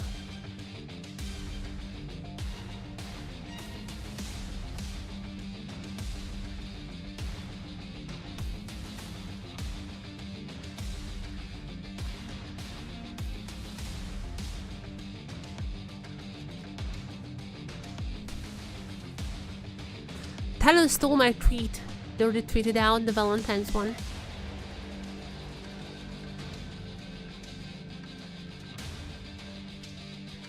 Interestingly, they already banned Ori.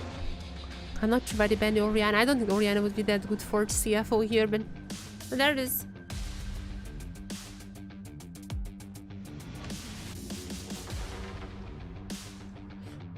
Alice banned here. They really don't want that early power. And it seems like Woody just gonna go for the good old engage Rel.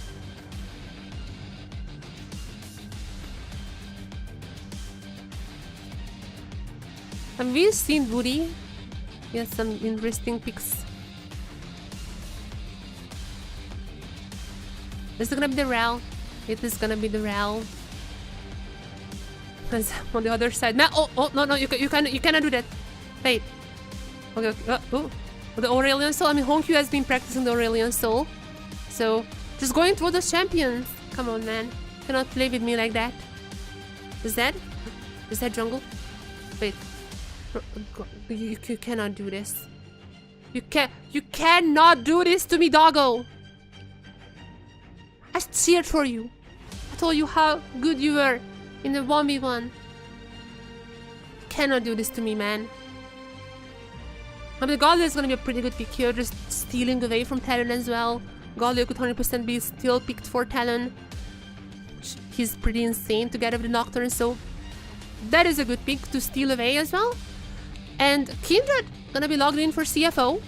I kinda like their comp, if I'm being honest. One part is also kind of countering the Nocturne comp.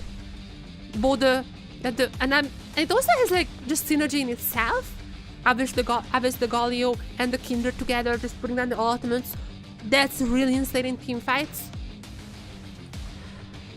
Also, the Zaya are gonna have a lot of disengage options. You know, just pop the ultimate if there's a Nocturne running to you. I feel like this is a really good comp for CFO, if I'm being honest here. There's gonna be a lot of firepower for Talon There's gonna be a lot of firepower for Talon. There's no questions about that, but I feel like CFO has drafted really well around that. Oh my, I would have to give this draft to CFO if I'm being honest. Not only it's really good against the Nocturne, basically the Galio, the Kindred, and the Gragas, all of them good against the Nocturne. Even the Zaya good against the Nocturne, all the engages. But in itself, the Galio Kindred is such an insane combo. So I am honestly... So right here, I'm honestly gonna be predicting CFO. There you go. We started the day. Me predicting 2-1 for Talon. I'm gonna be flipping it after seeing this draft. And I think this is gonna be a CFO 2-1. I do think this is gonna be the first series loss that Talon suffers. And also that just would be the more interesting storyline, because then those buy positions, the first 2 spots are still just in the wide open. All of them would be decided on the last day, so I just want the maximum amount of excitement. And so far this match is already bringing it, and I just want this to continue. As game, as we are in game 3. Welcome to Summoner's Rift. Welcome. 30 seconds until minions spawn. Welcome to the Summoner's Rift, everyone. CFO, actually both teams are gonna go on a little level 1 adventure. And both of them also gonna be found out with some words. Junjia, I mean, he should be known, and yeah, he knows that enemy coming as well. I don't know, I feel like their goal might have been to just make Junjia level up the jump first, but like, if you don't level up the wolf first, then just kind of over in the jungle. He just escaped, like he didn't need to do anything.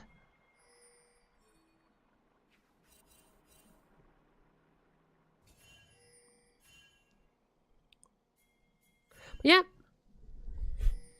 Well, CFO's comp more, but I mean, last game Talon was incredible, so I don't wanna write anyone off. It's a nice ward there. I'm gonna be knowing that this is gonna be a traditional lane, and Logan and Kaiving are gonna be matching that one as well. They do not want any lane swaps. We're back to everything how it's supposed to be. And I mean, these teams are... I don't think they would be really fighting until we hit level 6. Like, so many of them heavily rely on level 6 that... I feel like we're just gonna be seeing, you know, some... So I feel like we're just gonna be seeing some farm simulator as... Wait. There's a replay already happening? What? Oh, there's already a flash from Aurora. I guess I was wrong. I mean, to be fair, driver with the headbutt is already gonna be pretty strong. No need for the Grogos ultimate. I don't think that Fofo is really gonna be missing that flash here. I would really doubt that Junjie would go just for Fofo rather than his own camps.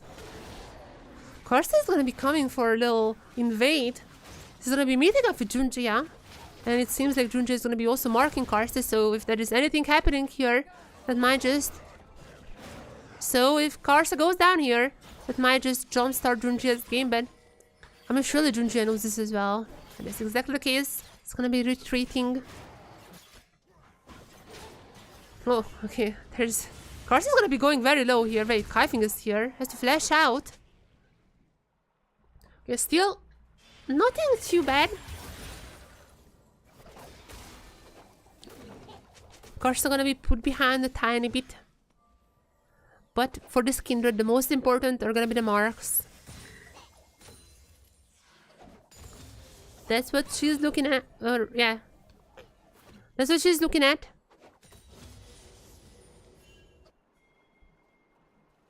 If she would have taken down the Nocturne here, that would have been incredible, but I mean, even then, got the flash out.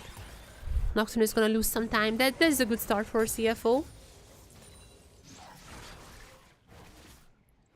Of course now, gonna pick up the Scuttle. Again, I wouldn't really expect much to happen for quite a few more minutes. So many of these people rely on the ultimate that I feel like none of them would really want to go in until then. But as soon as Karsta hits the level 6, we might be seeing some action. There's a ton of stun, especially if Aj is also gonna get level 6 quite soon. So they're gonna be really ahead. That happens if Karsta pops a good ultimate. But for now, again, don't expect much. Everyone is incredibly reliant on level 6. So until we're hitting that, it's just gonna be random encounters as everyone just desperately farming for XP. Get the first to level 6. And Aji is gonna be the first one there, I'm pretty sure.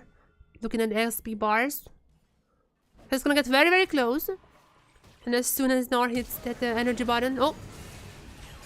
Never mind, talking about... I keep talking about Aji, but it doesn't matter. Doesn't matter.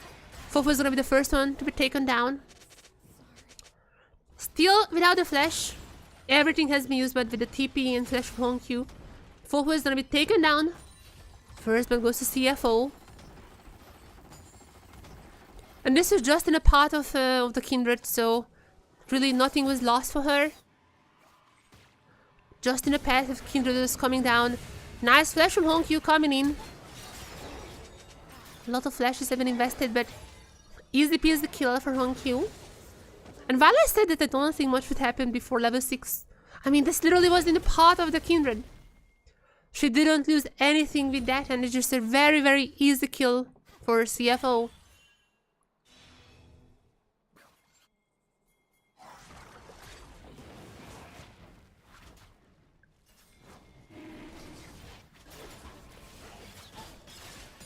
We're also gonna be getting the first 3 grubs, it looks like. They're just gonna be a classic grub to dragon trade. Honestly, like previous 2 games, I feel like previous 2 games we've just seen one team taking both.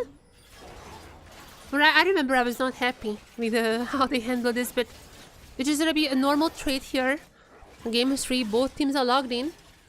And now Junja is gonna be marking Ozzy on the top side. Seems like the top gang might be coming, or maybe it's just to keep him away from that.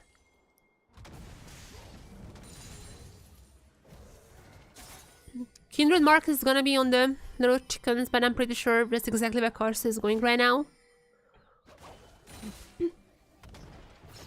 I try to keep track of what the Kindred is having at the moment whenever the camera pans on her, but I think like right now it's still 0.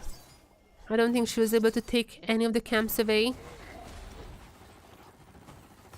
She's gonna have an assist, so that's pretty good. Has now also got down Oj's flash, oh sorry, Betty's flash.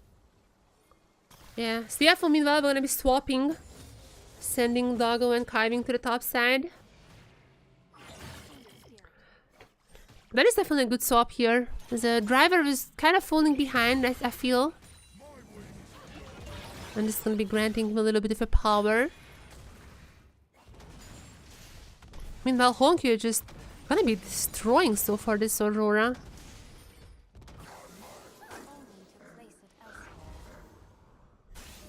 Obviously with the help of Junjia.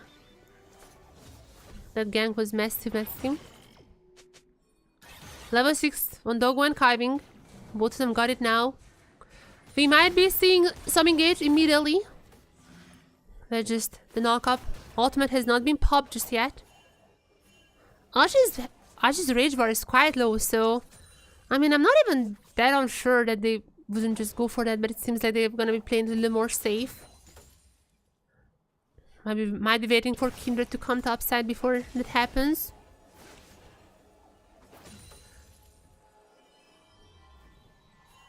But nonetheless, early game going a little bit better for CFO. Definitely feels like ADCs are getting ahead. Aurora obviously went down early on. Kindred having a good game so far. The question are gonna be those stacks. I would love if I could see the stacks. Hopefully camera pans on Kindred. Now that she's topside and might be interacting with this fight.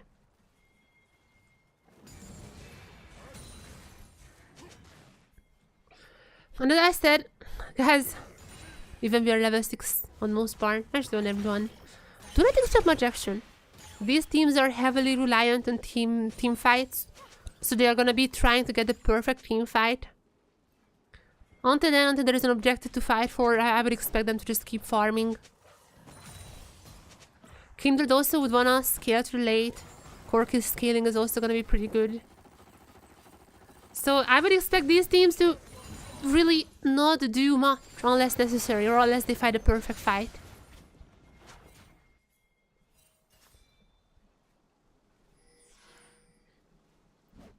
We still have not seen a Kindred stacks. I hope the camera is gonna be panning on him. The Kiving gonna get caught out, but gonna be jumping out pretty early.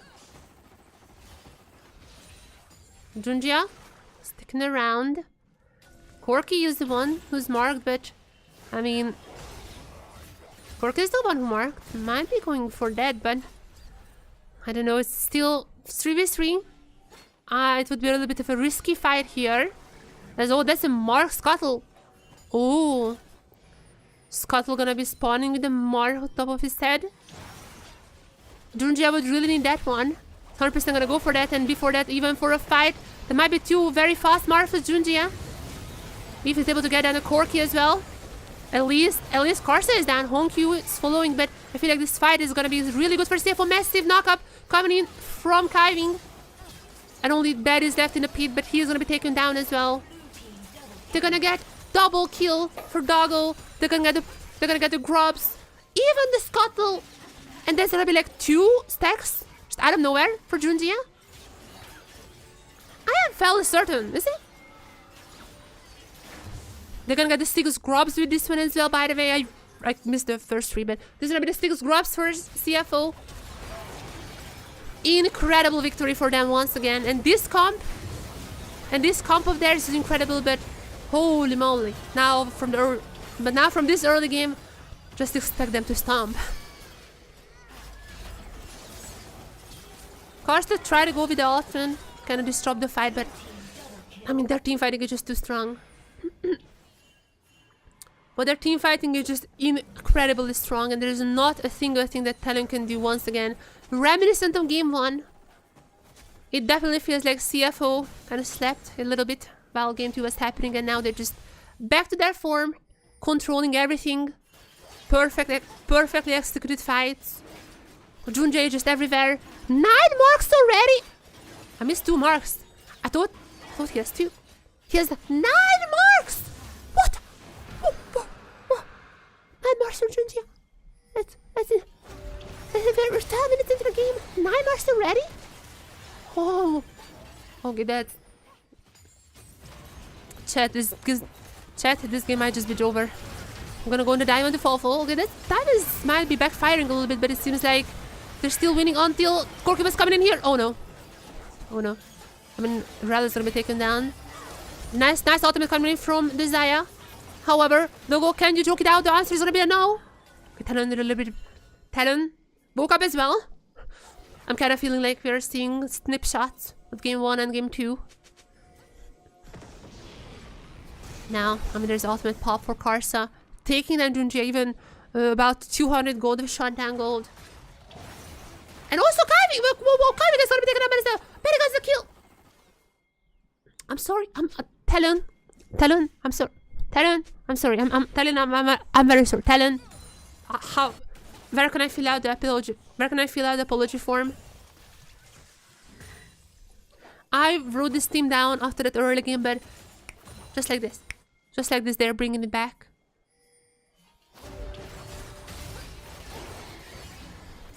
This did not look too bad at this point. I mean, I said, this is a very risky dive. I mean, you know, there is an Aurora. Immediately pops the ultimate. Everyone's gonna be trapped there. And right after, massive disengage from Woody coming in. Just to go for all the stuns. And even if Junjia tried to help with the little barrier, Dogo is gonna be missing Betty with this ultimate. If the ultimate actually hitting on Betty, put him in a different story, but this is what it is. While the remaining members are just gonna be caught out here, and yeah, this is just a single target ultimate from Nocturne, but I mean, resulting in a kill, resulting in also the shutdown. Absolutely worth for Talon, and Talon not gonna go quietly into the night. Still undefeated in games. Oh, sorry, not games. Still undefeated in matches. They only ever lost 2 games this split. 1 to GAM and 1 to CFO. Just game 1 today. However, they're not gonna let more. However, oh. These are very anticlimactic when I was trying to, you know, talk about something. However, no, do not look then. However, after waking up, however, they go like, you can take 1 game away from us, but not the match. We're gonna be the first team in LCP. We're the reigning champions. We're dominating this league for so long. Even without PSG, we can do this. And with that, they are not gonna give it up. Fire, fire, fire. Well, yeah, let's go back to the pose. Alright, let's go back to the pose. I'm not gonna let the pose just interrupt my speech.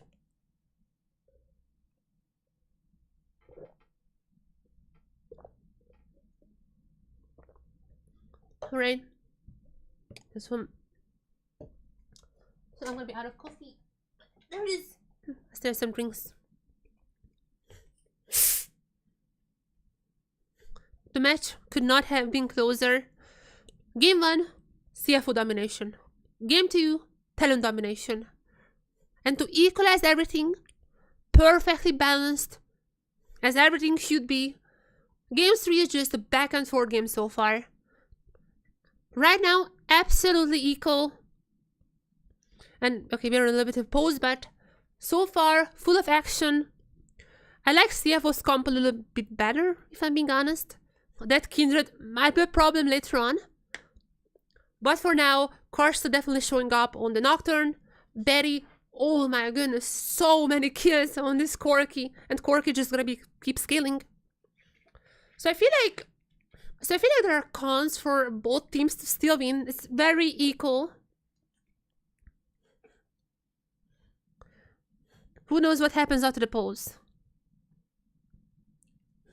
Hopefully, this is not gonna be too long. As I think the match so far had a pretty high octane action. So I would love to see that coming into the... So I would love to see that continue. For already kind of fallen asleep.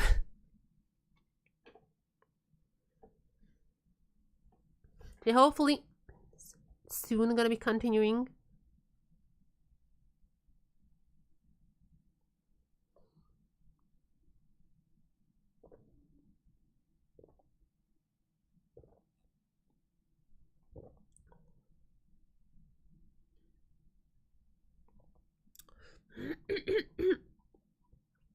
Red.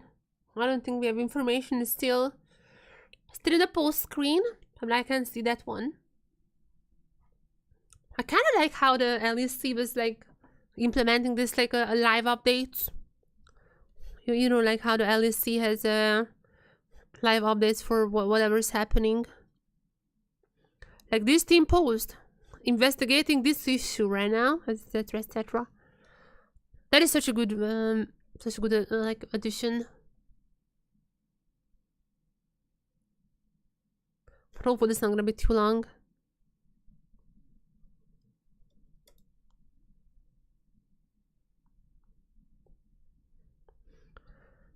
Okay, let's see. Is there any news? I'm checking the Japanese stream, but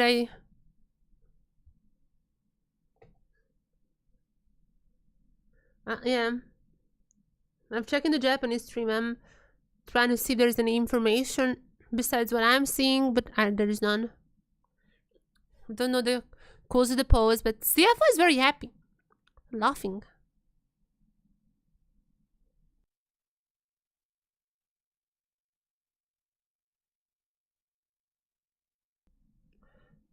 The spirits are gonna be up.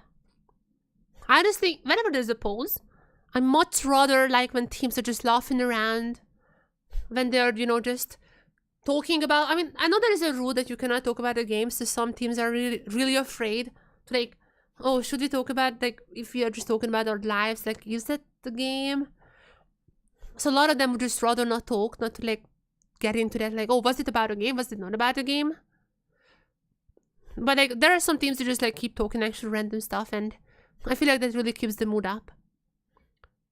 Sometimes you really need that, because whenever like I see like teams just like sleeping or something during pauses, I feel like that just like takes them out of the game so hard. It's so much harder to come back into a game with just like chilling in this moment.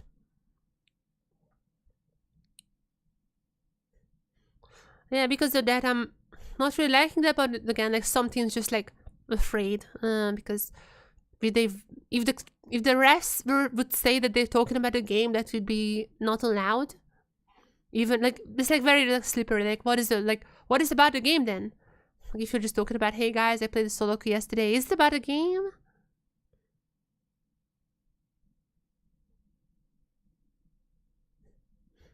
So because of that, I feel like they'd rather just, you know, sticking quiet.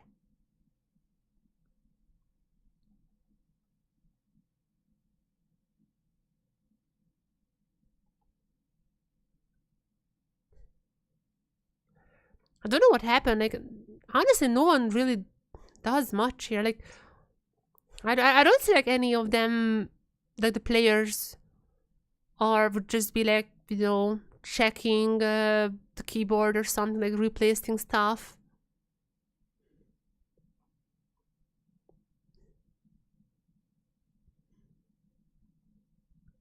So I don't see any one of them doing that. I'm not necessarily sure what's happening right now, but I really hope this is gonna be a quick pause. As far as I know. Oops. Is there information?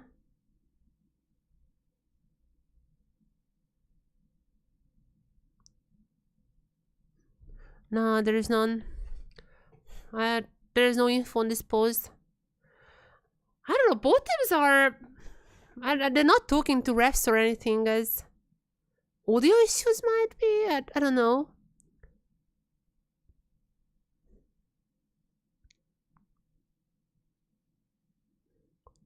Wait, they're talking to each other?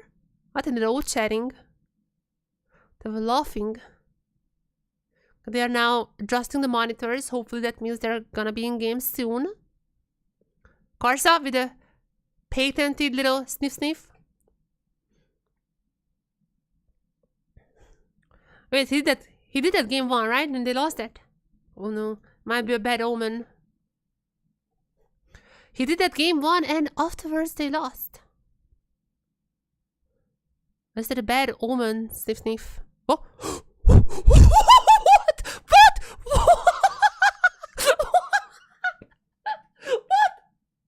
What? Okay, that's a fine, but it's a dirty fine.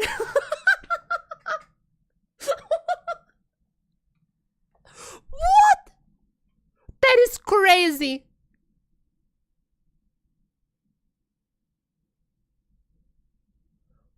Oh, I'm a little speechless. I'm a little speechless. That is crazy. Oh my god. Okay, that's a fine. Like, there is no chances on a fine. But it was worth. It is 100% worth.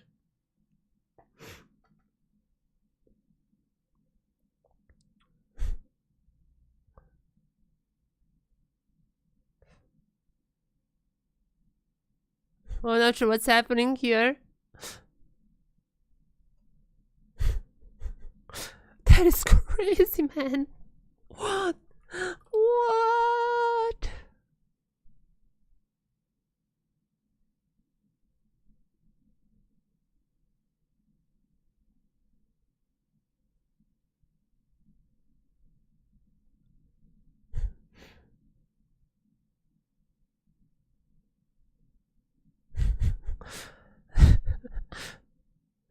Oh my god.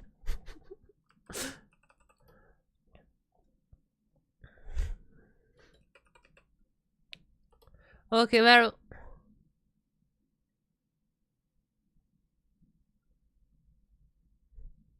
I need to like clip this out. Can I clip this out? Oh no, it's too early.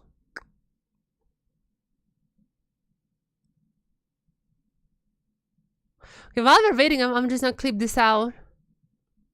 Dogo has been wilding. Dogo has been wilding.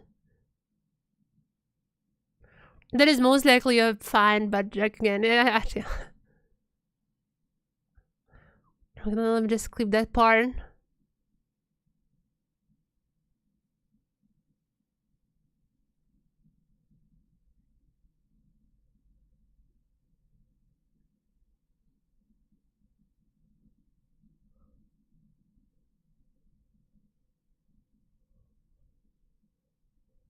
Okay, that one sec, guys. I mean, it's still.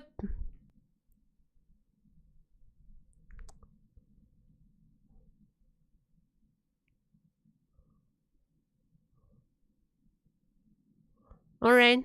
I hope that it's not like a super bad situation. I'm not sure like why I'm just waiting so long. Oh? The Japanese broadcast just went to task. They just went to desk.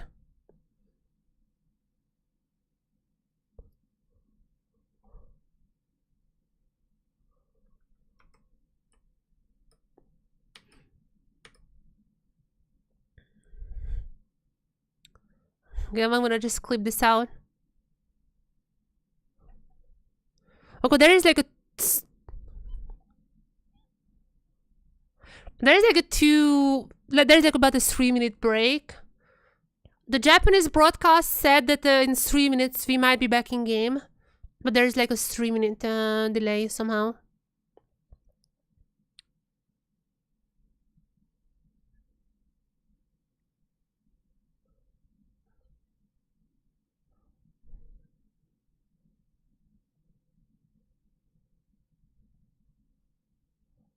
Alright, I'm gonna clip this part out. It's pretty funny. I'm gonna clip this out.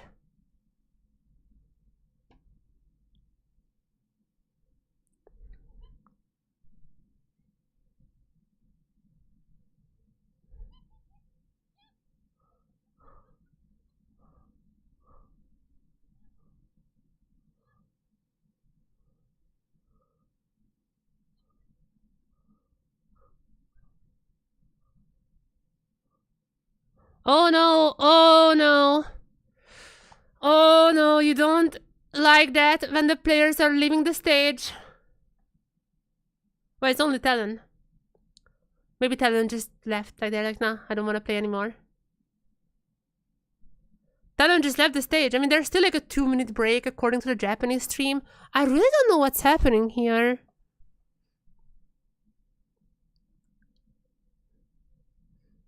Yeah, there is no real information in the chat. Wait, CFO is still staying there. They're like, nah, we're not leaving.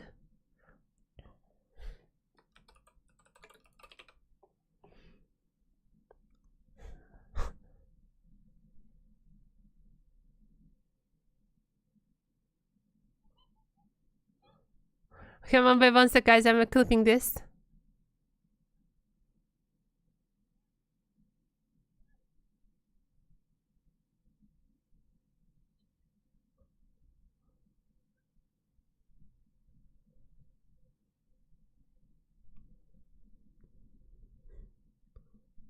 Well, one second.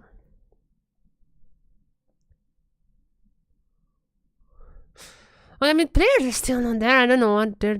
I mean, apparently the game restarts in like a minute, according to the Japanese stream, but Talon is still not on stage, so... I don't necessarily know what's happening.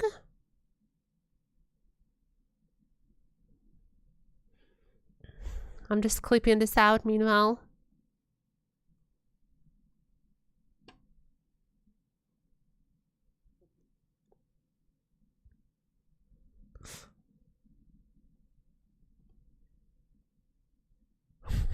That is a crazy clip.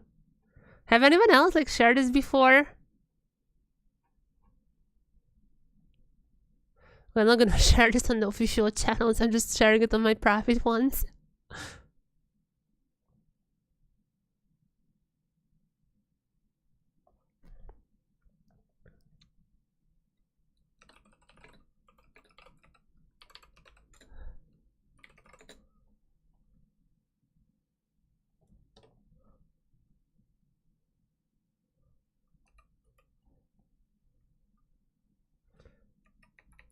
Yeah, Talon is still not back. I'm not sure what's happening. Do we have info? Oh no, the Japanese stream just went like the Japanese stream just went like indefinite break. They just say please wait. They don't have a timer up anymore. What is the issue? Like no one knows in the chat. I mean, I'm not listening to the stream now. I'm not sure what the casters were saying, but yeah.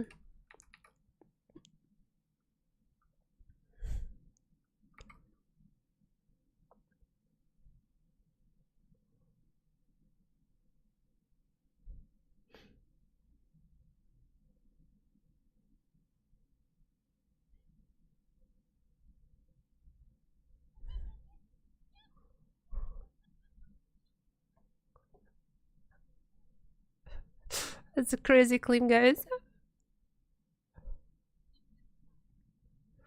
I don't know what's happening. What should we do, chat? As soon as there is a little bit of a break here. I don't know how long the break is gonna be going because it just like the Japanese stream. I mean, I can show you guys. Wait, Talon is walking back now. On the other side, they just went around the arena. Wait, they just went. They went out on that end and came back from the other. They're just like walking around, you know. And now, wait, CFO is gonna be leaving now. Wait, what? Oh, is it like a bathroom kind of thing? Wait, is it like a bathroom situation? Like, I mean, I guess like it, like, I mean, I guess like they don't want the same team members to, huh? Wait, CFO just stood up but staying there. And now they're gonna be, what? I guess like this is a bathroom situation. Okay, this actually makes sense. I guess you don't want teams... I guess you don't want, like, the enemy teams to be in the same bathroom. Even though, like, right before the match, I guess they could just, like, go... or maybe, like... Or maybe it's because like they are knowing in-game stuff like in the moment, and they're like, if you want to poach each other, like you can do that other time. This is more about like in the in-game stuff. Like maybe they could just be like, hey, I would, okay, I actually I don't know. I don't know. They can talk to each other at O chat, but like I guess like they can monitor the O chat. I don't think they're monitoring the toilets. I don't know. Okay, I guess that is the toilet situation. I think I stole it. I think I stole what's happening here. I'm not sure what is like the issue with the whole setup, but the reason that they have to like alternate between going out is probably toilet. You see, guys, I'm a detective myself.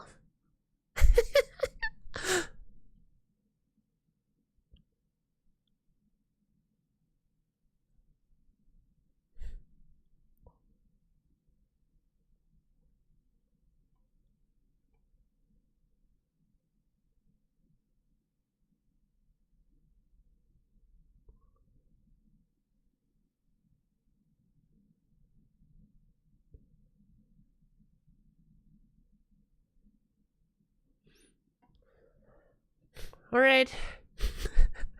I'm losing my mind right now. Chat, I'm losing my mind.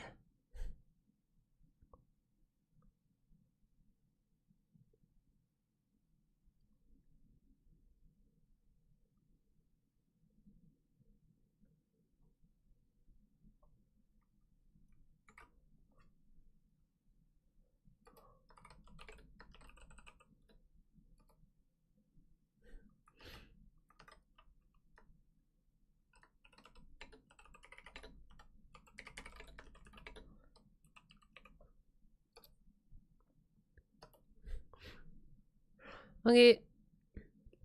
CFO are not back just yet. They're still, I would guess, in the toilet. What is happening? Now even Betty's the. I have no idea what's happening. I wish there was like any.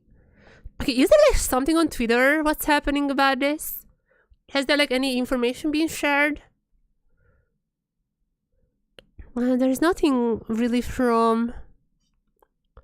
There's nothing really from the officials on Twitter. The Japanese stream also just says like, please wait. On the chat, they're not really saying anything. So yeah, I'm not necessarily sure what's up the situation.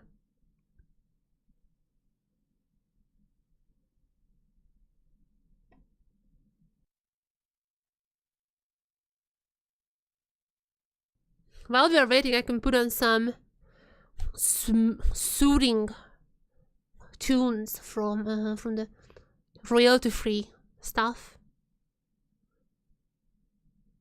Yeah, I have no idea what's happening. Like, usually we have any like some kind of like explanation of like the situation, but there's just nothing here. I mean, the teams are probably going outside separately because they are like in the toilet. Like, I would imagine they don't. That makes sense. They don't want the same team to be in the same toilet, you know. That just makes sense. But I feel like I don't know why the official, like, I don't know why the post was, because like there has not been really like investigations on PCs. I mean, there could be like gameplay related investigations which like wouldn't happen on the PCs. They would just like check the footage backstage. So I'm not sure what was happening about that. It just okay, now CFO also back. Hopefully we can start the game soon. I don't know why the post was even, but it seems like they're getting ready. Yeah, all the chair adjustments. Everyone is like at the same time. All the chair adjustments, that's how you know they're ready. Setting up the height, you know. Perfect. Even cars are going for the little. Alright, I'm ready. There you go. Headset adjustments. There, yep, just there for, yep, just there for footy. Adjust. What else? Okay, Aji is not feeling it. Aji is just like, guys, what are you doing? Why are we here? We could have won game 1 as well, guys. Why are we here? Okay, can I psychoanalyze more what's happening? Aji is yawning. Ooh, Aji is yawning. Okay, that's a little bit of a debuff. Need caffeine.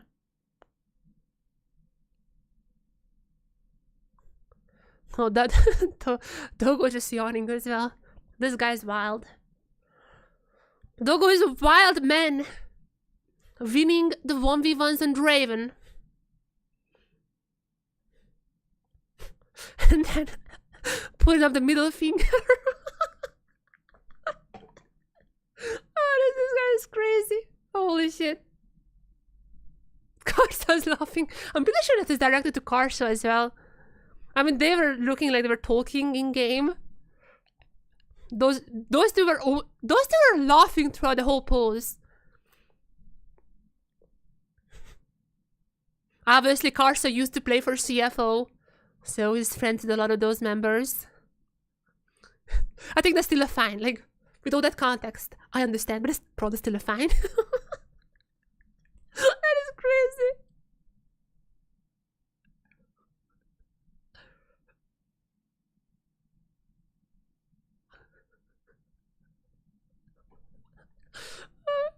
I cannot.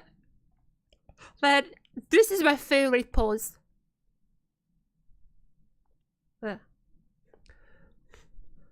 I'm having the time of my life, I'm not gonna lie.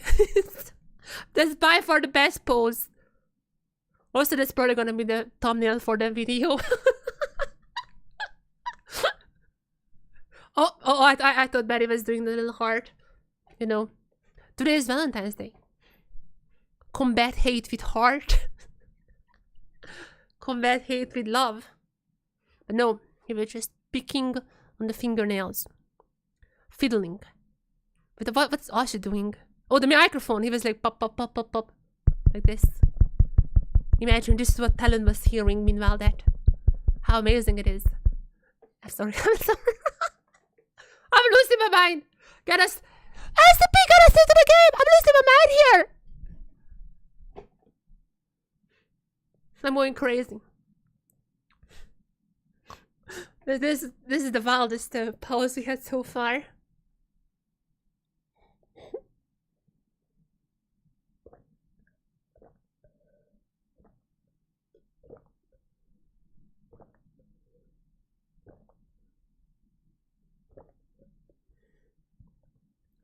Honestly, only thing that could cap it off is just there is a heart coming from Doggo. Go and combat it, Doggo. I wish I would see the old chat now. Man. I might need to ask Molecule to just get the replay fast for me. Oh, Fofo is like going for the piece. Let's see. What is your sign gonna be? You've seen everything from the piece to the middle finger, so there's a wide variety you can choose from.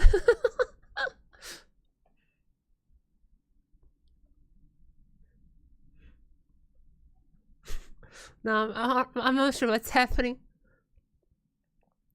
Yeah. No, I might be trying to get the replay. I kind of went over.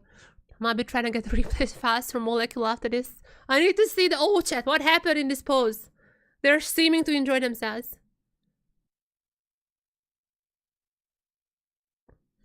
Driver not even blinking. Oh. Okay, there's a blink. 2 blinks. Driver, all serious. Going on to Junjia. Anything you wanna say, Junjia? That's a no.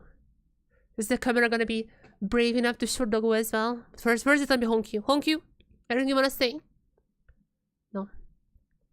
Camera pans onto Doggo now as the production is in sweat. Production sweating right now as the camera pans to Doggo. He is laughing.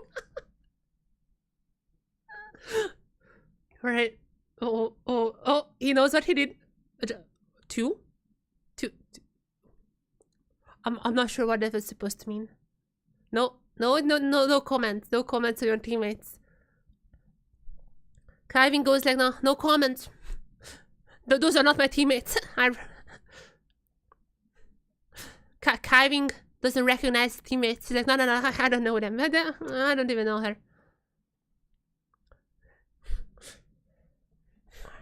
Kiving wanna stay out of this.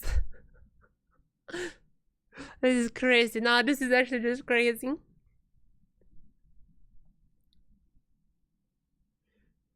Okay, well, why are we not in game just yet? Are the airs coming? I was just praying for the league gods. Please just grant us this game.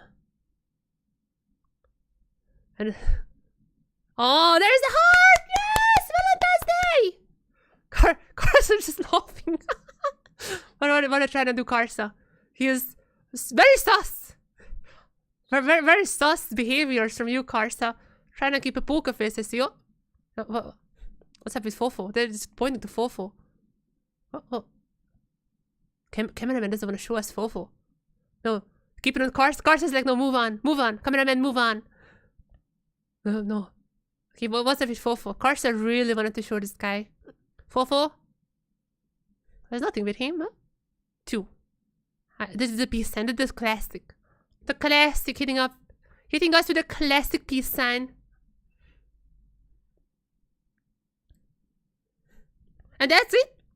What about Betty and Woody? Oh my god. Cameraman does not like Betty and Woody. That is crazy. That is a drama. There is drama material.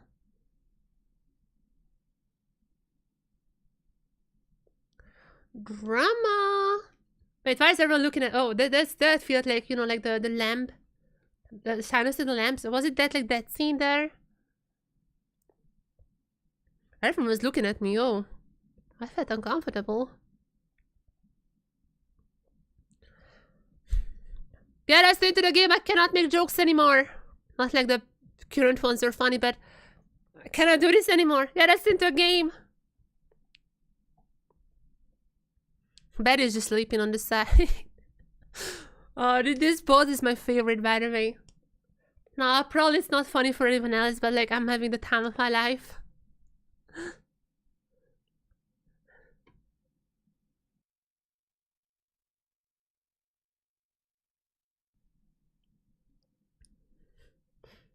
Yeah, I don't know what the reason is. Like, is there still anything?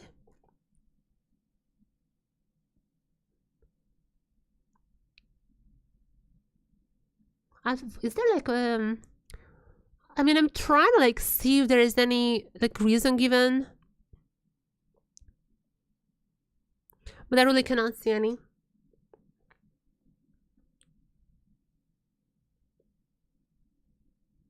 Oh, there's driver. Driver. This guy is scaring me. Holy. Okay, now we're going to Betty. Cameraman, we're gonna pen on Betty as well. Showcase them. Holy. Driver, you scared me.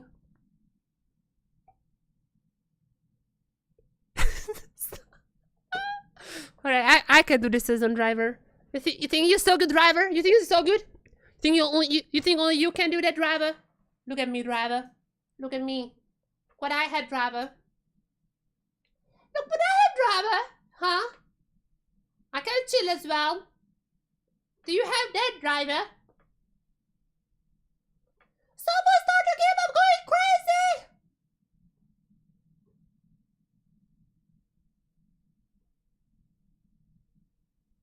Good night, chat.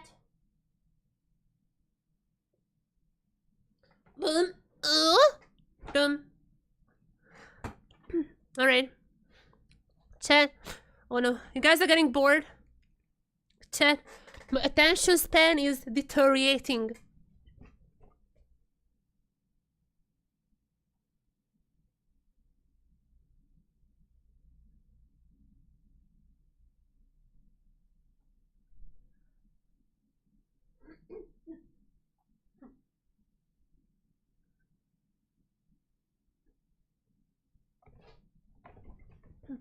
I'm gonna put on some Subway Surfer gameplay in the background, so you guys can watch that without getting bored.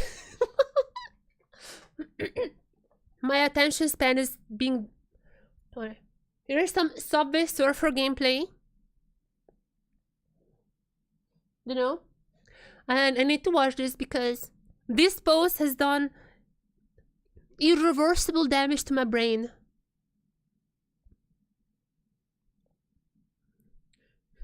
This pose has done horrible things to my brain. I cannot keep my focus up anymore. And I need some help. That's why we have the Subway Surfer now in the background. Right now it's better. Okay, I feel better now. Do not worry, the pose is gonna be over soon.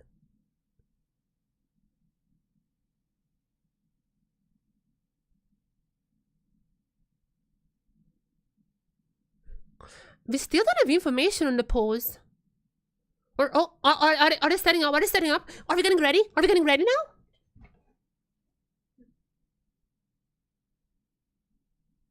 Okay. This is a different fireplace, but I'm too lazy to find the original one, so we're gonna have a different fireplace, guys. Right? Oh, okay. Hair. Doggo with the hair with the mic. Okay. Glasses. Alright. I'm also gonna be chair adjustment. Okay. They're getting ready to the game. Please. Get us into the game. Let me in. Let me in. Carson is laughing super hard. Man, what have they done to Carson? What have they done to Carson? This guy is just like, anytime the camera pans on him, he's just like dying of laughter.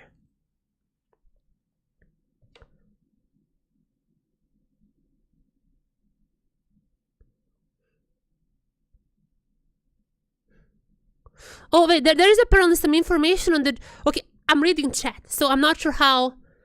I'm reading the Japanese chat right now, so... I'm not sure. But there is some information in Korean, actually. Not even the Japanese chat.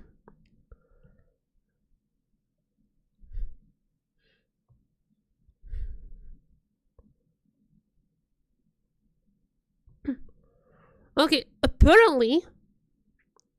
I'm not sure what's happening.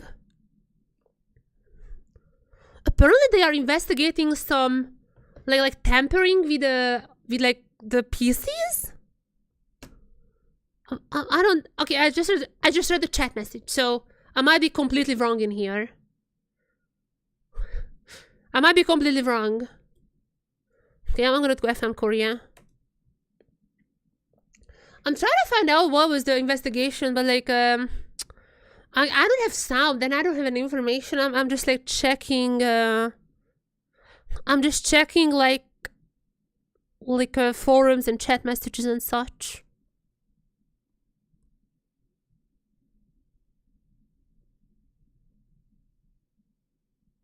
Okay, what's happening?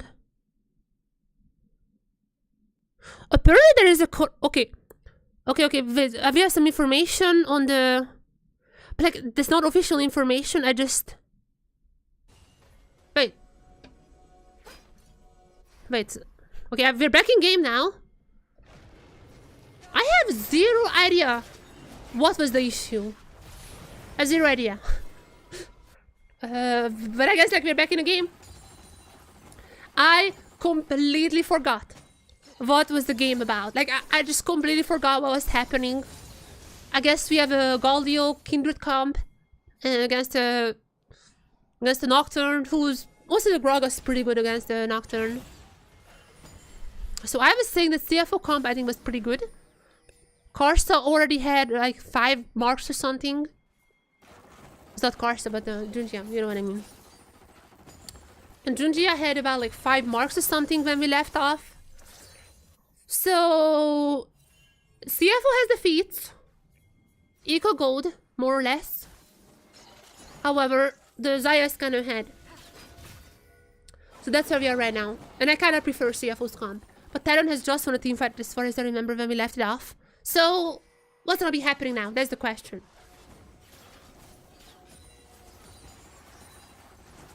I don't know what the pose was for. I was like trying to read chat, but like literally there were like 5 different reasons in the chat. So I think those guys just made things up. So I don't know.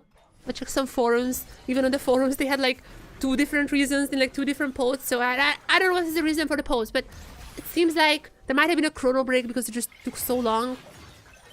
Nonetheless, we are back in the same game, it seems like. And Talon gonna be taking the Herald. Now this Herald would have been amazing for CFO. Might still be. I mean, they can still take it. They have the 6 grubs. This Herald would just grant them basically a free turret. They're gonna be fighting. I mean, they're fighting for that. They're fighting for that. There it comes engage.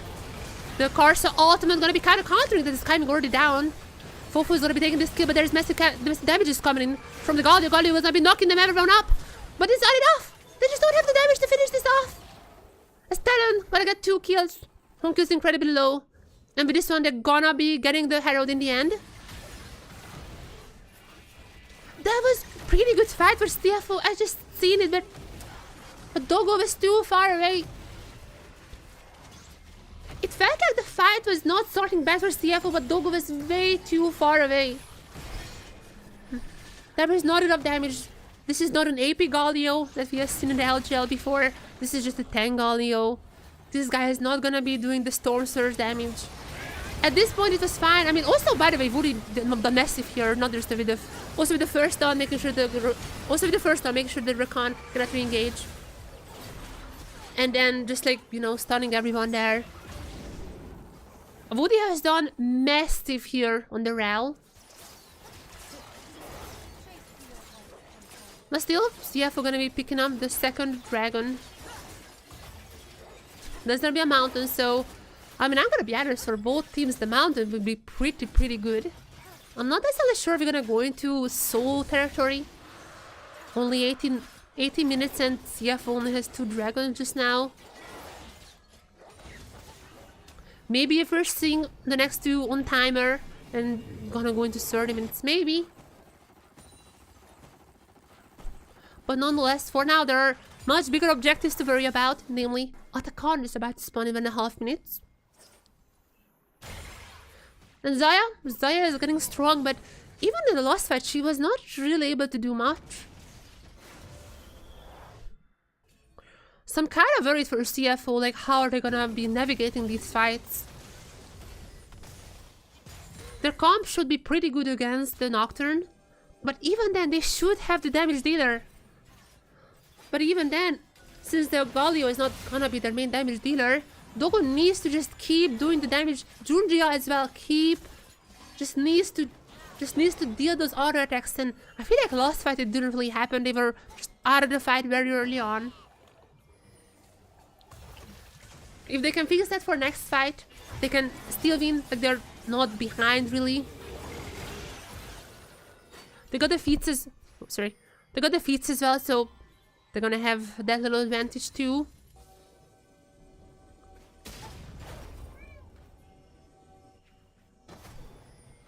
Yeah. But I need to be careful because even though I kind of prefer their comp as a Nocturne counter, Fofo is incredibly strong already.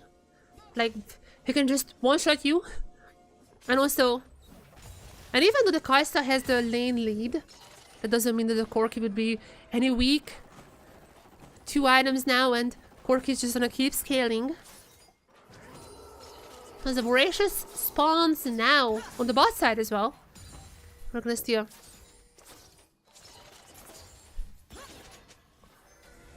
So that might be the next target is still 4. Oh, Junji has 4 marks. I don't know why I have... I don't know why I thought that he has 5. I mean, it has been such a long time ago when I seen him 4. The posers screwed my brain. But 4 is like still fine. Haven't really been able to get the 5th one for a while as well, but that's like not too bad. Meanwhile, I'm gonna be popping the Herald on the bot side. Trying to take down the turret, though without mites, I'm not necessarily sure how that's gonna be happening. Oh, that's pretty low. That's how it's gonna be happening. There is their turret, gonna just keep pushing the minions. Also, Archer's gonna get a top lane turret as well. That is gonna be a pretty nice gold income for them. Just furthering that gold lead.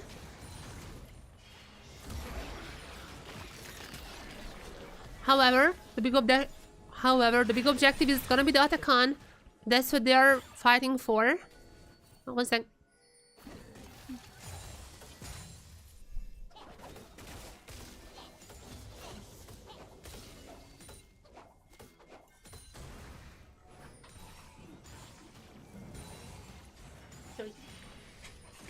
Sorry. I'm back. Yeah. Anyways, the big objective though is gonna be the Otacon. Both junglers are now probably going back for the lost items before this fight. There's alright. Junjia might be taking a kill. Not gonna get a mark, but I mean the kill is a kill nonetheless. They're pretty strong together, and it's gotta be Junjia who's gonna take down Aji. And this is just prompting them for the Otacon. I mean, 40 seconds on the death timer. That's pretty long. No, it doesn't seem like. It seems that they're just gonna still keep farming. I mean, as long as Kars is alive, I don't think that's really worth going for the Otacon. That would be quite risky. And I mean, yeah. And Junjia himself would also probably want to pick up some items. Driver gonna get a topside turret. That's gonna be CFO's first turret, actually. Even though they have 6 grubs. They haven't really been able to force these turrets, as Kars are just secretly starting on the Otacon. Oh, that's gonna be contested 100%. Well, that's not a good fight for TLN, and I mean, they recognize that. They're gonna be letting the Otacon reset. But it's all happening. Dogo has chunked down quite well. It definitely has to be recalling.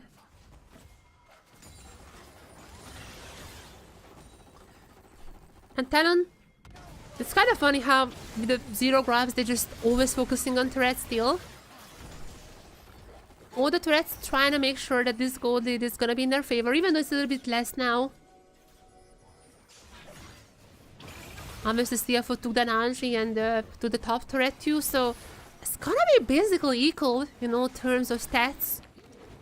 As TLN, they're really afraid of any kind of engage.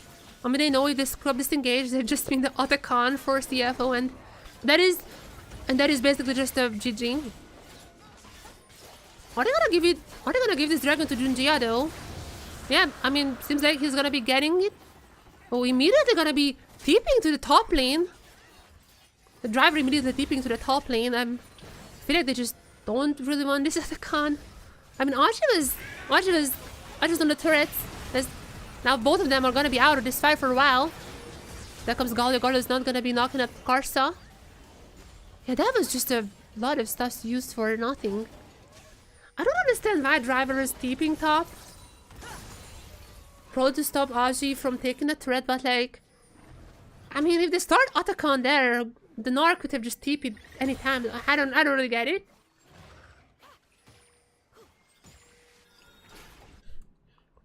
Nonetheless, nothing really happened. It's just a little fight, but yeah, nothing really happened in the end.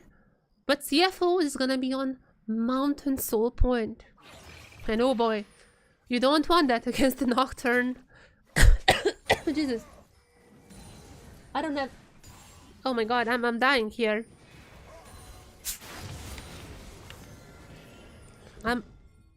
That pose just killed me, really. Mentally, I'm absolutely not in this game. Let me concentrate.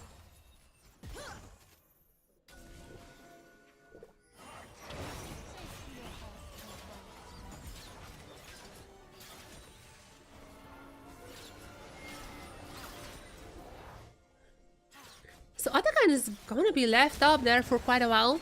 Even Baron is up at this point. They're gonna be also on different sides, so I mean, that's interesting to see if either team starts one, then maybe the other would trade it.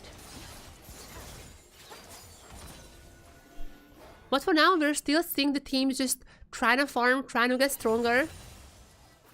I mean, some of these might be touching on the 3 items. TLN once again gonna be starting up this Otacon. And I'm gonna be honest, CFO is quite far away. Oh, they might be getting it. Oh, there's TP from Honkyu as well as ultimate from Honkyu, but well, do they even know? But just gonna be finding out. Otacon is being taken in. They're immediately gonna go into Honkyu. That was their plan. It was kind of a bait. Now the team is gonna be collapsing this here. Honkyu is gonna be surviving, also gonna be dealing some damage to Fufu and Karsa. Otacon also gonna be surviving for another time. How many times TLN has started this Otacon already?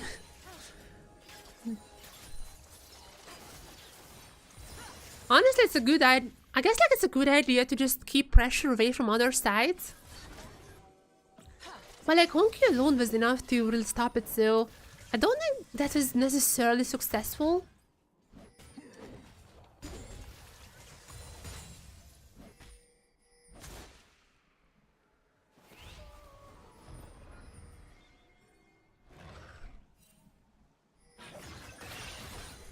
Yeah. I mean, I'm just looking at 2 items. Who's gonna be the first one to 3 items? That is the question. Fofo is actually pretty close. I feel like they just took back away from Rabadon's. But this is gonna be Betty, actually. It's gonna be Betty on these 3 items. Oh, sorry, Doga and Betty already has 3 items. Never mind. Alright. Then there they are, but still, Fofo very close to Rabadon's. And this Aurora has already been picking up on CFO. So the Rabadon's coming in. Those are not gonna be looking too good for CFO, as Junji is gonna be incredibly low. Fofo still in the bush. Might be trying to go for the flank if they would overstep. But this is another one of those fights. Just both of them gonna be disengaging. We are at this point when basically everything is equal, but one bad step and other one can just snowball out of. Huh? Yeah, with just one bad step, and the other one can snowball into victory. Understandable that they're taking it slow.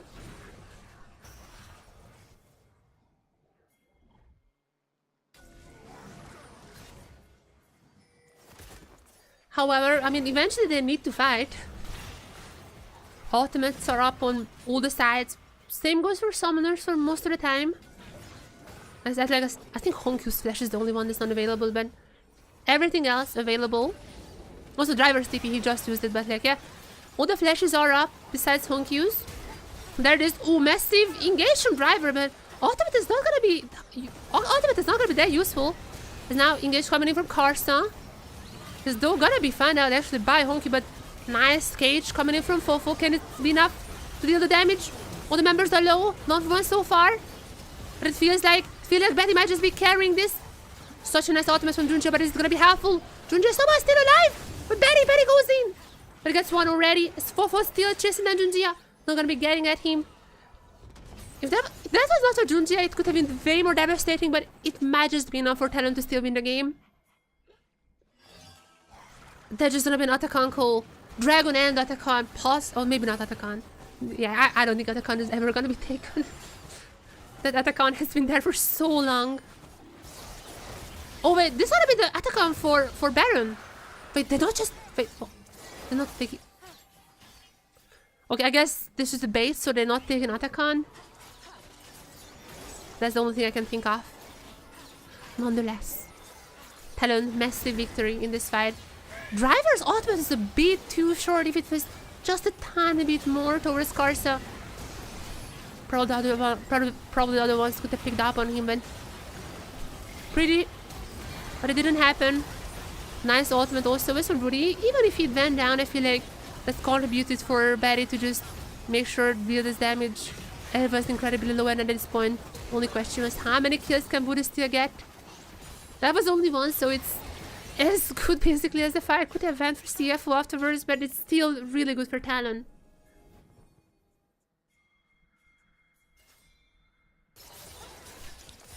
With the dragon taken, they're also making sure that no soul for at least 4 more minutes. And even then, how are you gonna be fighting them? This looks such an insane comp. And while technically this is a good Nocturne counter that CFO has. I mean, Driver was kind of whiffing on the ultimate just now. Junji also had to use the ultimate defensively. Not pairing with the... How do you say this? Not pairing with the Galio, but you know, just like individually. That's what I meant. They're not really playing for their comp strength, as they have to just use a little and little to make sure they are at least surviving these fights, at least somehow. Some of them would. And I feel like Talon really showing the power now. Game 1. That was a clean game from CFO. No questions about that. Okay, Karsa gonna be starting off the Otacon again. You still wanna take the Otacon now? Who knows? We've seen this scene quite a lot of times, but maybe now. Maybe now as Audrey is also gonna have 3 items. Maybe it's gonna be enough for the 2 of them to actually take down Otacon. I'm not even sure if CFO even knows about that. I mean, we are 32 minutes into the game. It's absolutely possible for 2 people to take the Otacon, and this is exactly what's gonna be happening. They're rushing to the Baron now. And CFO cannot really even fight here because Talon has false life. Like, if they beat Talon, even if they ace Talon, they're just false life, and if they lose some members, there's just gonna be massive victory for Talon. Well played by Talon. They're playing this slow, but I feel like very, very methodical, very textbook. Even if they whiff some ultimates here and there, I feel like just their comp, their macro, and all that just really contributing for this now 4,000-ish gold lead that they are having.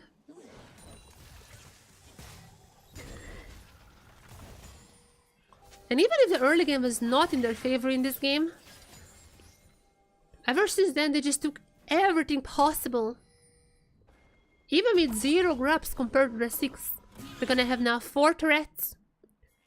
Almost every single lane is pushing, as Aji is gonna be knocking on their 5th turret on the bot side. Incredible comeback. Incredible comeback for Talon. And there is a Baron. I would assume it's the Baron call. I mean, they have false life still. That is the perfect time to get the Baron. Even if some of the members die, like, they're gonna have still Baron. The false life is not gonna be taking that away from them. And we don't see Junjia's stacks now, but I would assume it's still at 4. I don't think he was able to pick up anything ever since then. The Baron has been started by Talon. There is still a false life, even if they get aced here. As long as they get the Baron, they're gonna be keeping it. There's gonna be the Nocturne ultimate used kind of defensively, I'd say. I'm not gonna get it. I mean, there's not gonna be Junjia! Junjia's stealing away the Baron! Also popping the ultimate so no one dies for the second is... I mean, they're still incredibly low and outnumbered. But can they make the fight here? Oh! There's false life.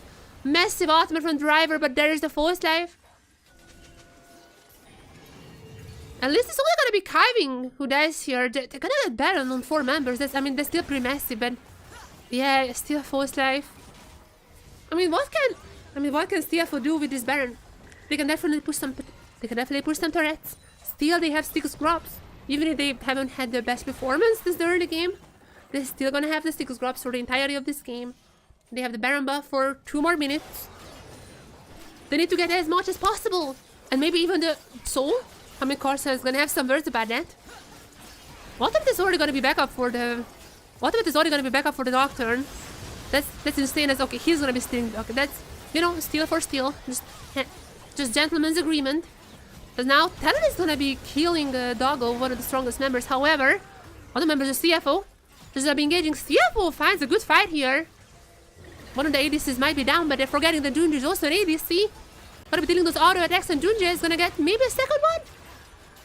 Oh, Fufu is just gonna be surviving with Aji in the turret. I mean, they should probably gonna get a turret into the Aji kill. Or they're gonna go for the dive just to get a turret. There you go. Turret down, and Aji not gonna be surviving for too long. 5 marks on this Kindred, as you can see now. There is no target here, so it's not gonna be a 6th one. However, shot down gold for Junjia, and CFO back in business. Gonna be taking the lead from Talon. Gonna be taking so many turrets once again. Even though their mid game has not looked the greatest, they still stomped early game. They have 6 grubs. So these turrets are gonna be going down incredibly fast when they have a chance. This is a little bit reckless from Karsa. I mean, yeah, I guess like he wanted to get the smite fight, but yeah, Junjia is pretty nice in here. Ultimate incredible for Junjia too. I mean, they're kind of losing this fight afterwards. However, the fact that they just like got Karsa's false life here, as well as they were able to get away with only Kiving dying, that is a massive. And I'm really happy this is... Yeah. Oh wait, what's happening here? Oh, Fofo is already down. What is super, super low? Oh, there's gonna be Woody. Knocked out by the turret is gonna be going down super fast. Once again, Six Crops. And there's already a kill onto Woody. Carson using the ultimate defensively, but not really gonna do much. After it's over, CFO just still gonna be continuing their siege. Turret, inhibitor, everything's gonna be down. Okay, if TLN oversteps here, that just might be the end of the game. So now CFO for now is gonna be retreating. The Baron buff is just running out. As there's 6 dragons, I guess. The next dragon fight is gonna be for the Mountain Soul. I would expect teams to not really do much until then. Like that would definitely be for both teams kind of a push that maybe they need. These fights are very close. But the Mountain Soul, probably whoever guessed it would be winning that. But we're gonna be seeing what's happening. Quite a back and forth game. CFO finding massive victories here as... Okay, we haven't seen this one, but now... Yep, just an ultimate. I think Driver would have wanted the ultimate to be a little bit, you know, more towards behind Fofo. I mean, nonetheless, they still got Woody. And they still got the inhibitor, so... I say that's whatever. A little bit of a whiff. But not with too much consequences. And yeah, that's a good rub, baby. That's what we have been seeing. Quite back and forth.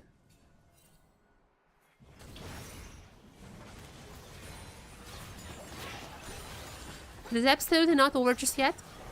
Obviously, CFO has still some leads. I mean, okay, they have gold lead. They have quite a huge gold lead. But they're gonna have the tier 3s. They're gonna have Sticks Grobs. So they are having a lot of even... So they have a lot of lead, even not visible in gold. But at this point, they also have the gold lead. They actually have quite a huge gold lead, like 3,000, less than 3,000. But like, still, not too bad. It's 4 items now coming up. 4 items for Fofo. 4 items for the... 4 items for Dogo as well. I'm pretty sure Bat is also gonna have his 4 items soon. There's also the Lord Dominics for Betty. These teams are gonna go ham at each other.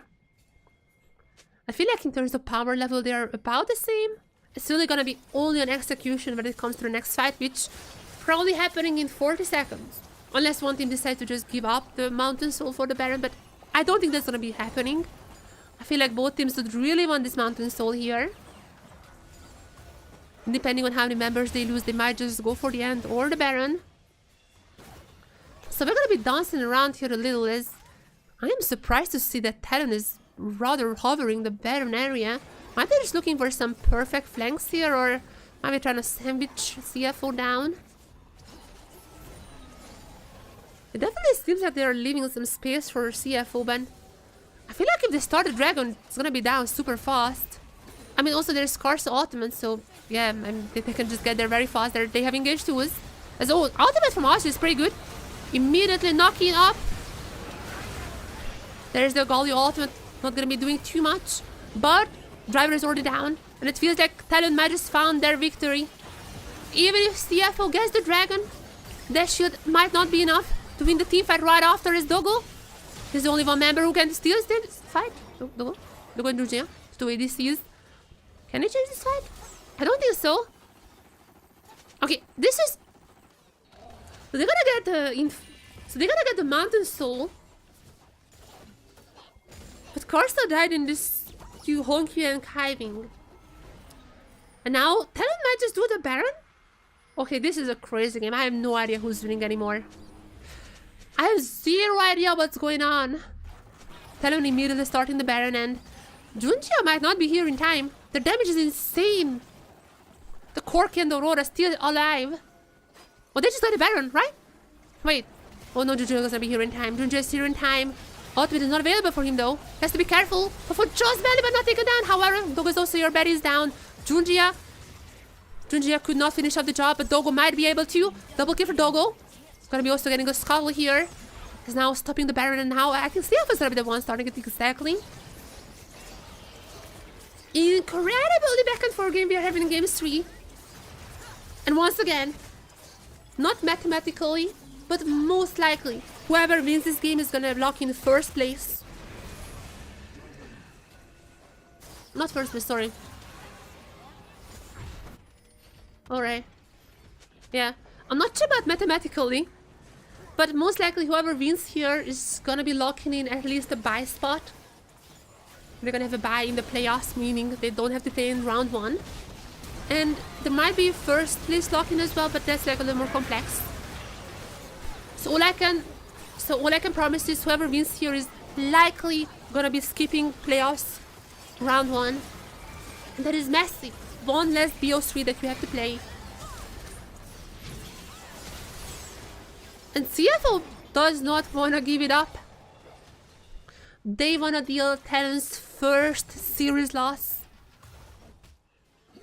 Because even though Talon has lost 2 games so far, I mean, one in this very series, they have not lost a single series. They're 5-0. And if CFO wins here, that just means the top 3 is basically gonna be super similar. I mean, they're gonna have different game scores, but that can change in the upcoming 2 days. So everything is gonna be up for grabs. However, since CFO's next team they're facing is gonna be Chiefs, we can probably say if they win this game here, then they will be locking in the bye. And that precisely will be what they're looking for. With the baroned up minions. Oh, there's Carso ultimate coming up onto Honky, but this is not the target I think you should be focusing on. I mean, this Galio can just jump out. Even if it's cancelled, doesn't matter. Okay, drivers are missed out. Okay, that's a lot of things missed here, but it doesn't even matter. Doesn't matter. That's a tanky Galio. Because I mean, Dogo and Junjia, the 2 main carriers of this team, is not even around. They're gonna kill 2 inhibitors, still baroned up minions with the Styx Grubs. Those Styx Grubs coming back biting Talon. I wanted to say Team Liquid, I'm not sure why. Those 3 Grubs that Talon gave up in the early game, biting them back now. But the loss numbers are falling. And there's still Junjia's ultimate, and coming out the ultimate, they're gonna be cleaning up Talon. And CFO are gonna be dealing Talon's first series loss. And with this one, they're most likely gonna be locking in the bye. Not mathematically, but most likely. CFO, the first team to beat Talon 2-1. After quite a long pause, after quite a back and forth game, they are gonna be the first one to do so.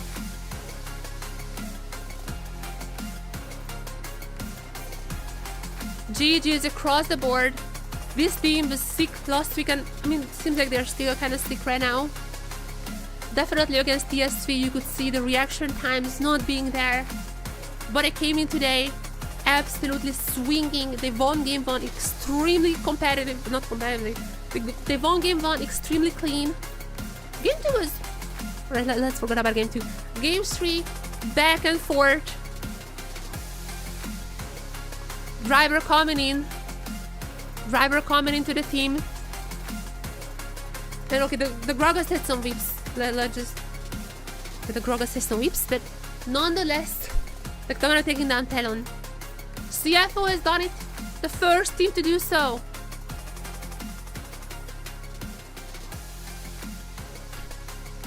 And with this one, and Doggo, I mean, that fight was worth it. That fight got into their heads. Oh, the coach is congratulating for them. I'm gonna be checking. I feel like they haven't mathematically logged in the top 2 spot, but I mean, they're most likely like this is. They just need to beat Chiefs 2-0 and then they're locking in the spot as far as I'm there. I think it's right. Yeah, I think so.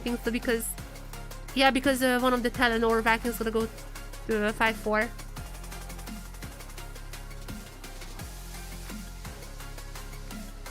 And once again, not mathematically, assuming that CFO beat Chiefs 2-0. Can I just assume that, please?